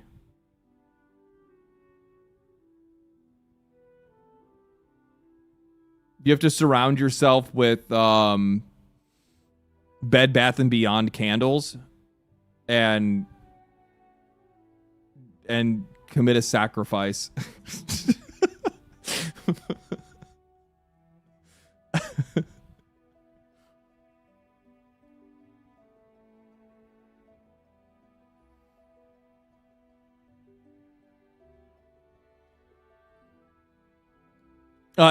Somebody can post the link to the Discord. Please don't go sacrificing anything. Where's it at? Here, I'll get it for you. Oh yeah, somebody already did it for me. Oh shit. Oh man, Discord link through OF. Dude, that shit is so fucking weird. The amount of people that I've actually seen that are like like straight up no bullshit that are like, hey, like dudes don't fuck around. Gay dudes, they don't fuck around. They're like, let me see it. Let me see it. And I'm like, no. No. I don't want to do that. They're like, do it. Do it, motherfucker. So on the topic of spoilers, thoughts on Dispatch? Would you consider doing a playthrough, or have you played it? I've already done a playthrough. Thank you for the 5. Appreciate that. I've already done a playthrough. Yes. I'm Team Invisigal. Part of me wants to go back and do another playthrough just to see like what's going on with that blue blazer. But also at the exact same time, you know, I'm somebody that likes a little bit of like romantic payoff. And from what I've heard about the blue blazer stuff, you know, you don't really get to see much. It's not as spicy.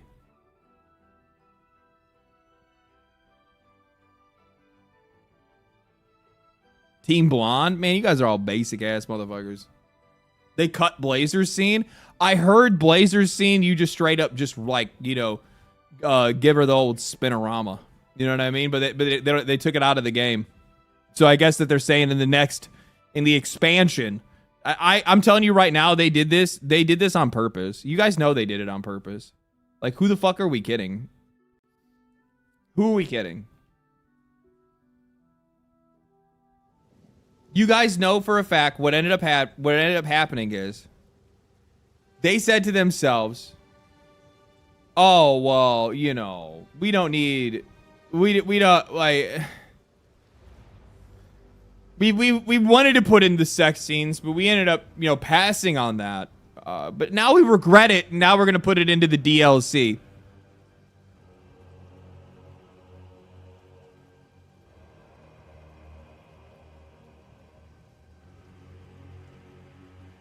You lying. You lying. They try to fucking catch me on that bullshit. Hell the fuck no. I know, I see your fucking game, and the reason I see their game is because I would do the exact same thing. I would do the exact same thing.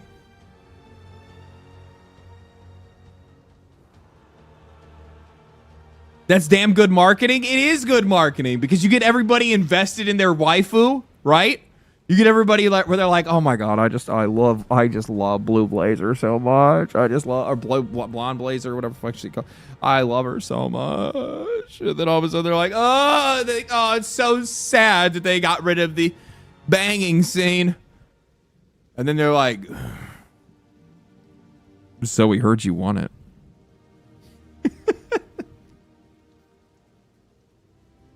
Yeah, blue ball blazing. Yes, exactly. That's what it is. Yeah, that's what it is. I good on them, honestly. Good on them. I really liked it. I had a really good time playing it. I don't really have any complaints at all. I think they did a fantastic job with the game. I'm hoping that the next season really kicks it up a notch and we get more of it and whatnot. Try out the new update. Create Fate of the Fall. Sorceress. Witch. Sorceress. Witch. Huntress. Ranger. An outcast, lurking among the shadows of the trees. Druid. Primal druid. A man torn between two worlds. Yeah. But our forests have no place for another of your kind. Let the great wolf hear your final remarks.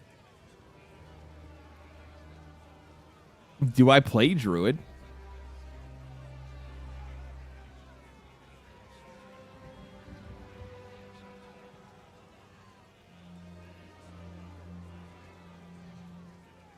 Do I do that? Hold on, I gotta switch it over to gaming. Fuck.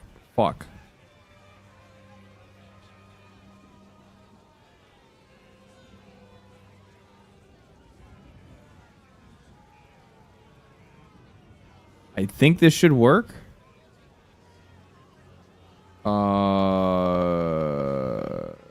Gaming. What?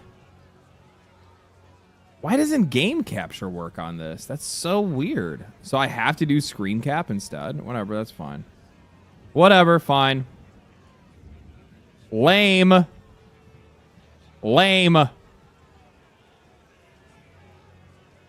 So you up and 3 hours Twitch drop for PoE2. 3 hours right now. Do I need to switch? I need to switch for you guys. I'm sorry. I got you. I'm going. PoE 2. Path of Exile 2. Done. Oh, we're fucking gaming.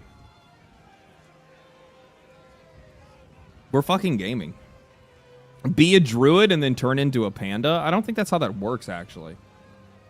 Are you just making up your own shit? Oh, man. So we're not doing leg drops. Leg fur.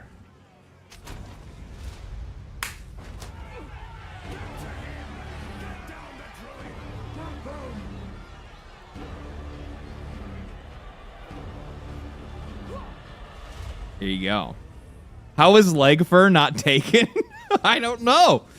Not very many people are as genius as me. That's really what it is. Yeah, we going dub wast. We going wazd. We going fucking got someone with a fucking hairball in my throat. Done with me yet. By the first ones. You're alive. I'm glad to see another living. Oh, I've got problems of my own to tend. What? Ah, Neil. You know what's really fucked up is that you have to go through this every time, and you know this guy's gonna get bit.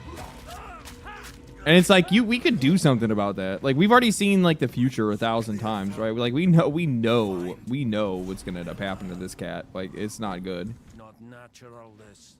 Not ooh, lightning. All right, okay. What up, fool?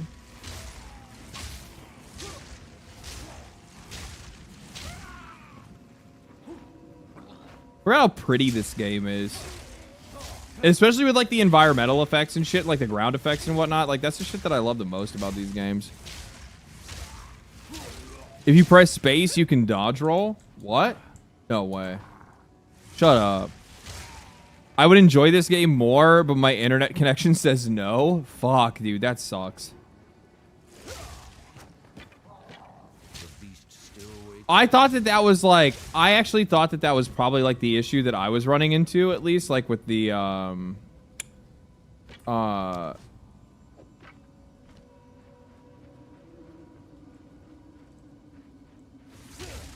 do you use this?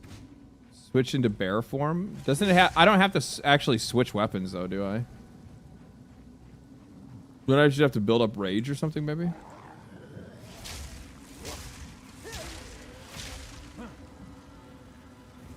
I don't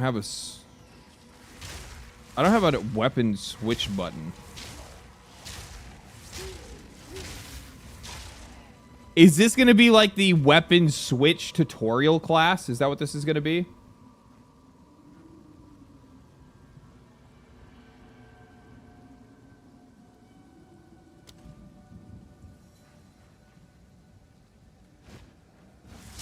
You have a talisman? Yeah.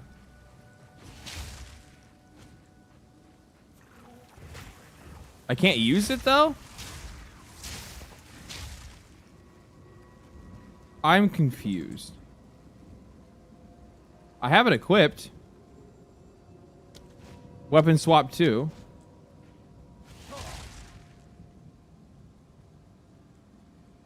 Huh?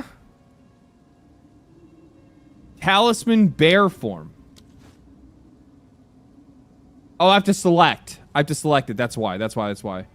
Werewolf. Not mine. I have a wolf in me. There we go. Okay. Okay. All right. I mean, fuck. I like the way this works. Familiar somehow. Oh, I got that dog in me. I got that dog in me. I like that. Yeah, okay. Volcano. They're really trying to flex on this whole volcano ability earlier. Try it out.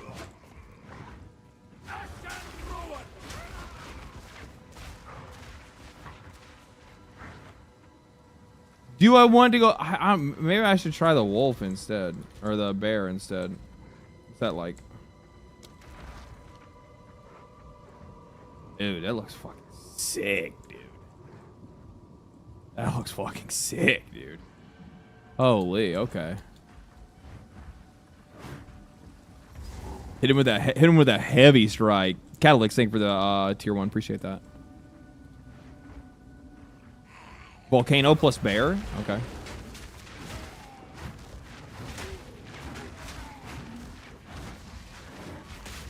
Oh my god, dude, I feel like I'm not as tanky as I wish I was. I like how smooth the transition is, though. I don't like the range.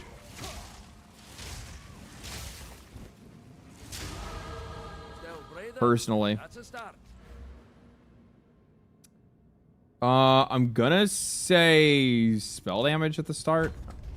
I probably should actually not go pure into damage and take defensives first, but... AoE's good on the bear, at least.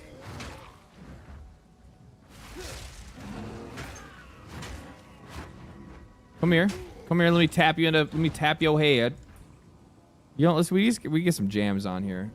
We need to get some jams real quick. We need some what do we need? What do we, you know, we need Path of Exile 2 or as a music. We need where's Homeboy shit at?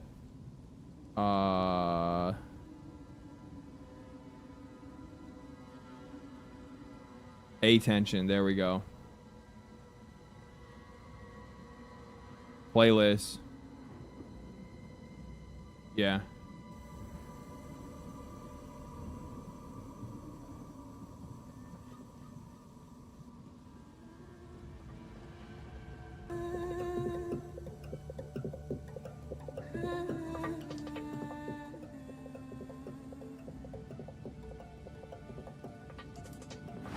Okay.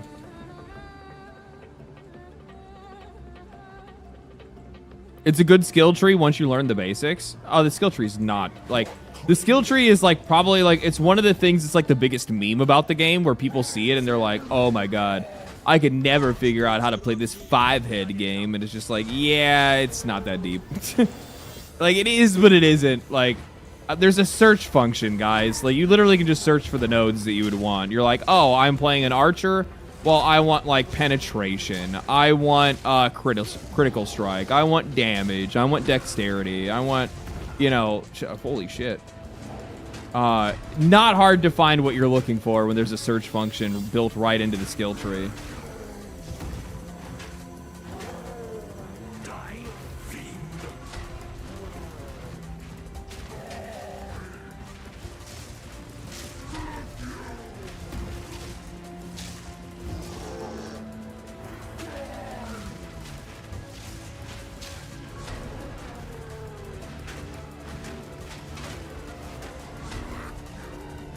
Ow! Fuck, I was really low and didn't realize it.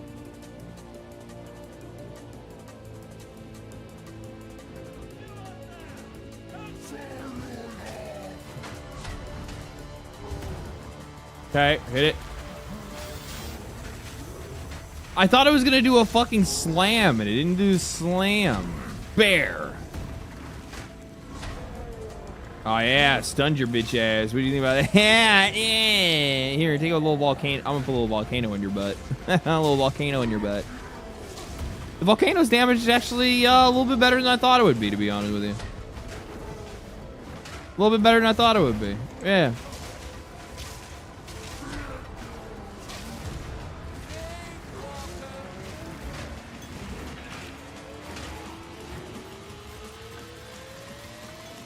Oh, you know what probably would have helped before that fight and what I probably would have survived all that bullshit is if I actually put the armor on that I found.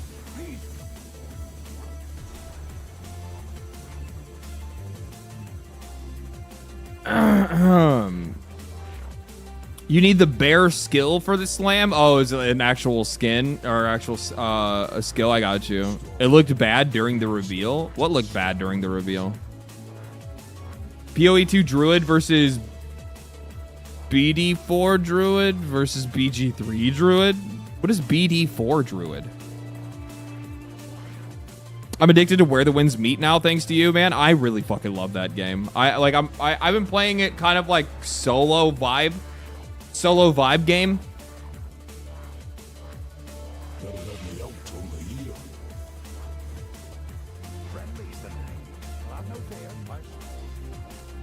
There's none who can challenge your silence against this devourer, Fingal. We'd be indebted to you. Man, I don't know what kind of build I want to do.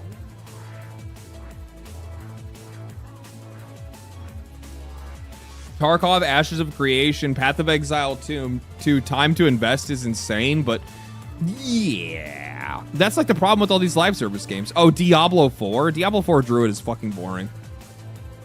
I was like, I haven't played enough Path of Exile 2 Druid, so I couldn't really tell you. I do really like Baldur's Gate 3s, obviously, but that's kind of a different game, right?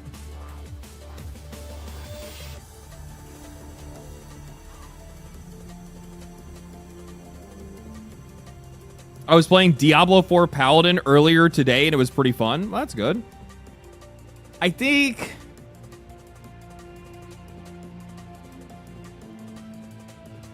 I kind of want to go Spellcaster Druid because it looks really fucking good. Go Fire Wyvern? Yeah, but I don't get access to that yet, so I just need abilities for now. We'll take...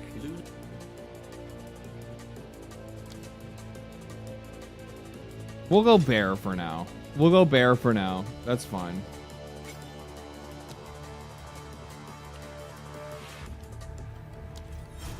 If you find a fight down there, seems he's the only thing open. Welcome to the camp. I can offer. What do you think? I probably don't... Oh, I like this one.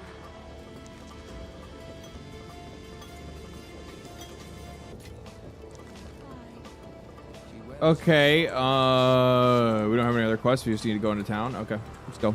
We just need to go get to work.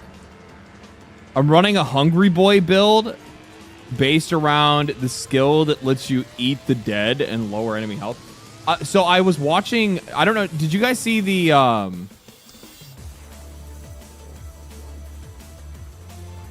need to turn the music down. There we go. Did you guys see the video that they had made where they actually showed off like potential builds? Like, I really like it. So like the developers of PoE essentially made a video that was like, hey, here's our these are some potential ways that you could build your druid. And they were showing like different like weapon combinations and different skill combinations and gear combinations and all kinds of stuff like that. The ground effect consuming one was really cool. Where like you would consume like destroyed like earth, like if you had like what is it called? If you had like burned the ground, you could consume the ground.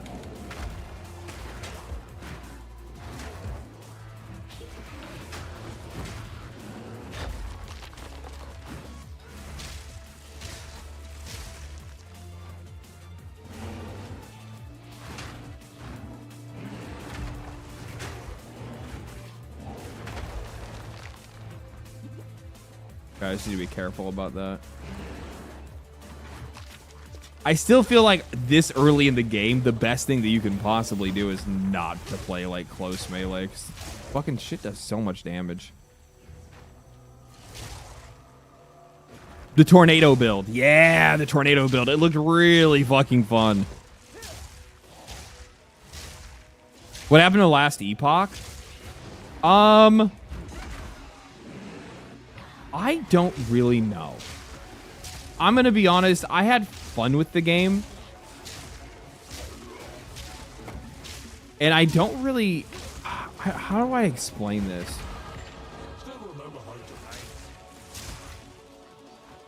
Path of Exile has that thing. And I don't really know like how to voice what that thing is. But essentially, like, the game, there's a coolness factor to the game. And maybe it's like its lore. Maybe it's the way that the skills look. Maybe it's the way the world looks. I don't fucking know. But the game just has this, like, energy about it that just makes it more, like, relevant to me. Like, where, like, I want to play it. I want to know more about it. I want to see, like, its future and all that shit, right? Like, I'm really interested in all those things when it comes to Path of Exile 2. But I've never had that feeling with Last Epoch. And I don't really know where that comes from or like what that, you know, what it's missing necessarily. It's not that I think Last Epoch is a bad game. I like Last Epoch. It's just that I don't know. Like there's just something about the game that it's just not. It feels more like a knockoff game that I would play. It reminds me of like, I think the best way for me to put it is like this. So back in the day, I used to play Diablo 2 all the time, right? I fucking love Diablo 2. Absolutely fucking goated game. Goated game. But even though I played Diablo 2, I fucking died. Did I lose all my gear as well because of that? No. I did. I fucking hate that mechanic. I hate that mechanic so much. I don't like it. I understand why they do it. I don't fucking like it. Especially if I'm in the campaign. How do you lose gear? Because it's a mean game. That's why. Because it's a mean game. I died here and I come back to the thing here. The boss is already dead and they're like, sorry, your loot is gone. And I had a fucking, and I had a fucking unique. That's so annoying. It's not like I'm mapping. Like, I'm just playing like regular fucking campaign right now. And they're like, gear's gone. Fuck, dude. Okay, fine. Whatever. I get it. You want to be the hard game.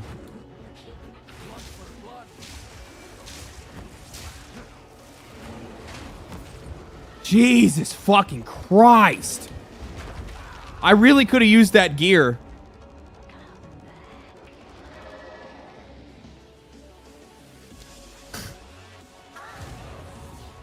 Would have been nice if I had that gear. Too bad I don't have it. Like, shit just hits so fucking hard. I should have really gone into survivability first.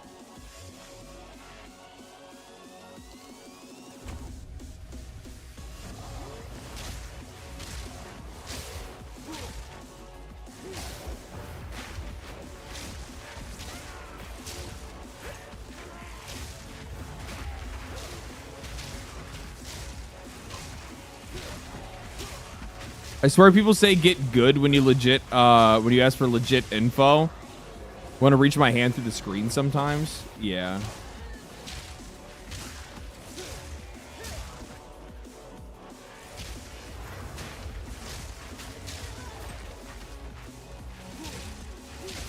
I just don't really see the point in, like, it'd be different if I was playing on some type of, like, I don't know, I guess, like, more difficult mode. Like, I'm literally just playing, like, early campaign, and it's just like, yeah, no, you died, so all the gear's gone. It's like, what the fuck? Like, I don't remember that happening normally.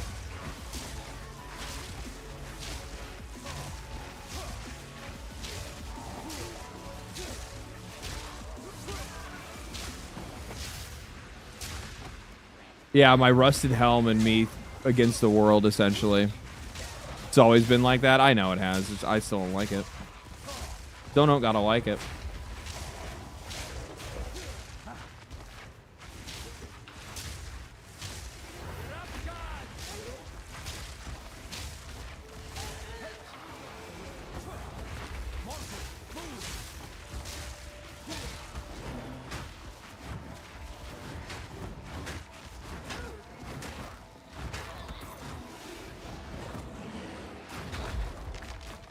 I don't like that I can get stunned out of the slam. That's what keeps, like, fucking me up.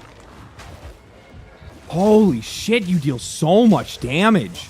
You would think, you know what it is you know what's surprising me? Is the fact that I'm taking so much damage while I'm in bear form. And I would imagine that I'd be tankier than what I am. But instead, it's just like, yeah, this witch is gonna one-shot you. It's like, fuck, okay. Alright, well, shit. I mean, I guess that's how it is, huh? I guess that's the life we're living, huh? Do you script your videos or do you shoot from the hip? It's a mix of both. Mix of both.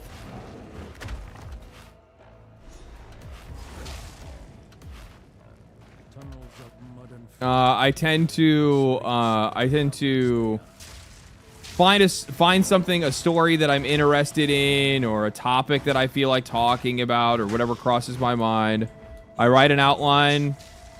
I research to like fill out that outline and find out if there's like any like supporting information based on like whatever kind of like theory I have, or thesis I have, I guess.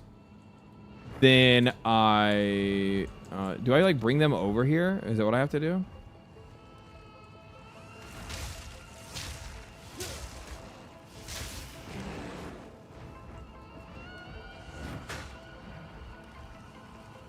Or is it just kill the ones that are on here? Because like there's other crystals that are here that look like they could be lit up.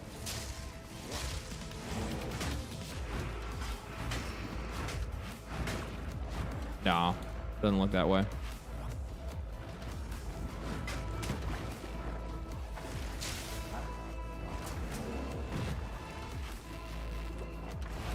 Use the volcano before you activate the slam. Ah, I see what you're talking about.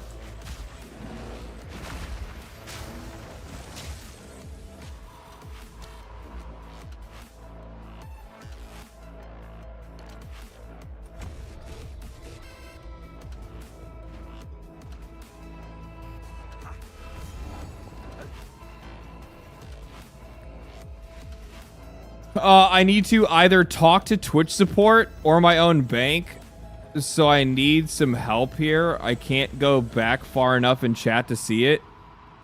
I did give 2 separate subs, right? Because my email receipt says the same email twice, but I was charged for 2 separate ones.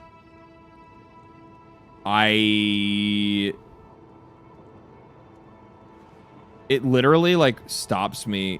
So I see you gifted 1 sub.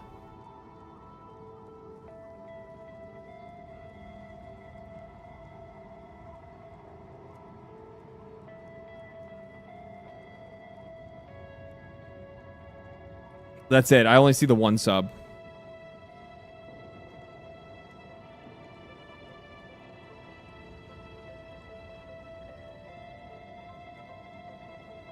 Let me see. Hold on. Let me look at your chat log real quick.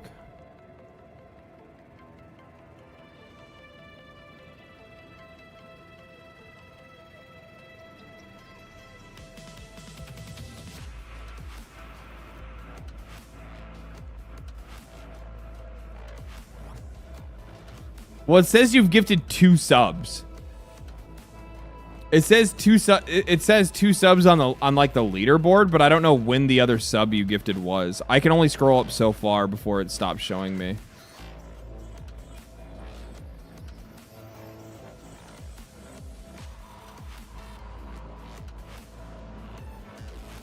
I saw 2. Yeah, you're gonna have to get a hold of their support or something like that. I don't have any control over any of that stuff.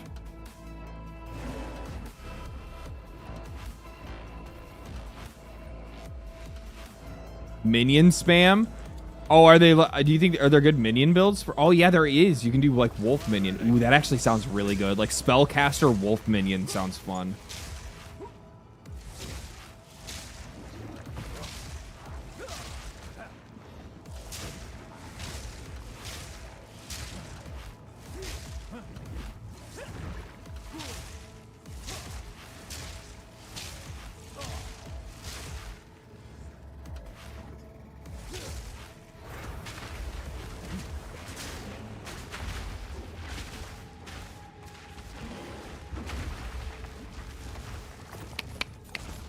Okay.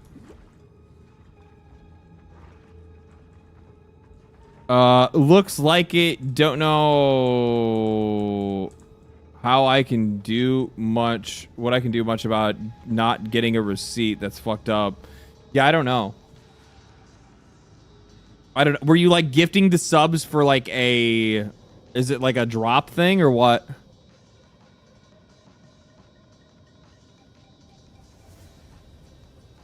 Your first Vol temple already? I mean, I saw like a Vol thing, but I haven't unlocked anything yet. Man, that volcano really expands the range of that, huh? Oh, yes, there's 2 drops for 2 subs. Did you get your reward at the least?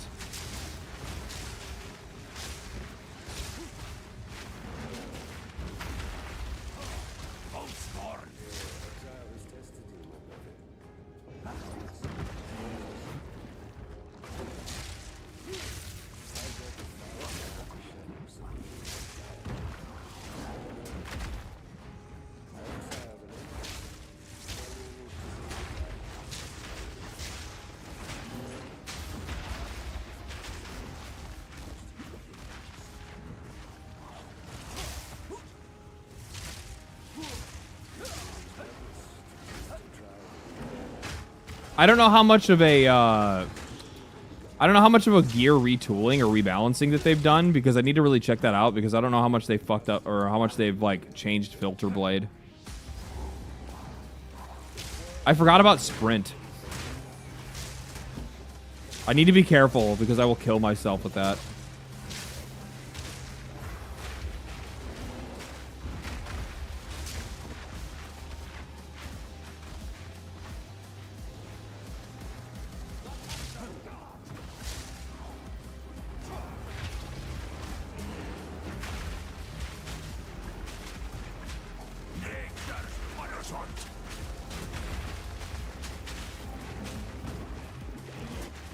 I don't like that they can interrupt my slam. That's kind of lame.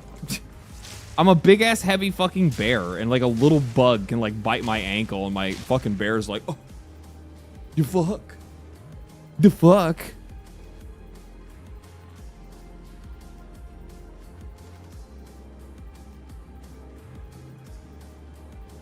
Does LD have to have it enabled? No. No, I already have drops enabled to begin with.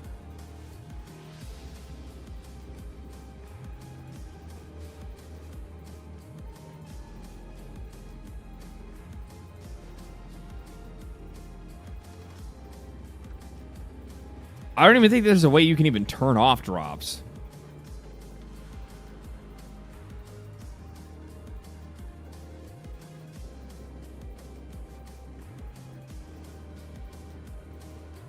I thought that sub thing was for main channel only yesterday. I have no idea. Drops is a toggleable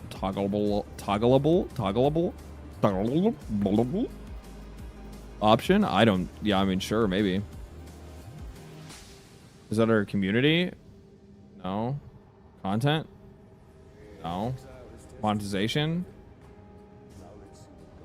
No. Viewer rewards? Drops. Yeah, drops are turned on.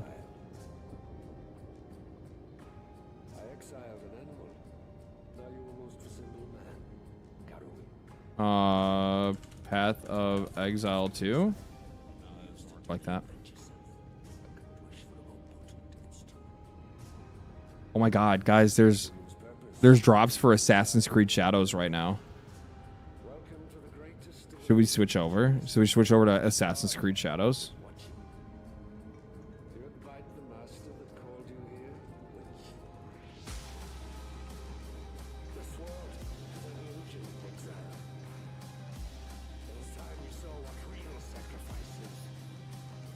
The rewards that I'm seeing right now.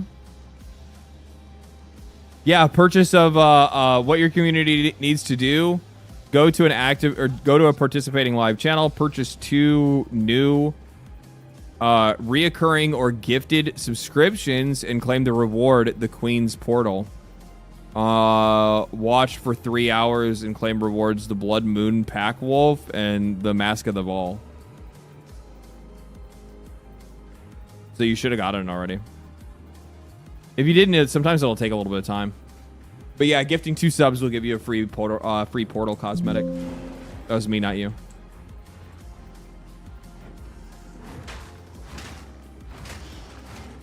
I'm full up. How am I full? Full of what? Full of shit? Okay, we got some boots. Staff is what we need to sit with. Fireball level 2. Level 2. Sure.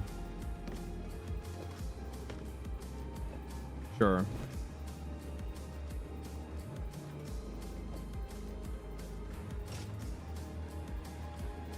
I would imagine I'm a mix of like armor and evasion rating. I'm not really too sure.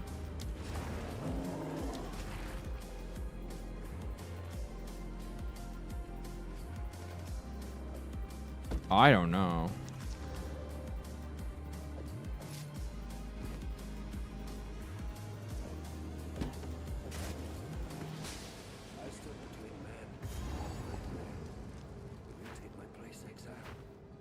Armor ES? Is that what it is? Armor ES? Okay.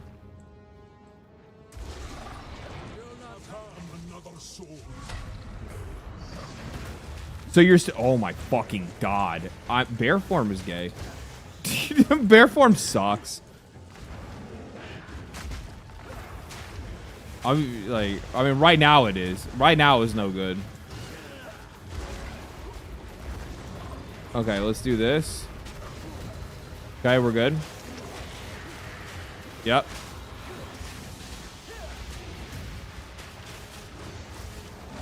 Why did I keep hitting the wrong button?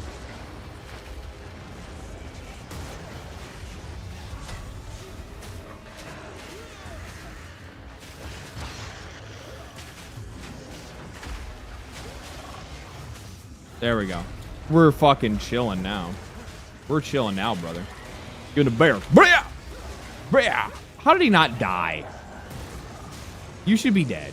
You should be dead already. You should be dead already. How are you still alive?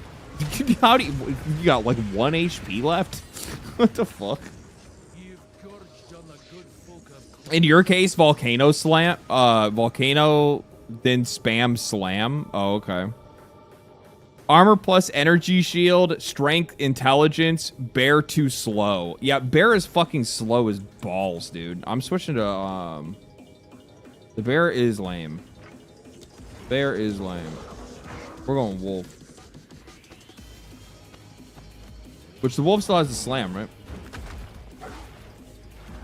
Oh no, you still go bear on that.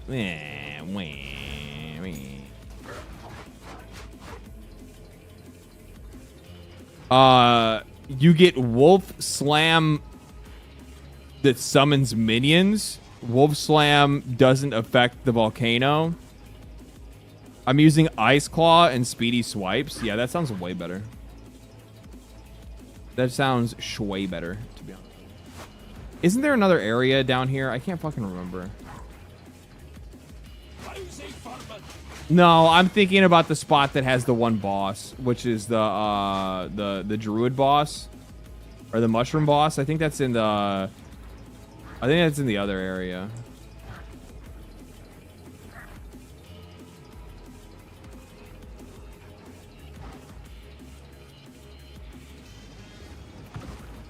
I do think that if I sprint as the wolf, I should be way faster than what I am. I think you should be able to run at like fucking mount speed. Like just absolutely fucking like turn tail and run.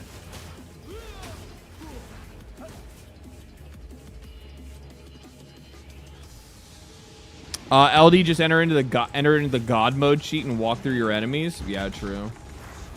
Let me just turn on my streamer client real quick.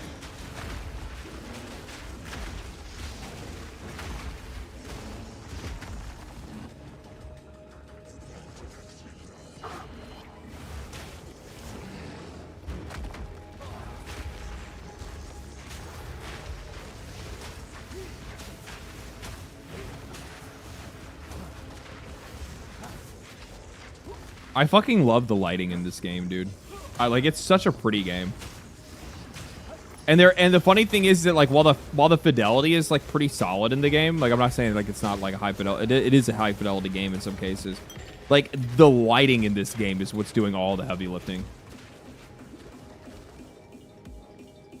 Todd with the $10. Anyway, I wanted to stop by and say your videos are great. One of the few common sense creators out there that is an advocate for gamers instead of investors, but I'm an advocate for myself.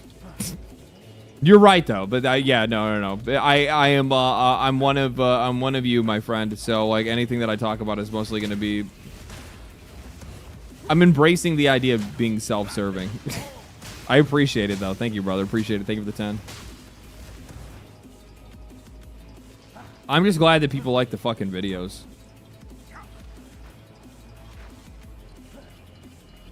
Like, even I understand, like, the power in, like, feeling heard or understood. And I think that's probably, like, where, like, a lot of that frustration comes from. I think you have to, like, sit, like, the whole reason I started the channel was because it felt like there was, like, way too many cases of, like, me watching people, like, either purposefully or, I don't know, dude, like, for whatever reason, like, just, like, misrepresenting the truth and making people not like feel genuinely represented in a meaningful way. I guess that's probably the best way to be able to say it. Like especially when it comes to like games media, right? Like a lot of games media is like so fucked when it comes to like how they like describe like they use like a lot of the self-deprecating humor about gamers. Oh, here's the gamers. It's like, bro, aren't you supposed to be one? Like, what? What the fuck are we talking about here? It's why I watch you. You always give a dual-sided view on things, and like you said, you actually do the research and not just parrot the same info that was spoken just on the last 2 days before. Yeah, I mean, well, the thing is that what I try to do, like, probably the one thing that I really do try to do the best, is show that like I'm eventually going to like repeat things. That's going to happen regardless, but that's also because of the fact that like I'm actively coming up with an opinion. I think far too often people feel like they need to have an opinion right now, like a fully developed opinion, but like I'm constantly developing an opinion. Like it's an evolution of like your ideas over time, right? Like, so like that's what I like to do with my videos, or that's at least what I try to do with my videos, which is I want to like show that evolution of an opinion over time, and like how, you know, sometimes you might be a little bit more extreme, sometimes you might dial back, sometimes you just kind of find like a different way. I don't know, man. I guess it's probably the best way for me to be able to say it. Like, yeah, the videos come out good, and you and you have good intentions. It seems you speak for yourself, but people vibe with your opinions. Yeah, and like keep in mind too that like I very rarely am ever taught, like, if there's something I'm being like super critical or negative about, very rarely am I just being like purely venomous, right?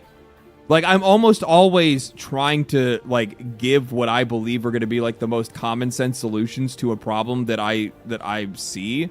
And it's always like trying to find the middle ground between players and publishers, or players and developers. So like even in the video that I made today about like Activision, like I'm constantly talking about like potential solutions for the problem that they're going to find themselves in, or saying that like what I would like to see out of them as a customer, right? I'd like to see you make other games, please. Like shit like shit like that.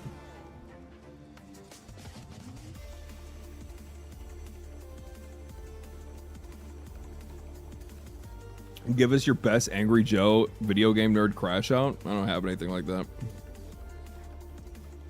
I'm not that emotional. Like, I can be, but I'm not really that emotional. I'm also not much of an actor either.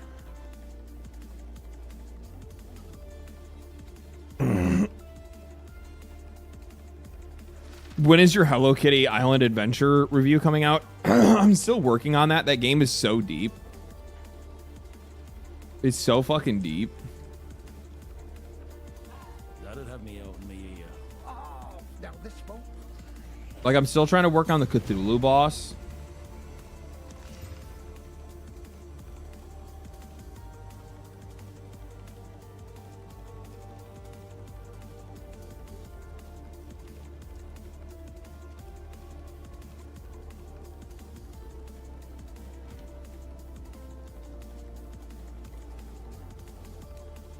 So this is just bear, right? Shapeshift bear, bail. Shapeshift bail. Big bail attack. Do rapid attacks, engrave. Onto lunar assault. And we'll. What would you like? Identify some more items. Requires level 5.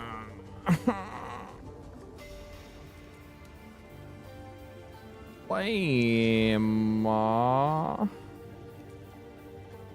mean, that's kind of a no-brainer.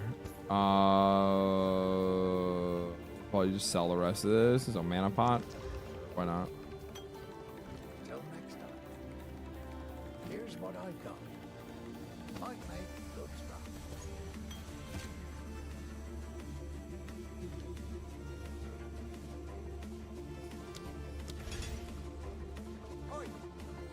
I actually thought that I'm gonna be real with you guys. I genuinely thought that the whatchamacallit, the volcano was gonna be less impactful than it is, and it's actually way better than I thought. Fucking goddamn it.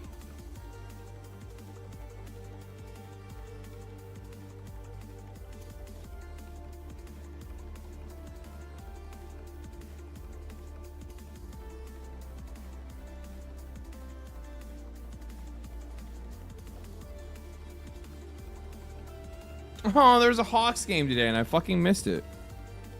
What was the score? Who did we play against? We lost to fucking St. Louis. Boo. Boo.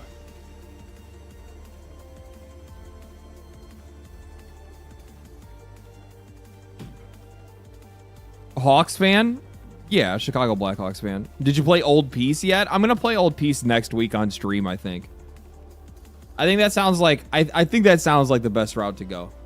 I think that sounds like the best route to go.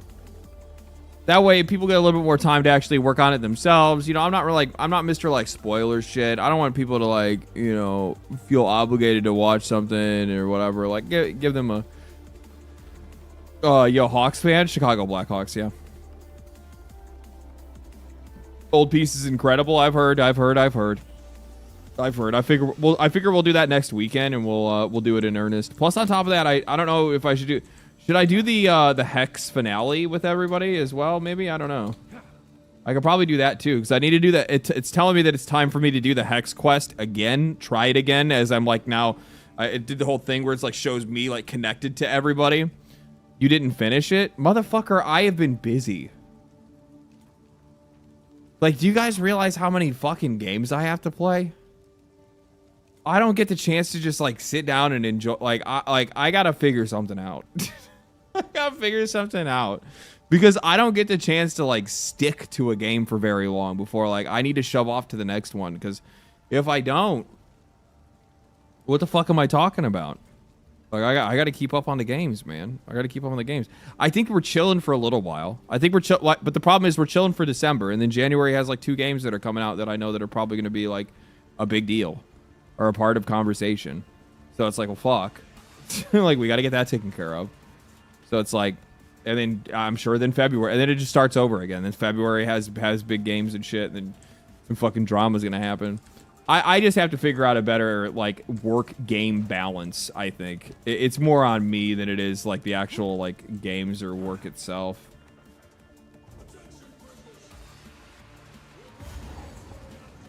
How come in my stash some of the slots are remove only? I have no idea.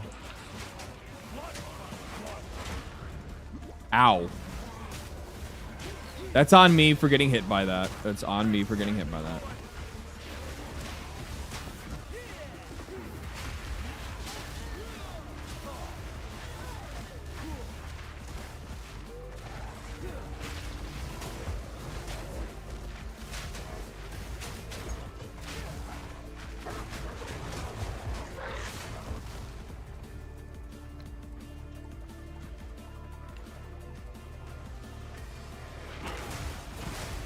Oh, that is sick.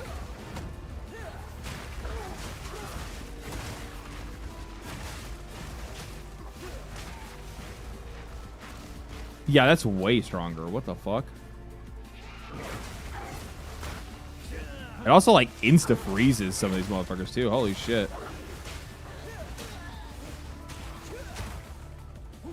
I see Wolf being very good.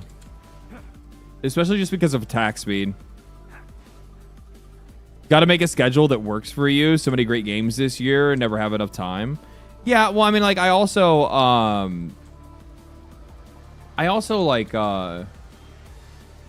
it's not even like the time thing. Like, it's not, it is the schedule thing. That's what the fucking problem is. Like the problem that I've had recently is that, like, I've been procrastinating more and more lately. And it's not like that I don't want to work on videos or anything like that. It's just like I just get into these ruts every once in a while. It's just part of who I am. And like I just I start acting like a little bitch. I start staying up way too fucking late, sleeping in way too fucking late. And then like the rest of my day is then fucked because it's like now I'm not getting to the gym until like fucking noon or 1 o'clock. And then by the time I finish with the gym and it's now fucking, 3 or whatever. And then I get home and it's like, okay, now I need to write. But then I end up writing until like 8, 9 o'clock. Now I haven't played any games. You know what I mean? Like it keeps piling up. So it's just like, it's on me to like get better control of that schedule.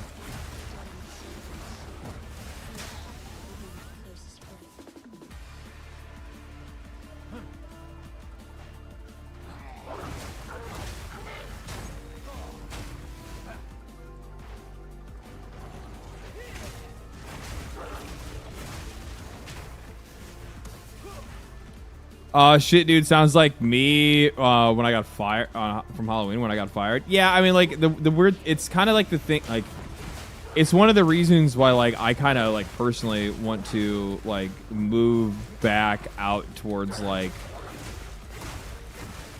somewhere where there's like more family and friends. And it's mostly to do with the fact that like I think that like. If I surround myself with people that have schedules, then I will by proxy have a better schedule. I noticed that's just how my life has always been. Like I've always been that way. I have like I don't know. I guess I don't really have like the most normal like codependencies. Mine are just like very simple things like, oh, as long as I am hanging out with regularly or near people that have like schedules, then I will also like have a life schedule. If I'm not and I'm like isolated, then I turn into a straight up fucking ghoul. That's essentially what it is. Finally got my druid class, brother. That's what's up, big dog. That's what's up. Congratulations. Congratulations. Good for you, Fonzarelli. I'm gonna use the bathroom real quick. Give me a second.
I slept through the league start, so just loading in now. How is it, LD? It's good.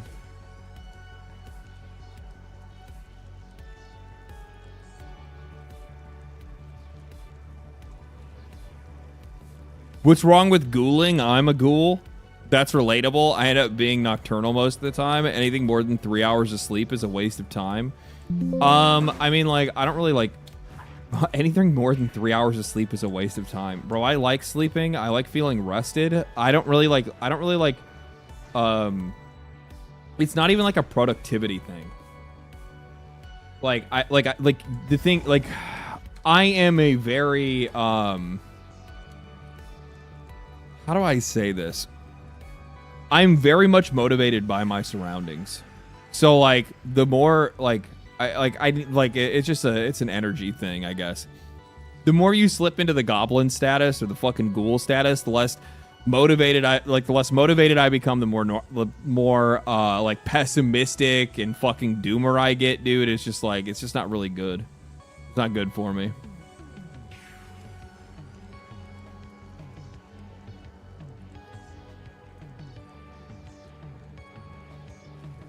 It also starts making me like feel like shit and like tired all the time. But like the problem that I run into, and it's just like the nature of the work, is that like essentially what will end up happening to me is that like I'll get writer's block. And if I get writer's block and I have a deadline, like some sponsor shit or whatever, then all of a sudden it's like I have to get this video done. So then all of a sudden I stay up later writing, or later or if like later writing or later recording, whatever it could be. And then the next thing you know, like now I have a video that I'm still editing. It's like 4 o'clock in the fucking morning. I post it, now I'm waking up at fucking, 10 or 11 the next day. It's like, fuck, dude.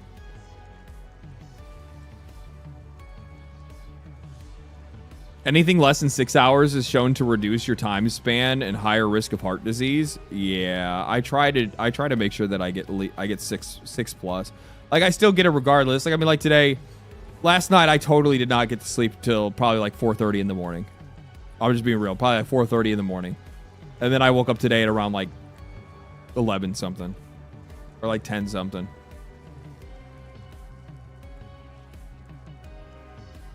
How much sleep is too much, though? I mean, I don't know. At least for me, I've always felt like my body just takes what it wants. Takes what it needs.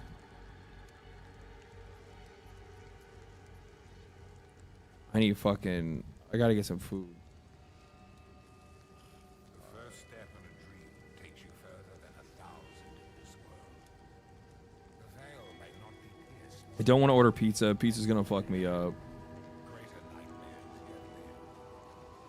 Death is but a chance for rebirth. This is the key to a crucible that stretches the sanity of the mind. Failure and deliverance. Okay, we'll do this. Hi, Bub. Hi, Bubs. What are you doing? Cheap viewers at Neza.com? What? I can get cheap viewers? Wow. Wow.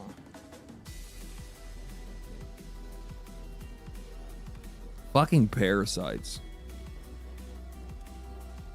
Like, I realize, hi, buddy. Hi, buddy. Buddy, what is it? I'm just ordering food really quick. My chat crashed. Hold on a second. I'll bring it back up. There we go. Time to buy some bots. Some bots? Fuck yeah, dude, right? Like that's what you fucking do. Just bot it up, right? Like I'm sure that's like the best thing that you could possibly do. I'm sure that would be really good for your really good for your long-term growth, right? Like faking it till you make it. I'm sure that shit actually probably works for some people. I don't have the fucking I just don't like lying. That's really all it is. Because you know what the thing that would probably scare me the most for content creation is that like lying and then having to like worry about like people figuring it out and then like going back through older videos. Oh my god, here it is right here. Oh my god, he went for fuck it. Like those moments where like people expose you for like I don't want to deal with that shit. I'd just rather just be upfront and say fuck it. Like even if I'm going to say something I know that people aren't going to like, it just is what it is. Fuck it. Why not?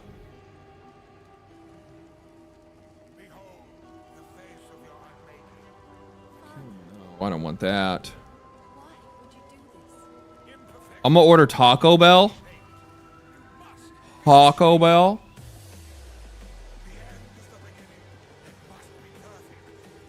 Oh no, this is the wrong Taco Bell box. I don't want this. Hold on. Anything short of perfection is irrelevant.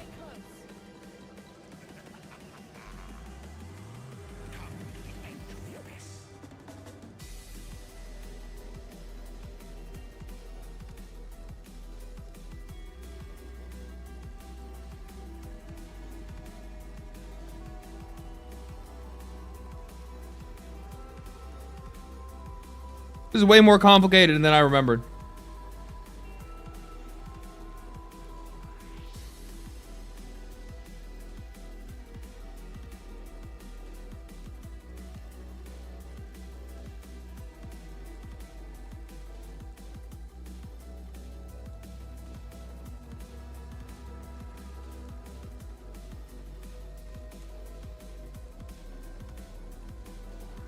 Yeah, there we go. Fix that. Okay.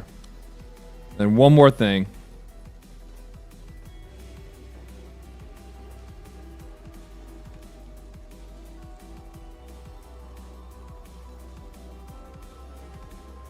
Whatever. I don't fucking care. Bring it.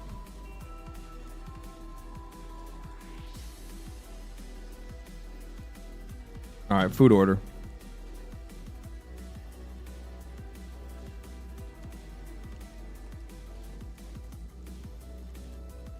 Taco Bell, you really hate yourself? I fucking love Taco Bell. What the fuck is wrong with Taco Bell?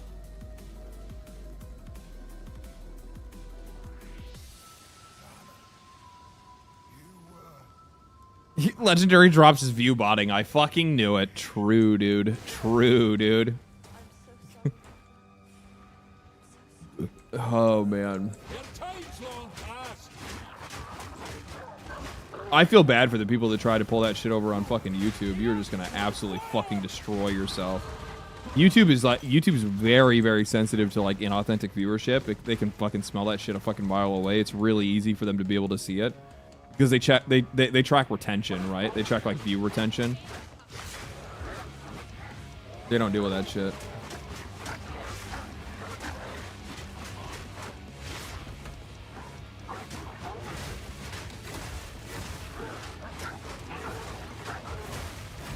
Oh, you guys think you're the werewolf? Nah, motherfucker. I'm the wolf.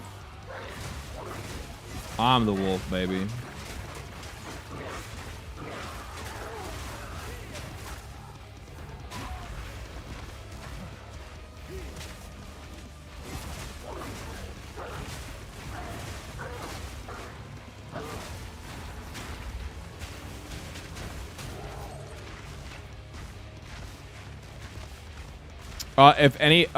If anyone ever claims you're view botting, they can ask me. I've been here basically every stream since you've started. Yeah, that is actually true. You have been around. Nobody's ever gonna ask, but nobody. I don't have enough viewers for people to ever think that I view bot. Why the fuck would anybody ever think that?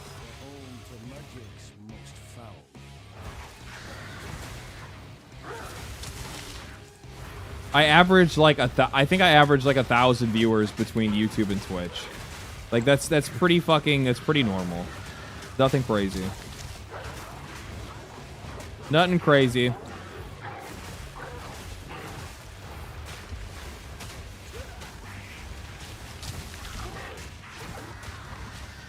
Fuck you, bitch.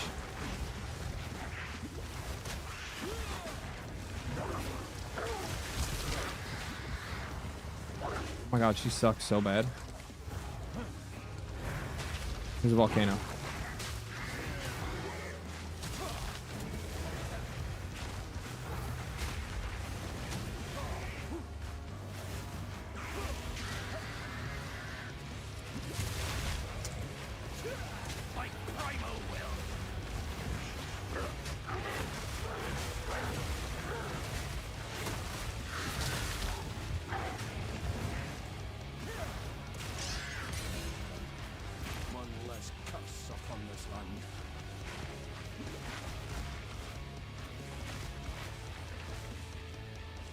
Okay.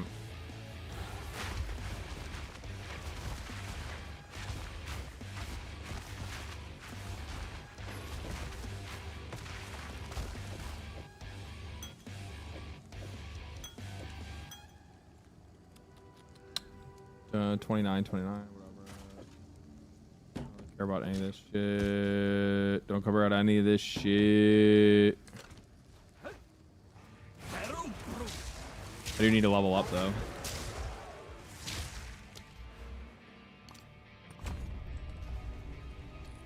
Got a weird question, my dude. Legendary drops. Not legendary drops. Did somebody took the name? I don't know. I don't think anybody took the name. What it is that I think I did a name change away from it at one point because I thought I was going to do a different name. And then Twitch had like a whole thing where they were like, hey, you know, you have to wait like fucking a month or whatever before you can change your name again. And I just left it. I think that's really all it was. If you're talking about like the underscore on Twitch, yeah. So far, Wolf very fair for the win. Yeah. How far are you into the game so far, Fonzarelli?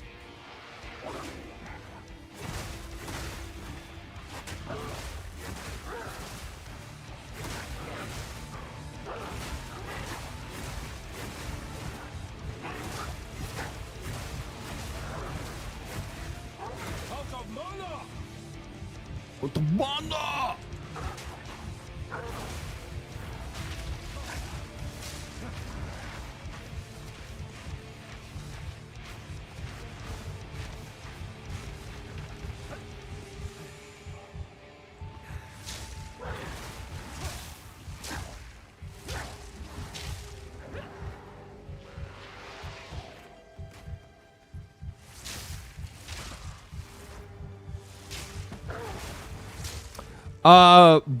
By the way, legendary drops, is it too much of a demand in future videos come packaged with constant pets for Maddie? Yeah, no, he gets them anyway. As much as I would like to coordinate with my cat about when he shows up in videos, I would love to, but seeing as he is a cat, he does not care about when he shows up and chooses that time on his own.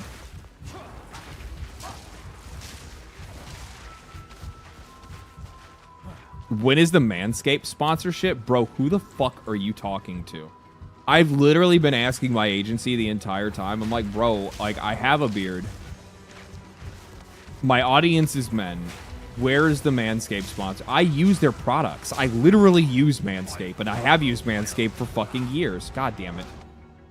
And I've used Manscaped for fucking years. Like, I have their beard trimmer is fucking goated.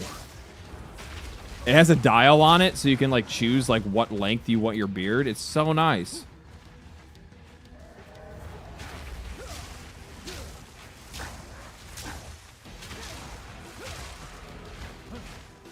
How's Druid? Right now I'm playing it like a sorceress and playing it slow. So I mean, it's cool though. I like it. You get surrounded. You have like I have a way out right now, which is nice.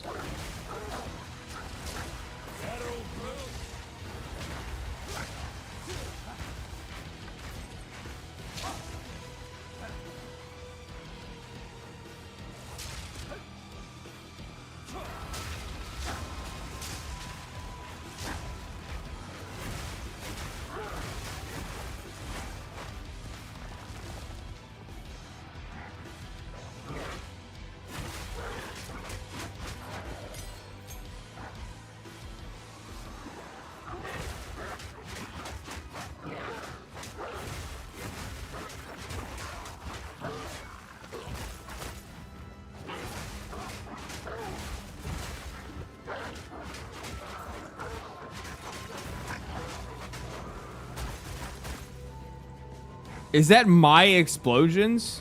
It has to be. It is.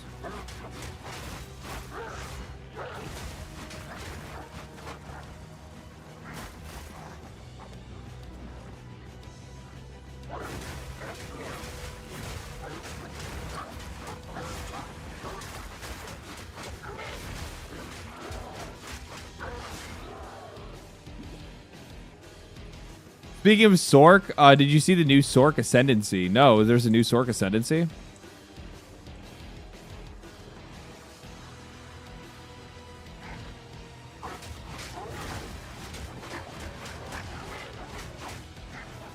Speaking of Manscaped, I do actually need to do a beard trim.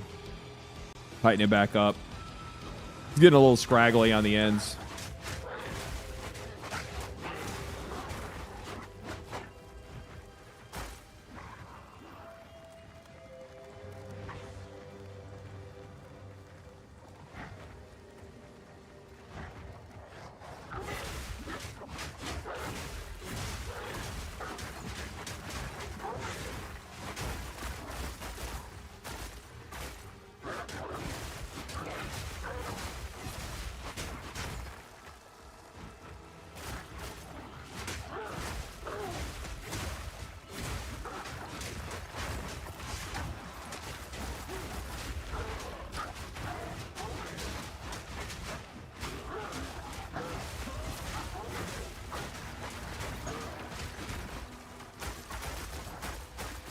The little explosion things feel kind of useless right now, to be honest with you, because they end up going off by the time everything is dead, so it doesn't really matter that much. What is this? Path of Exile status? What is this for? Oh, the new Sorceress Ascendancy? I'll have to look into this later. I'm not super, like, build savvy. I'm still kind of, like, learning, like, the build crafting stuff on my own time, if that makes sense.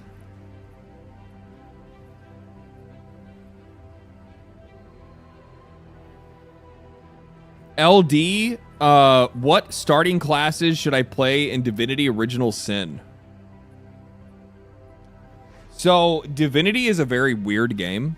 You have to actually... So, what you actually have to think about your, like, how you're building your team. It's not necessarily, like, your character. You're going to think about how you build your team right from the very beginning. Summoner is really good. Yeah, a summoner is always really nice to have. So, in Divinity, all enemies in the game are going to have physical and magical shield, like physical shields, magical shields, or both, or either one, right? And your objective when trying to take them out is that you typically kind of want, like, as weird as it sounds, in most cases, you want a team that is just, like, very good at focusing on one of those. So, like, either I have a whole team that is focused on dealing magic damage, so that's even, like, physical magic damage, like weapons that are, like, you know, spectral swords and shit like that, or, like, full magic. Summoner can do both. Yeah, that's the reason Summoner is really nice to be able to have. But, yeah, like, so like, you actually kind of want to think about more team creation than just, like, a single player. But Summoner is always really nice. It's also pretty busted. I also like the Blood Knight. Is that what it is? Blood Knight or whatever? I forgot, like, what the fuck they're called. But it's like that's what it is. It's a fucking, like Blood Knight. You deal blood damage and fucking everything blood.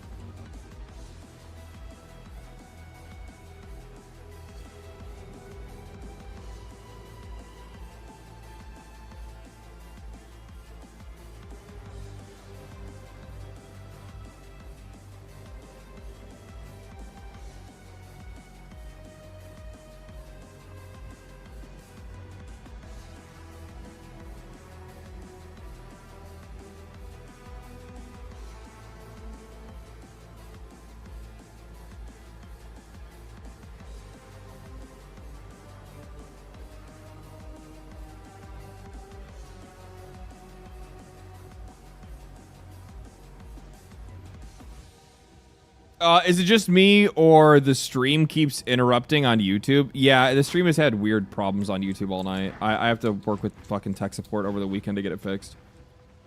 It won't be a problem after this weekend. It's just like it'll buffer sometimes. The best option that I can give people is just like, as goofy as it might sound, just keep the stream like a couple seconds behind what the actual timer is rather than playing it on live, so then that way it doesn't buffer for you at all. I'm playing a game, so I'm going to be pretty lagged on like on responses. You know what I mean? So at least by, you know, a minute or whatever in some cases. Could be longer. I don't know. So you're probably fine to be like a little bit further back just to try to...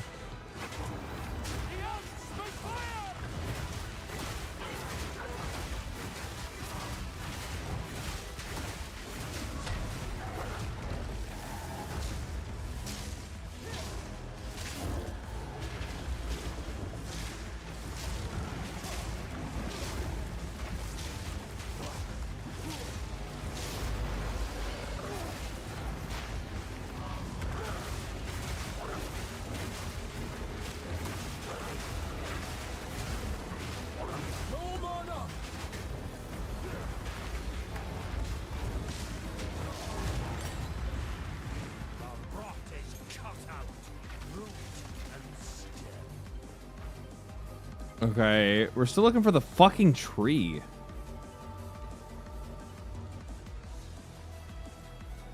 Where the fuck is this stupid tree?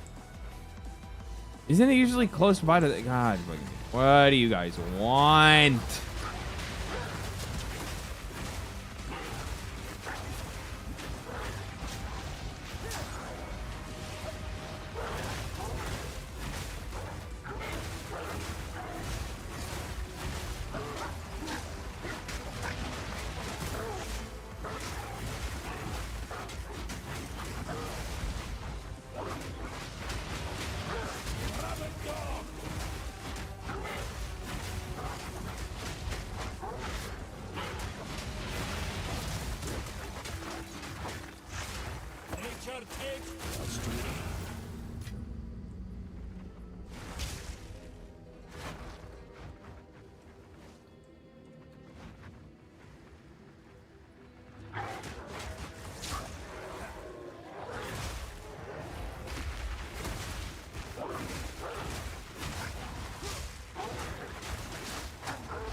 Val Beacon, also range of the ice will call. What? I'm still waking up watching that new Larian trailer like it was a dream. Woohoo. Dude, I can't fucking wait, man. Like, and also on top of that, like, I feel like it's such a... It's like one of those things where it's like, could you imagine being a fucking triple, like one of these AAA companies, and they're like, fucking goddamn it, they're making another one. They're making another game. Why? And like, this is actually gonna, and like, and this, like, I mean, the next game is just gonna kind of like cement them into like,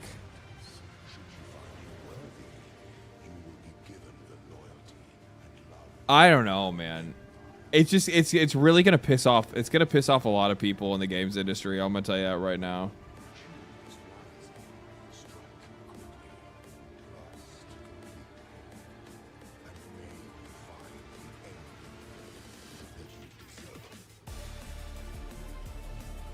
It's gonna piss off a lot of people in the games industry because they're just gonna, because like they've already had to hear it like all year round, like especially like, I guess,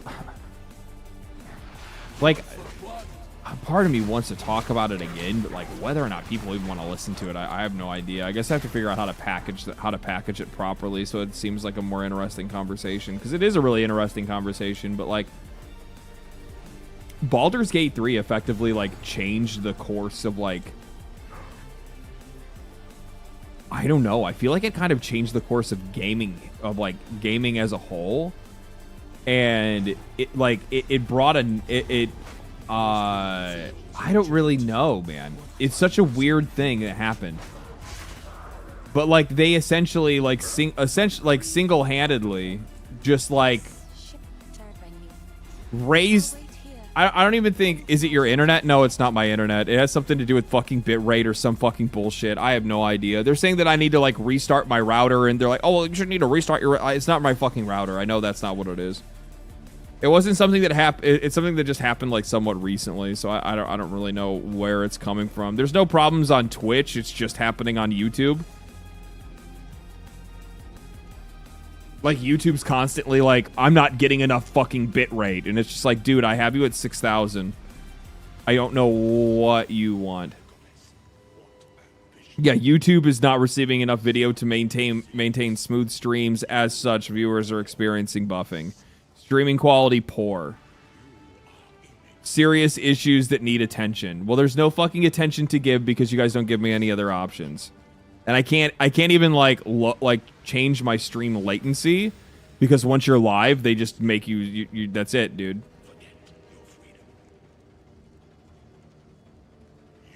Oh, that's actually kind of interesting. So it automatically generates a vertically cropped version of your stream for your shorts feed. That's interesting that they actually do that. I like how they're like, you know, fix the issue now, and it's like there's no way to actually fix that. There's no tools to do that with. Like, why would you tell me to fix it now when you know I can't? Sounds like throttling to me. It's not my internet. I'm telling you right now. I literally, like...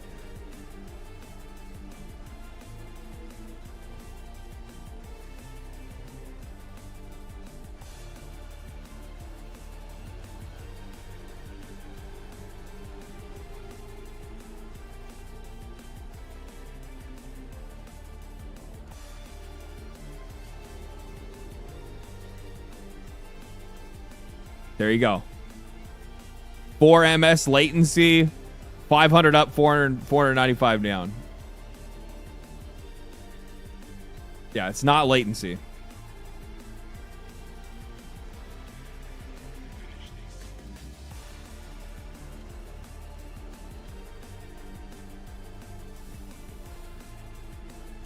Just move to Twitch. It feels bad. I'm already on Twitch. Why would I move? Why would I move? I set the playback back 95% just to avoid the buffer. Yeah, that's what I would do. It'll be fine that way. It'll be fixed next week anyway. Temporary issue. I'm like, as I've said before, like the one thing that like probably triggers me the most is like technical issues with stream. Like it fucking bothers the shit. I mean, because there's like no actual solution other than like dropping the stream, and dropping the stream means dropping your viewers, and it causes problems for you guys, right? So it just makes things like insanely fucking like annoying as fuck for me and for you. Search the entrance for the red veil. Activate the 4 additional beacons. Okay, I'm just going to go get the pieces now, right? Red veil's off this way.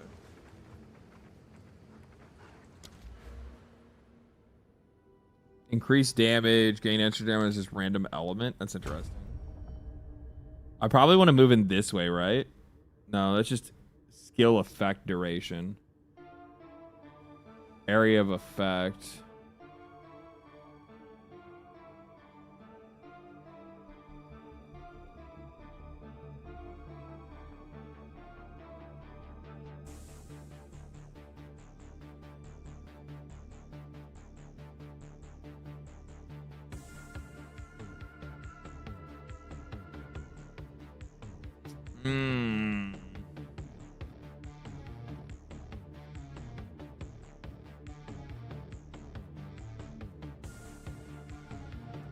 I didn't do any build planning. I should have done build planning and I didn't.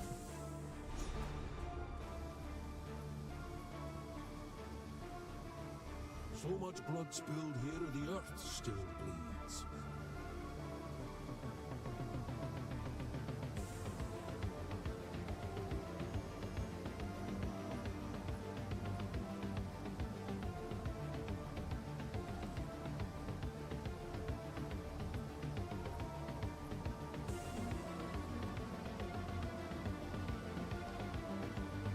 I didn't plan it all either. Have no idea how to build with.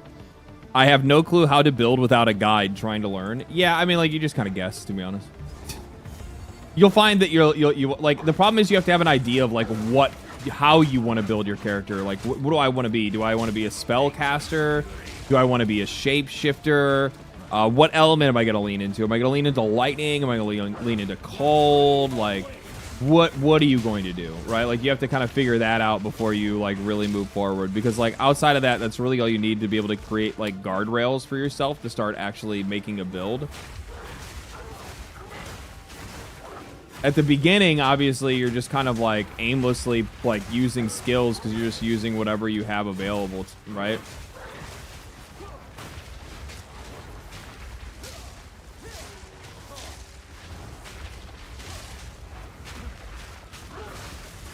Holy fuck.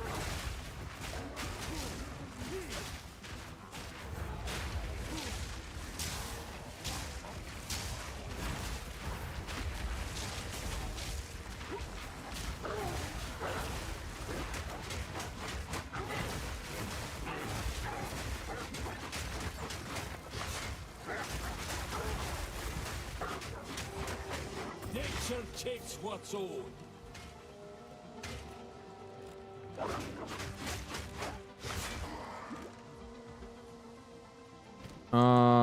Garbage.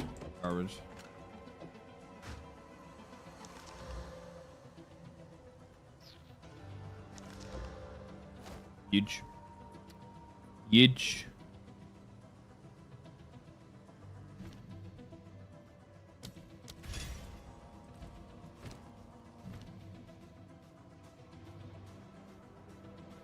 I don't know, entangle, sure, why not? Just as an extra skill. No, we can just bank that. We want something for probably sports attacks, all gems.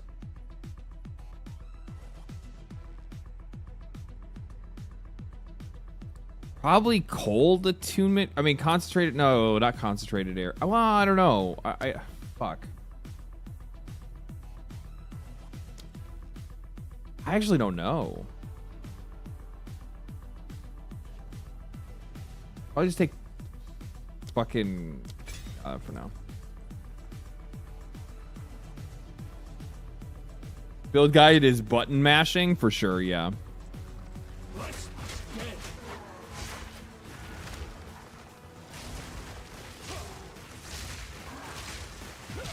Oh, that's actually really effective. What the fuck? What a fucking really good ability. Hit it with that. You hit it with the entangle. They don't fucking move. They take extra damage. Holy shit. All right. Down clown.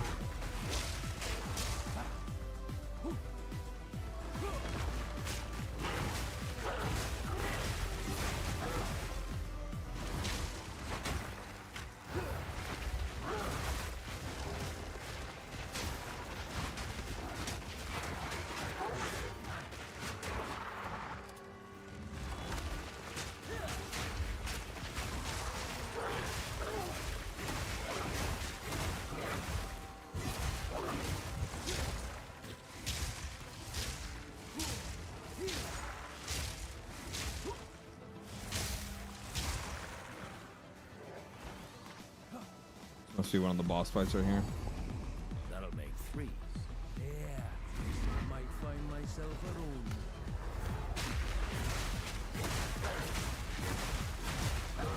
Jesus Christ, dude.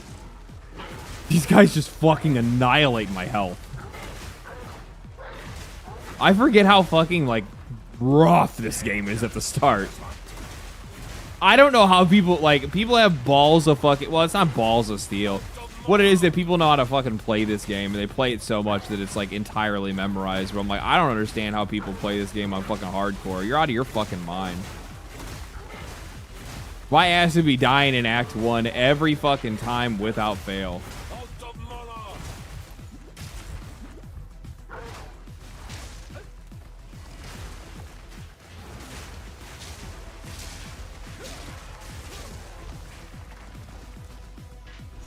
Other motherfuckers, they'd be like, I'm doing tier 78,000 maps with fucking 18 levels of fucking corruption. Einstein's theoretical theory of theories, fucking space-time quantum phenomenon, with all on hardcore, and then, oh man, I finally died. My character after 400 hours. We're both at the exact same part of the game, literally. Oh shit, cool. Cool. Are you gonna be up playing this, or what are you doing? You just vibe playing right now, or what?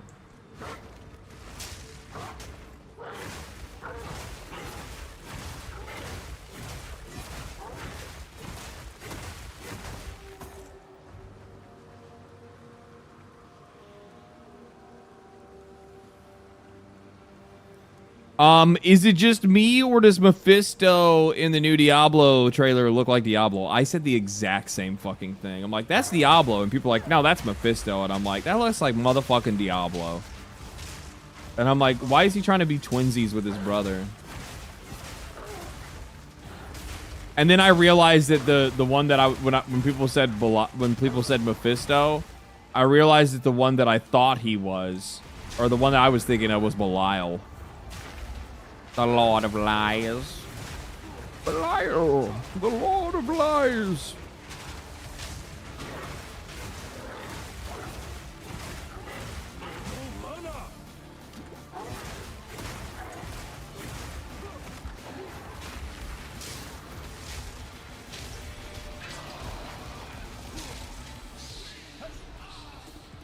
No peace to be had here, not even in death. Belial, he put a butt plug up Tyrell's ass.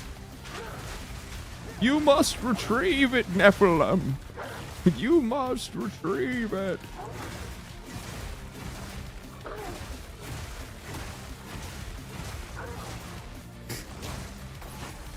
Yeah, stay a while and listen.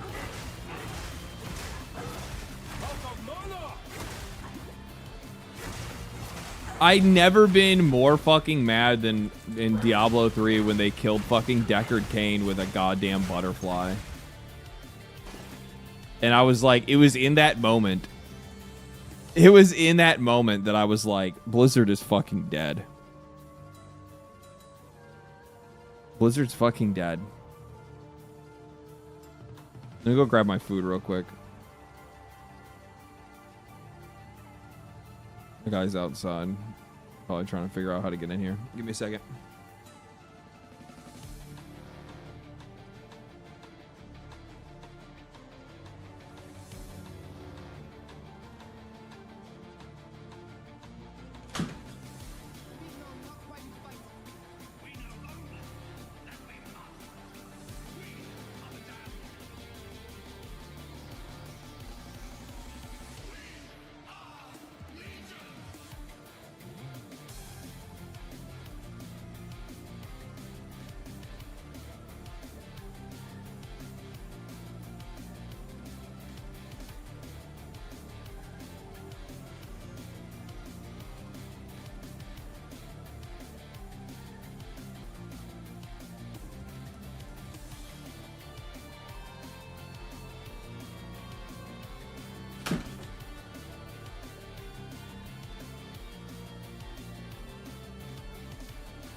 All right. Time to get fucking degen time, baby. To be honest, Blizzard should stop making games and just make movies and of game lore.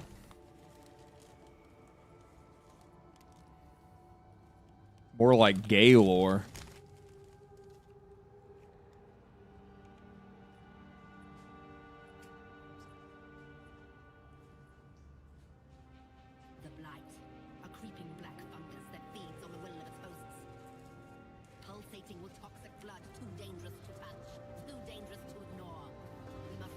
What'd you get from Taco Bell? I got beefy bean, chalupa, and a fucking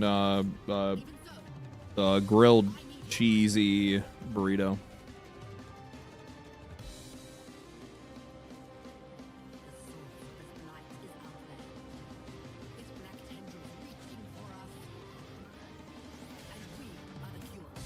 Stomach issues? Ironically, I never get stomach problems from Taco Bell. None. The only place that I know of that like consistently I get stomach problems from is Wingstop. So I don't eat them anymore. Haven't touched them in a fucking year probably. Wingstop will fuck me up so quick. I don't know why. And it's not like I was eating like the spiciest shit in the world either. Like I eat like fucking mild, literally mild. Mild or fucking honey barbecue. I don't eat anything hotter than that. White Castle hits everybody in the gut punch. No, I only eat White Castle on a night where like I'm drinking. So it has no option other than to like be absorbed. It's like counteracting poison, right? That's the way that I view it. Like White Castle meets alcohol and stomach kills alcohol.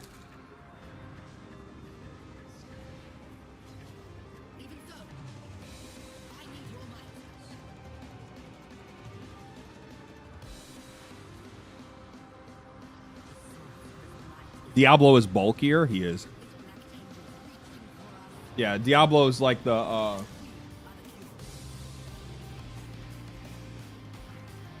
Diablo's the brother that lifts. He's the brother that lifts. Mephisto doesn't lift.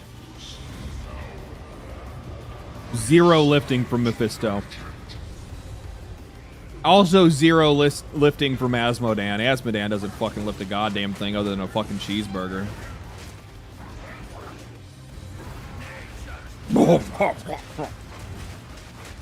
Come, Nephilim.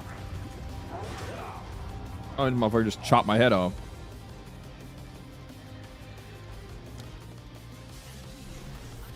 Okay, well that sucked.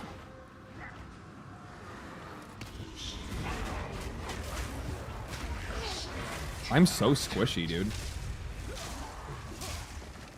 Me trying to play this like a fucking melee fool is just like a fucking death sentence. I'm just gonna give this guy the lightning. I'm gonna ride the lightning because I know it's clean. Ooh, don't you know what I mean?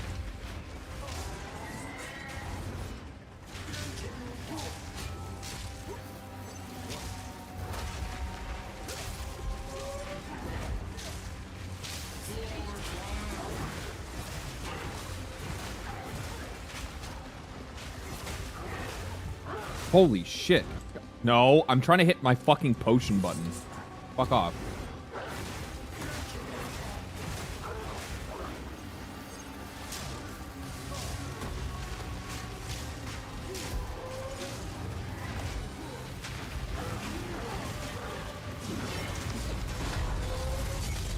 That's nice.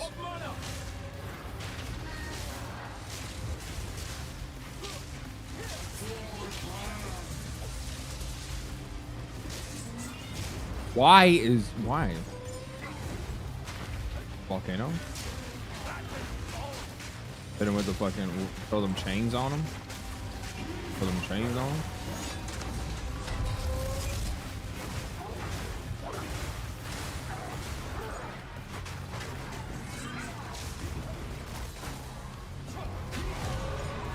Now you're dead.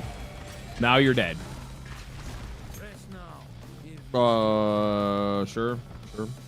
Oh, it's good enough. Diablo is like a kaiju. Mephisto is like a floating demon. No, I mean if you watched like the reveal of Mephisto, they sent me the key for their expansion today.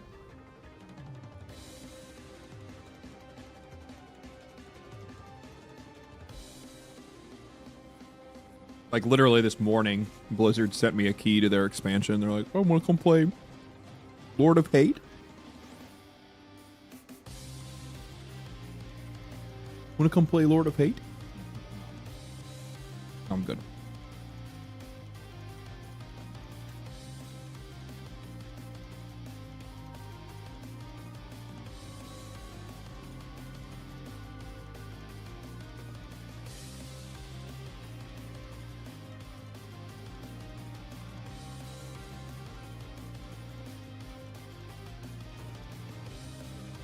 I was spamming Entangle on him while my wolf minions nibbled him down.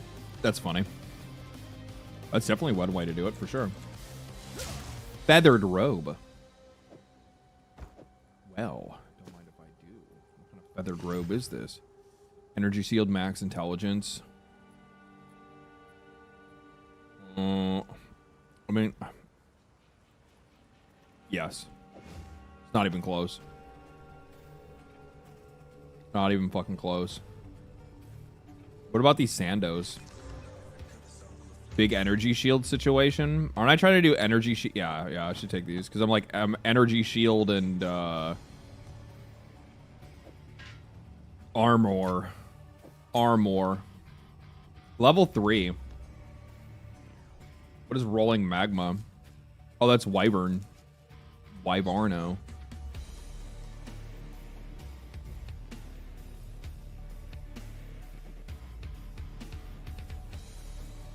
Interesting.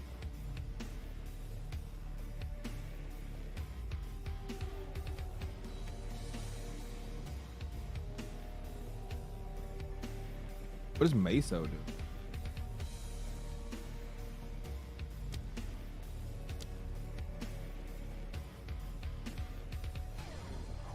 Wyvern basic attack damage is nice, not gonna lie. I've heard. Get rolling magna, get it? Okay, fine.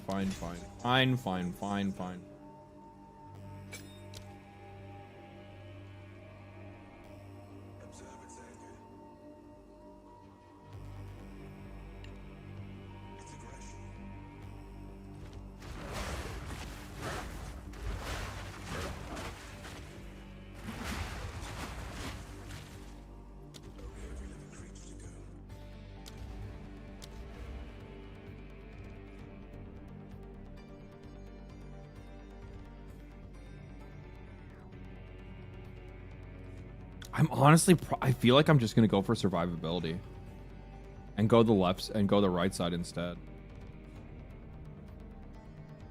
Like regeneration do I want regen over like actual reduction?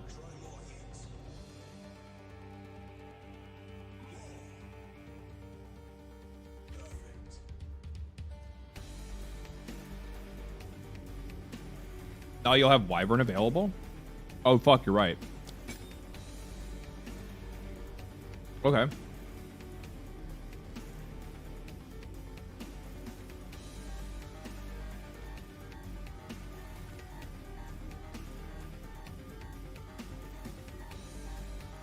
Diablo 4 Nirel is such a super annoying character.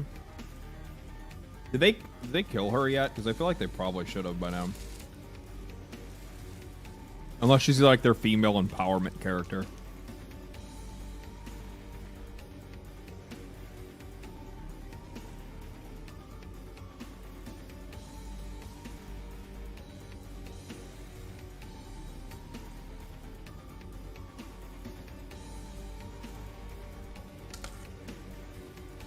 Don't forget we can reset the hooded man with gold anytime. That's true. Yeah, I know. I know. I'm just experimenting at the moment.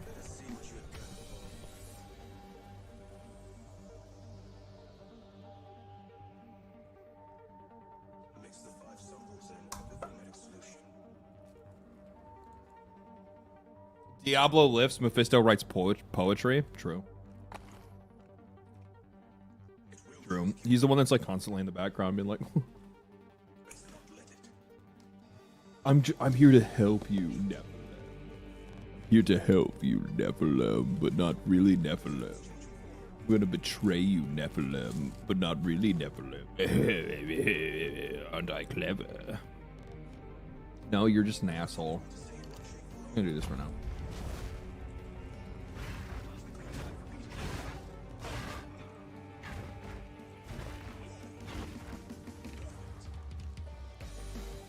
I'm a dragon. I'm a dragon. I hit you with my dragon bread. Okay, what do I need to do now? Travel to the Clearfell encampment. Activate the three ancient beacons. ¿Dónde?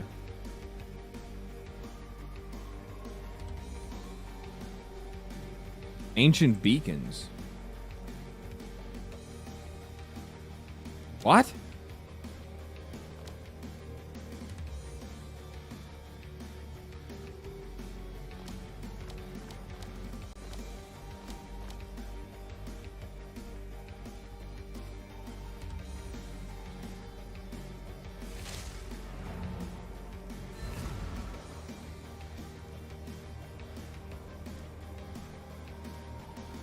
You don't have to go. Oh, okay, okay. Was it the seasonal mechanic thing? Is that what it is? I miss when villains were evil and not misunderstood hurt people. Path of Exile has those. Path of Exile just has people that are just like really fucked up, and then like there's no excuse. They're just fucked up. They're just like, yeah, no. I really like to murder people, and I want to like dominate the world. No, it has nothing to do with any like personal hang-ups. No, I just really like torturing. I just really like torture and yeah. Wait, why do I have to fucking reset this every fucking time?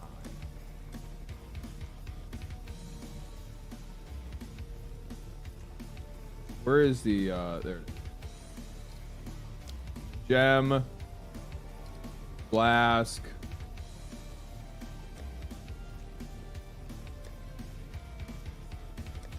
Essence, maps, stockable.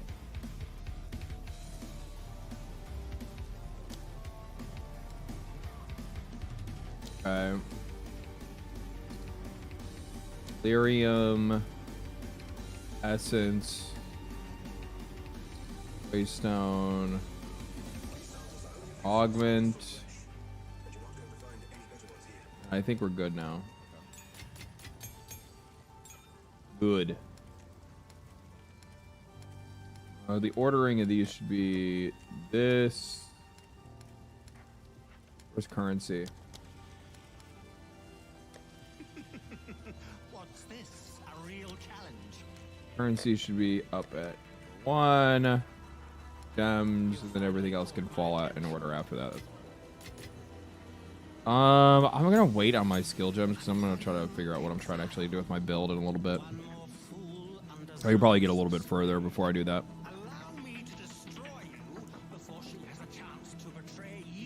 God damn it, my like stream keeps crashing on YouTube.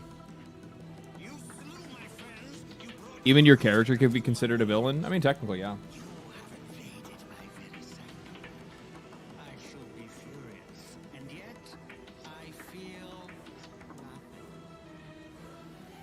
Apparently 156 million people watched the awards. I had no idea it was that popular of a show.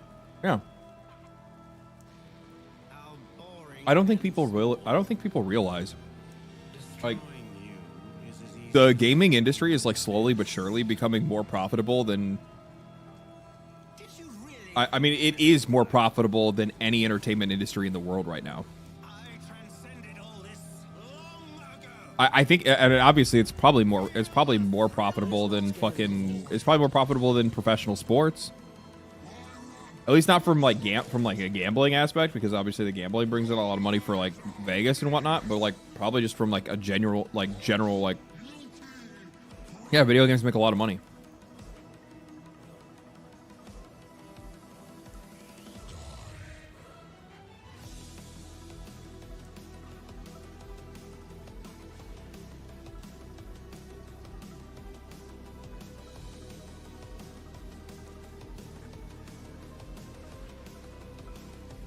Game industry is legit huge. I think that people like straight up underestimate like just how fucking insane the fucking games industry is, like how much money is in everything. There's so much money in it. Soccer is insanely massive. Well, okay, let's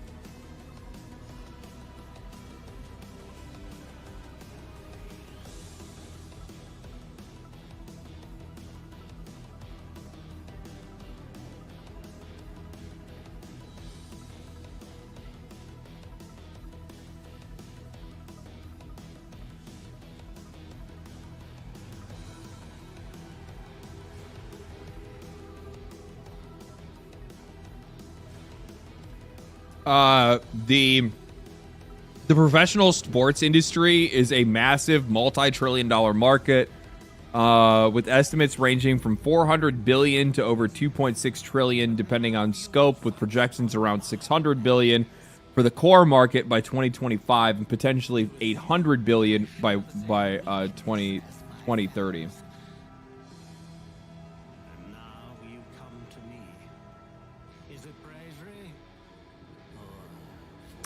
Games, 180 billion, projections to seed. We're already over this. This is actually not even, I don't think this is actually even the right.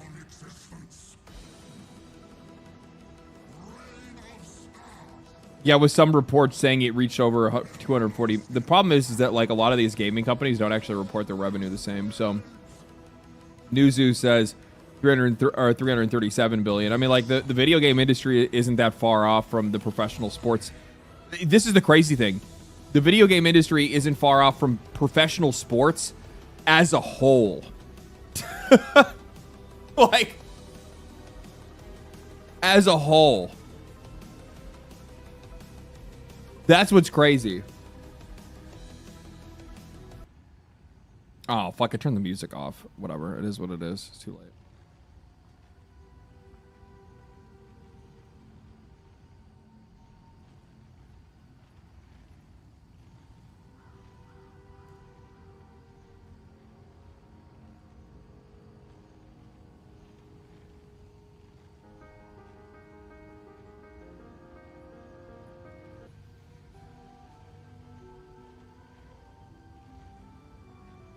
I need like actual music.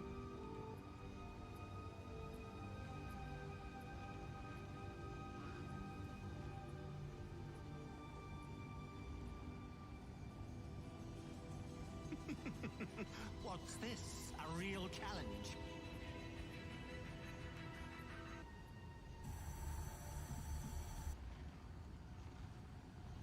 The first step in a dream takes you further than 1,000 in this world. The veil may not be pierced so easily as flesh. Greater nightmares. Switch back to watching on YouTube. I can't stand the ads on Twitch. It's actually kind of crazy, like how many ads are in Twitch. This is the key to a crucible that stretches the sanity of the mind. Failure, ambivalence, death, the final abyss of unending darkness. Embraced by misery, a power from the void. Okay. Enter the abyss. You have them.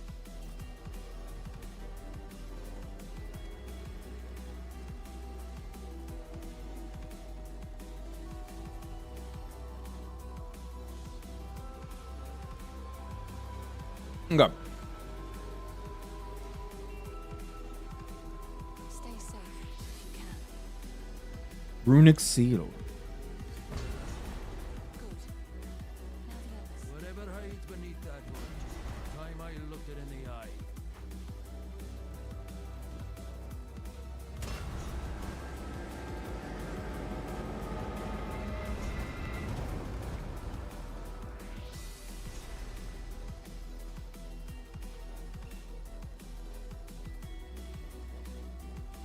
He's unconscious, but he's. Stay safe if you can. Oh, now what does she want me to do? Speak to Renly? Return to the camp? Okay. I'm immune to Twitch ads at the moment because there was a free trial of Turbo. Ooh, that's really nice.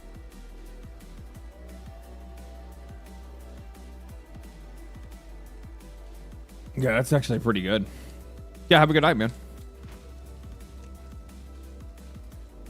I heard you had him. If you find a fight out there, do it. Ruined. Only grim tangle. Bye. Travel to Ogum. Find the entrance to the Grim Tangle. The face of your unmaking. Father. Why would you do this? Imperfection must be reshaped. You must be reshaped. I mean, it should be like right over here, right? Moonman beast!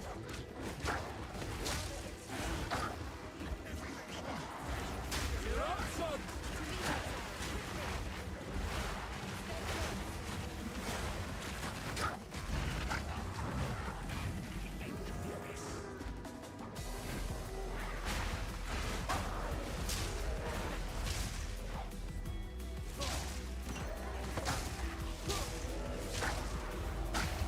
Drop this.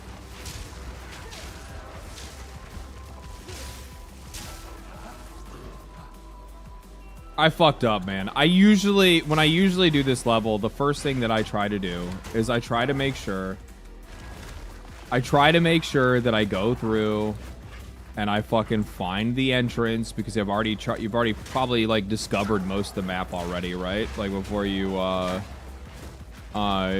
like do the whole like runic thing or whatever. And I usually like find the entrance to the fucking tree first, to the Grim Tangle. Because if I remember correctly, the Grim Tangle is essentially just like in the middle of the map. It's like in the middle of the map and it's like inside of a tree.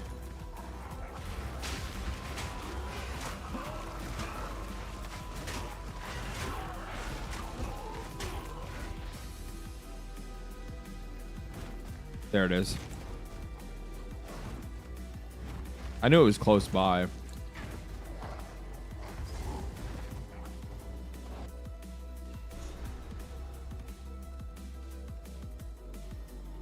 What's good, people? Chilling, dude. These roots will not budge for me. My greatest. If the Fae spirits are still watching, I believe they will help. I'm so sorry.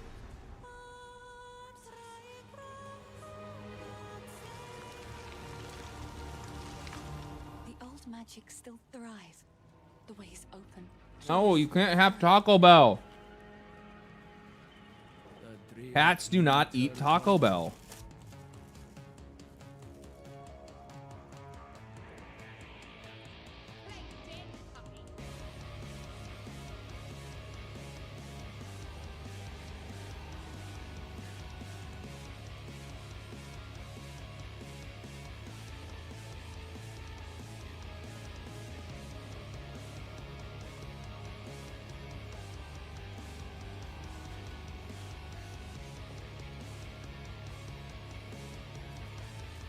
PoE 3, but it's a Japanese dating sim? What?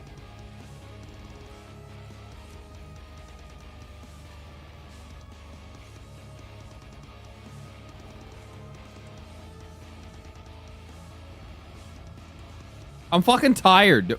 People are like judging my Google. I just realized somebody was judging my fucking like Google search. How much does game industry worth? Fuck you.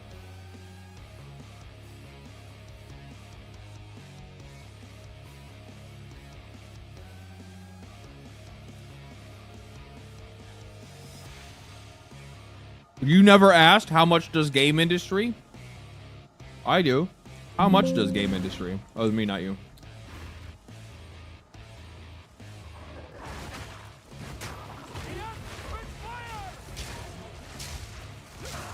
Zappy, zappy, zappy, zappy.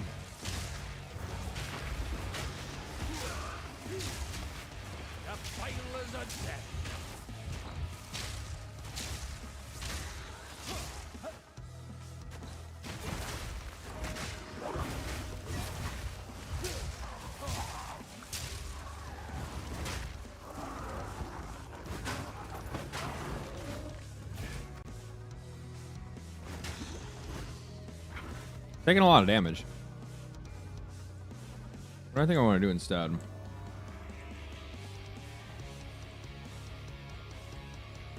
It's just this.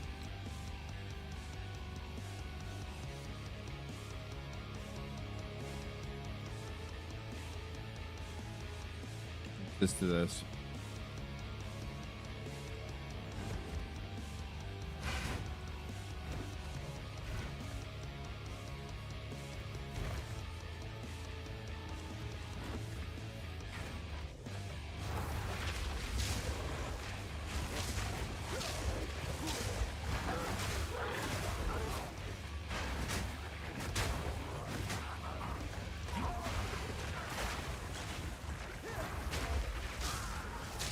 Okay, the Wyvern ability fucking sucks.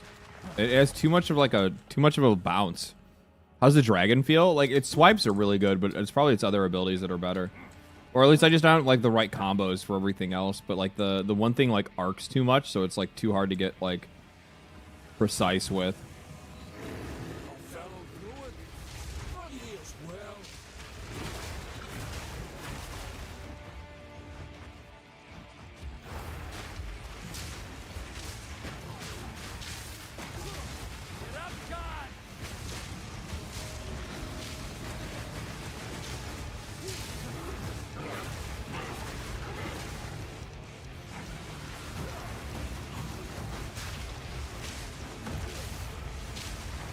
Yeah, I'd like to probably play similar to this guy right here, like a fucking either summon druid, I think, elemental druid, rot druid sounds really cool, and then you can't be that like a shroom druid.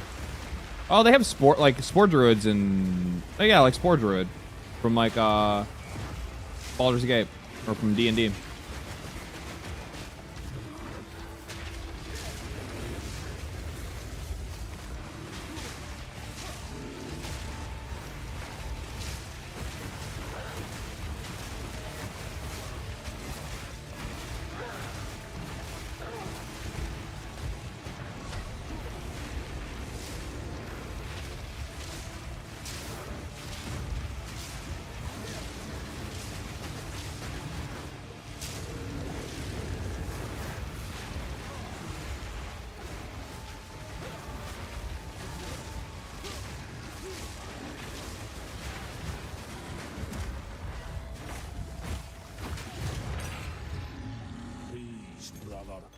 I only hope you'd do the same for me.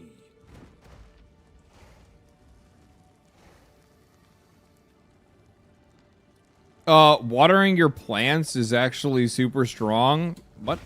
Watering your plants is actually super strong. Once you get Storm, all you need is the plant, and it feels damn nice. Storm plant. There's like abilities later on. Is that more like Elemental Druid? Is that what you're talking about? That sounds kind of cool. LD, how often do you go to the gym? I go 3 to 4 times a week.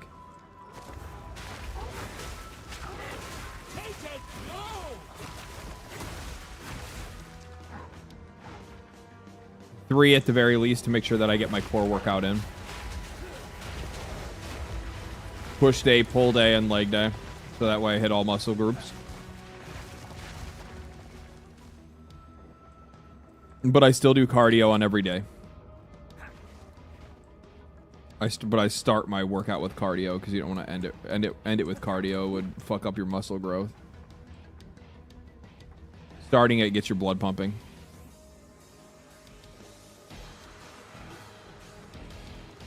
God damn it. Of course, it's like the second I go to like eat something. Now I don't want to touch my keyboard and get my keyboard nasty.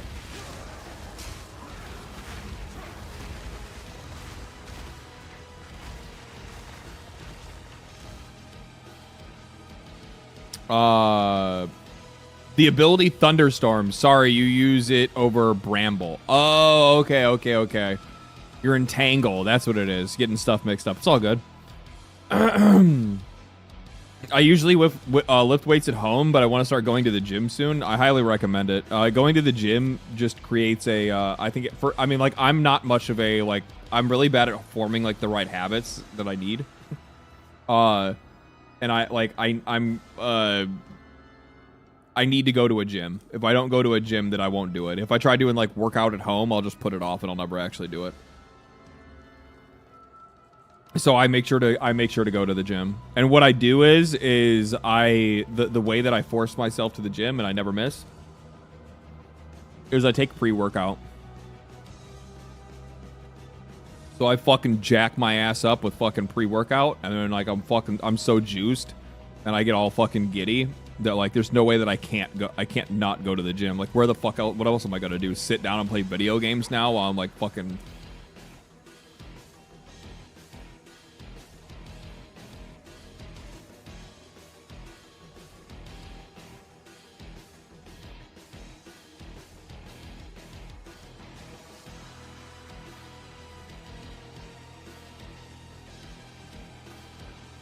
Oh, multi-shot? I got you.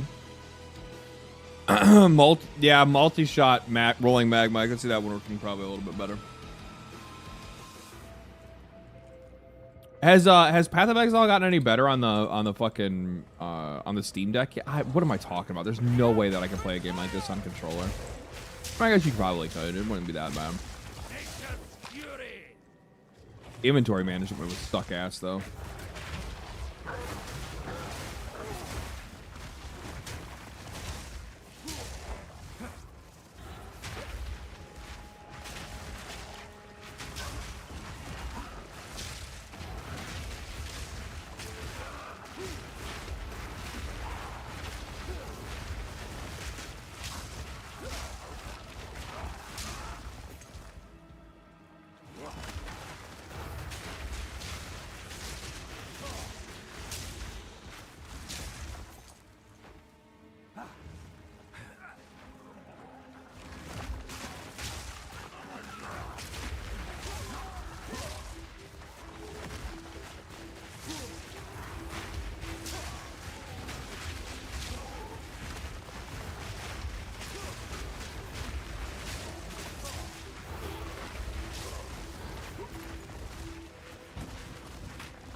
Yeah, I'm not gonna lie, this feels really good playing it like a spellcaster.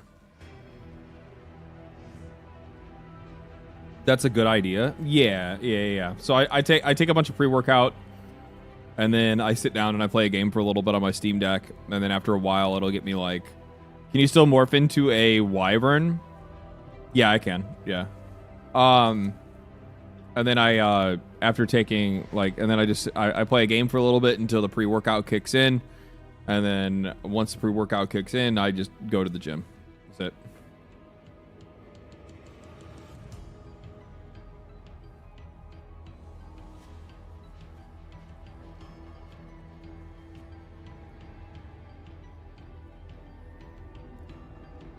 It's also not even like it's not even like a, oh man, LD, you're so fucking disciplined. You're so health conscious. I'm literally doing it to survive. I take that back. It's 2 reasons. I do it, 1, because I live a very sedentary lifestyle because of the work that I do. So I don't really do a lot of moving around. I do a lot of writing and recording and playing video games. So it's like I need to be able to be able to make sure that I'm working out and taking care of my body in some way. Otherwise, I'll just fall apart. 2, the other part of it is I'm on camera and I want to look good. It's for my audience. It's to make sure that you guys aren't like all of a sudden watching some dude slowly fall apart and turn into a fucking like a glob.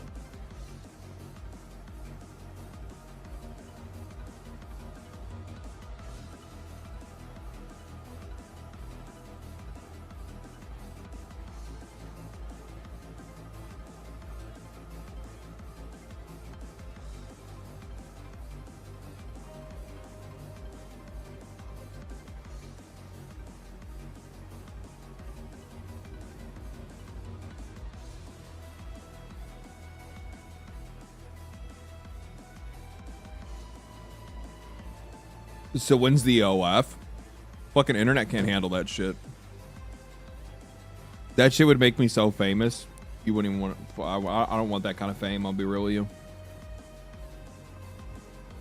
I don't want that kind of fame.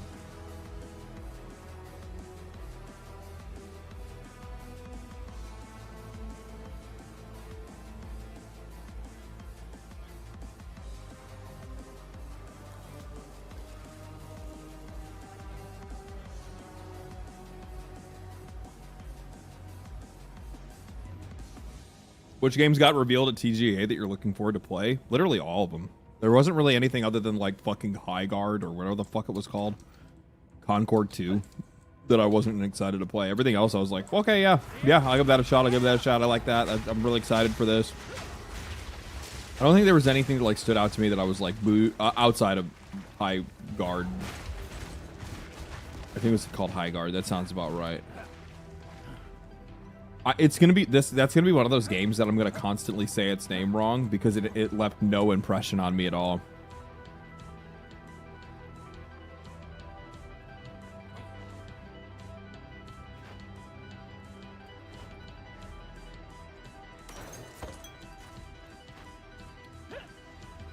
What the fuck were they thinking? That shit pisses me off so much. Who the fuck greenlights that? That's my, like, who the fuck greenlights an investment like that? Somebody had to greenlight that investment. That's the problem. Somebody had to see that project or hear about the idea of doing a live service game like that and say, yes, this will work.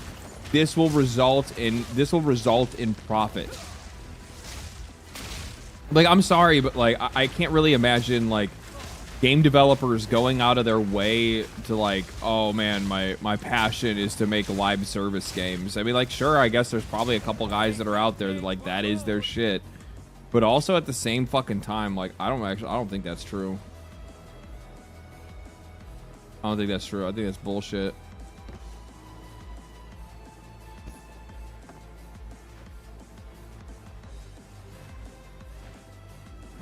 Ew, could you actually imagine that? Like, imagine somebody like, oh, I got into making video games because I want to make fucking live service games.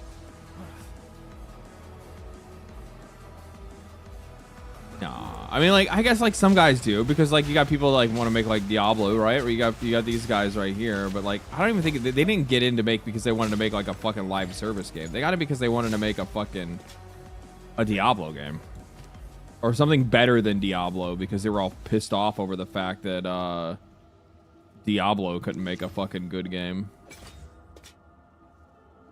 That was a huge upgrade there.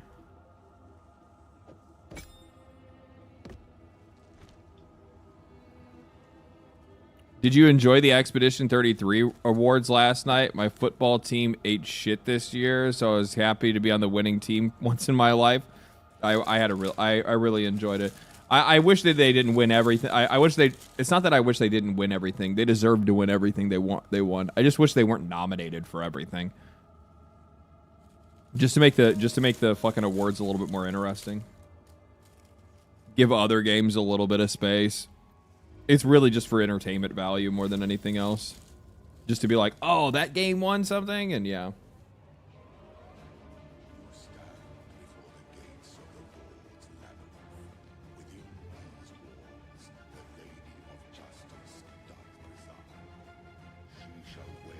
You're always live now, matey?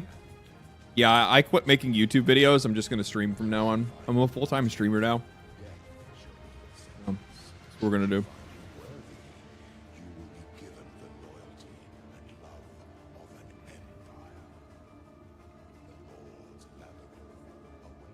No, he let a $30 million budget indie game tear up the Game Awards and send a message.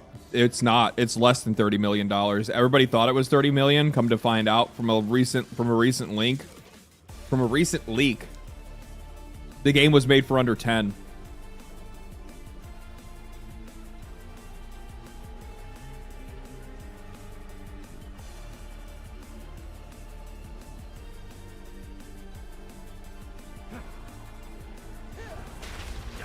Under $10 million. I don't even know how the fuck they do that. I'm like, how? How fast did they develop the game?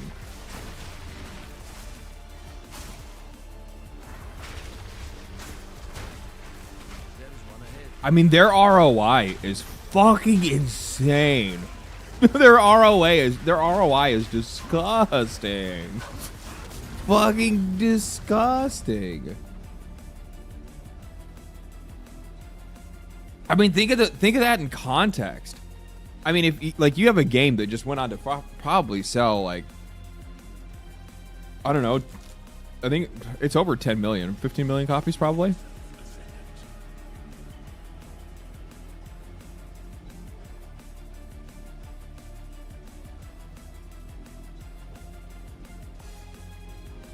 Only 5 million copies?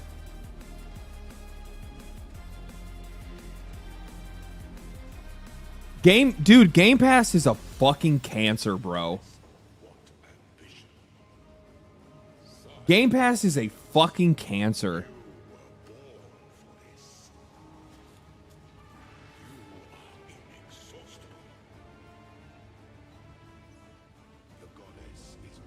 Game deserved more sales? Yeah, but it's on Game Pass for free. Yeah, I mean they took that deal just for fucking like, you know, to probably get more funding.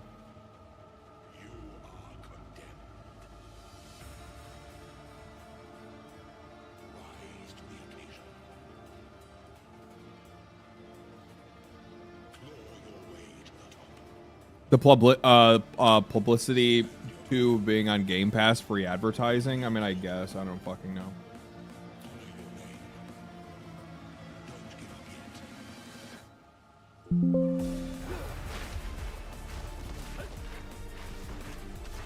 Bro getting gains for the audience? I mean, true.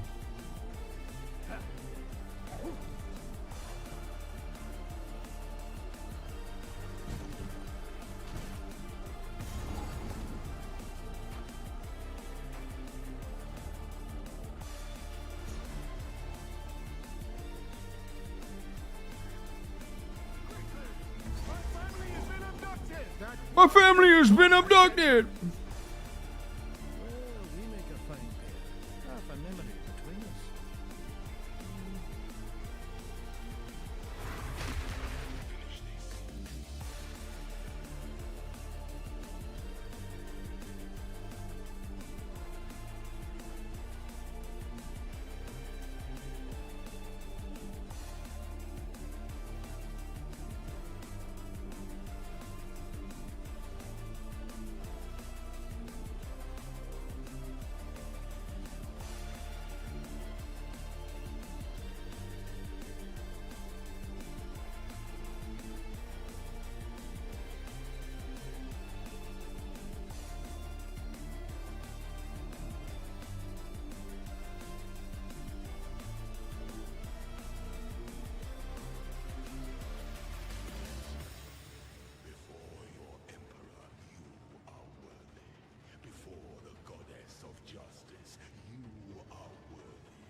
am I looking for here?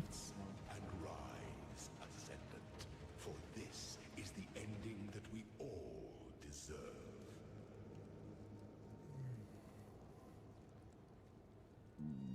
Best action adventure game? I think that went to like Hades or something.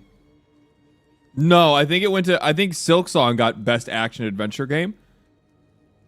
I just remember Jeff Keighley giving this like weird backhanded joke that I didn't really understand. He's like, see, you guys did win something. Where it's like, I think Jeff Keighley was fucking mad that he didn't get to be the one to reveal Silksong. I think Jeff Keighley is like secretly angry at Team Cherry for Silksong not being announced on his show.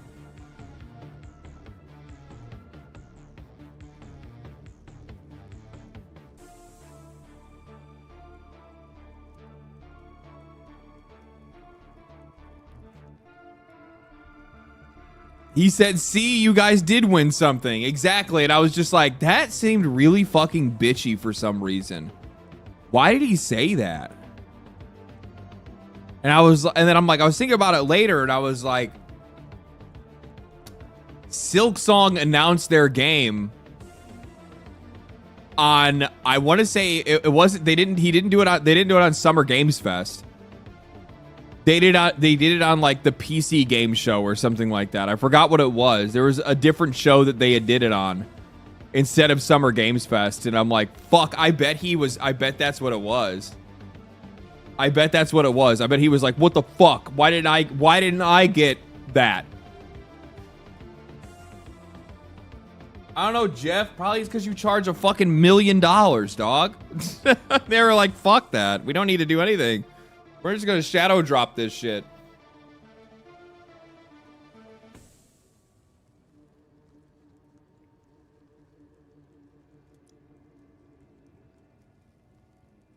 They're like, we're gonna shadow drop this shit. Watch 15 million people show up, bitch.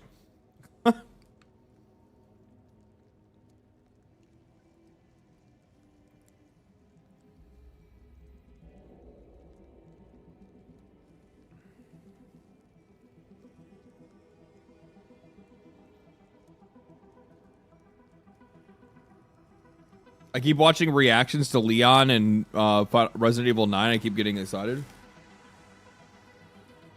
How did people not think that Leon wouldn't... Like, I just assumed he was going to be in the game no matter what. It's fucking Raccoon City. Why would they not have Leon in the game? I like how people are... I like how people are surprised. They're like, oh my god, it's Leon! Oh my god! It's like... No fucking shit. It's Raccoon City. They showed images of RPD.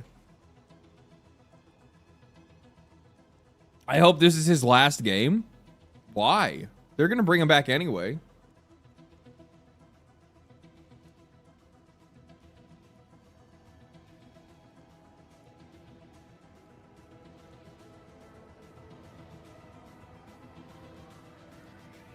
In about 30 years from now, they're gonna bring him back in the reboot. In or it's probably not gonna be 30 years. It's more gonna be like 10 years, 15 maybe. 15 years from now, they're gonna be like, they're gonna make the Resident Evil 4 remake.